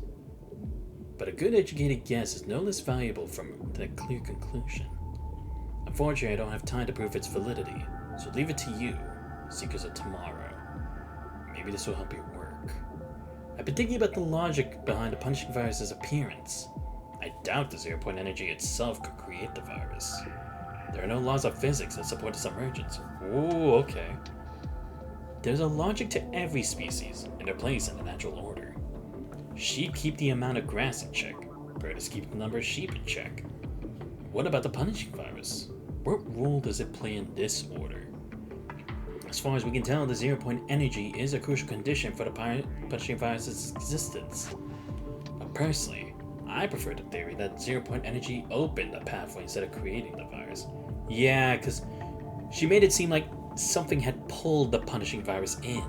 And that's what I'm thinking, is because the fact maybe that zero-point energy is unstable because it's not a controlled existence or type of energy, that it attracts a whole bunch of others.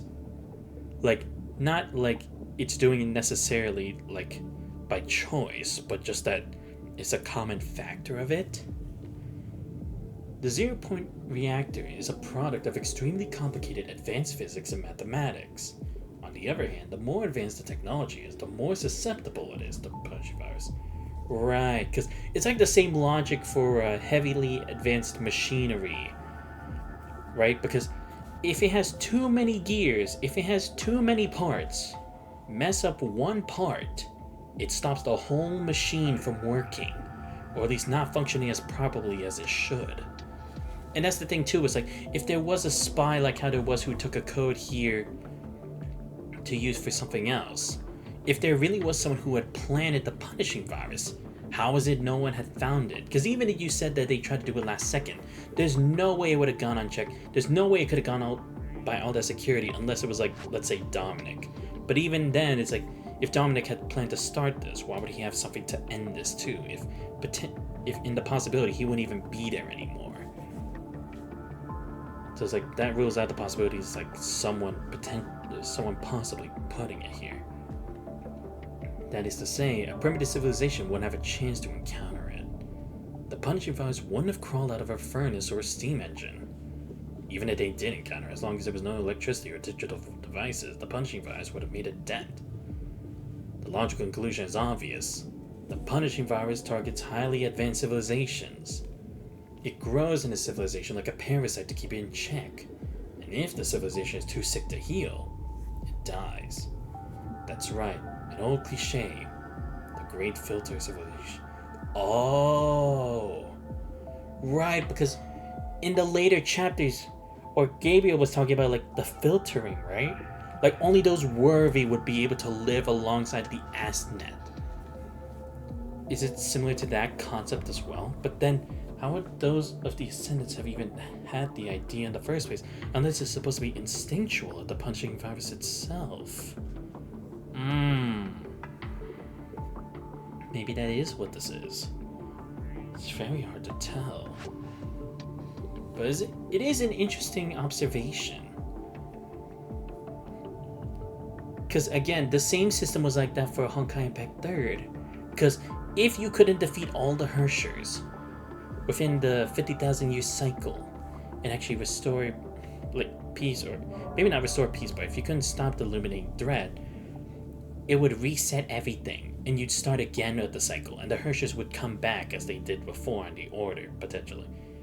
I don't remember if all the orders were the exact same in every cycle, but if it had gone that way, then it means like it was always deemed that way as a system or as a rule of the world or the universe even.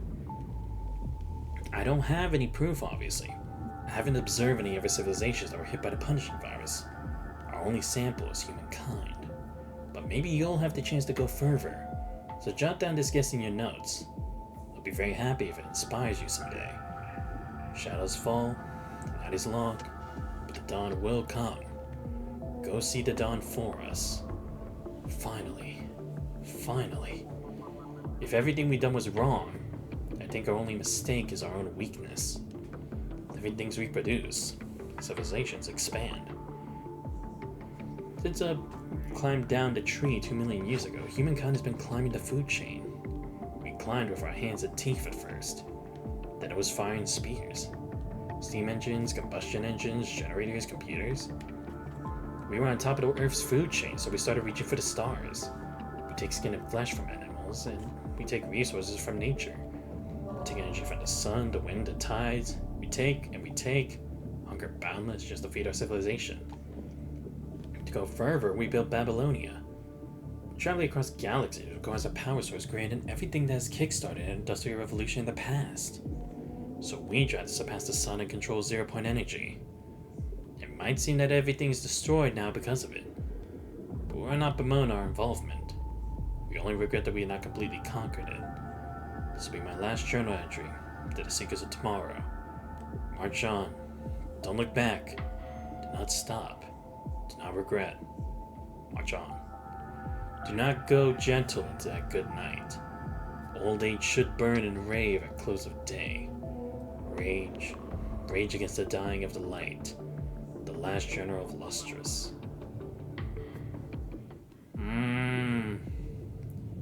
It is a very interesting concept because, again, it's like there has been no indication that people had created it or anything like that. And again, it's not like you could just create it. It's like they didn't test something like this beforehand. But if it's a rule of the world and it's like the actual application hadn't started yet, it would make sense if that rule had already been applied, but just that no one's broken through it yet. And again, could be like a sign of like, because you know, even in the real world today, we still talk about like global warming and that we're not treating the earth as we would want to be treated, or like we're using too many resources and it's making the earth sicker, or like we could head to disaster later on. It's kind of like that. Like we haven't necessarily seen a warning, but it's like the potential threat is like it's visible, but if you're not clearly seeing the signs, then clearly you don't understand the magnitude of the situation. So maybe that's what this is. It would be very interesting if that's true, because again, it's like there's no other proof. We don't have any data from other civilizations, from other timelines, or any other planets that can prove that such a thing, but it would explain why it was so sudden and why no one even like thought it would happen, because it seemed too out of reach, that seemed almost like godlike even. Damn. Kind of mysterious chapter, but honestly in a good mysterious. I'm excited to see what we go with going forward with this. But yeah, that's gonna be the end of the stream for tonight, guys. Alright, so every night be here we go, surviving Lusum. If I remember from this picture, this is when Liv Imperia shows up, from where I remember. But we still got a ways to go. But I'm glad like I don't have extra stories anymore, because god damn, I kept getting annoyed of like having to just randomly get into this shit every now and then. I mean, I could possibly do interludes later on and shit, but again, that's like a whole separate thing. But at least now I can focus more on like main chapter stuff. I mean, there's still hidden stuff, but it's still useful information for the future. So yeah, when next I hop back on here on Saturday, I'll we will finish this, and we will move on to chapter 16. Will I complete it? Depends on how long this is. But it was honestly very good.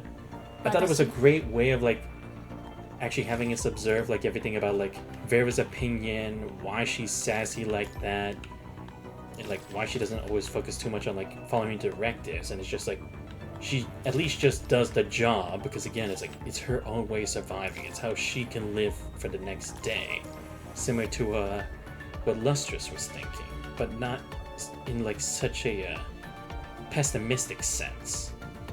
I think that's the point. It's like it was someone who followed Vera's path somewhat similarly, but less pessimistically and more. What's the opposite of it? Why am I forgetting this now? Optimistically. There we go. Yeah, I'm sorry. I'm just like so out of it right now. But yeah, that was honestly a really good chapter, and I hope that when I get to the other stuff, I'll actually be able to see what Lamia was doing, and we'll see what her real involvement in this is, because we didn't have that explained yet.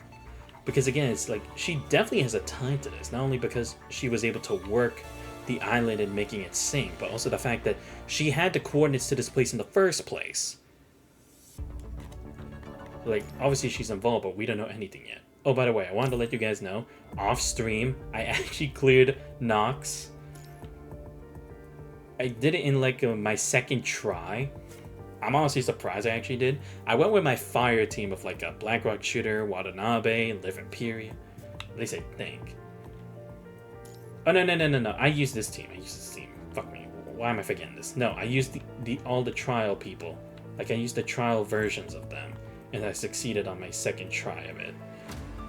Also, no, I did do this on my phone. I didn't do it on PC, so it was much harder for me.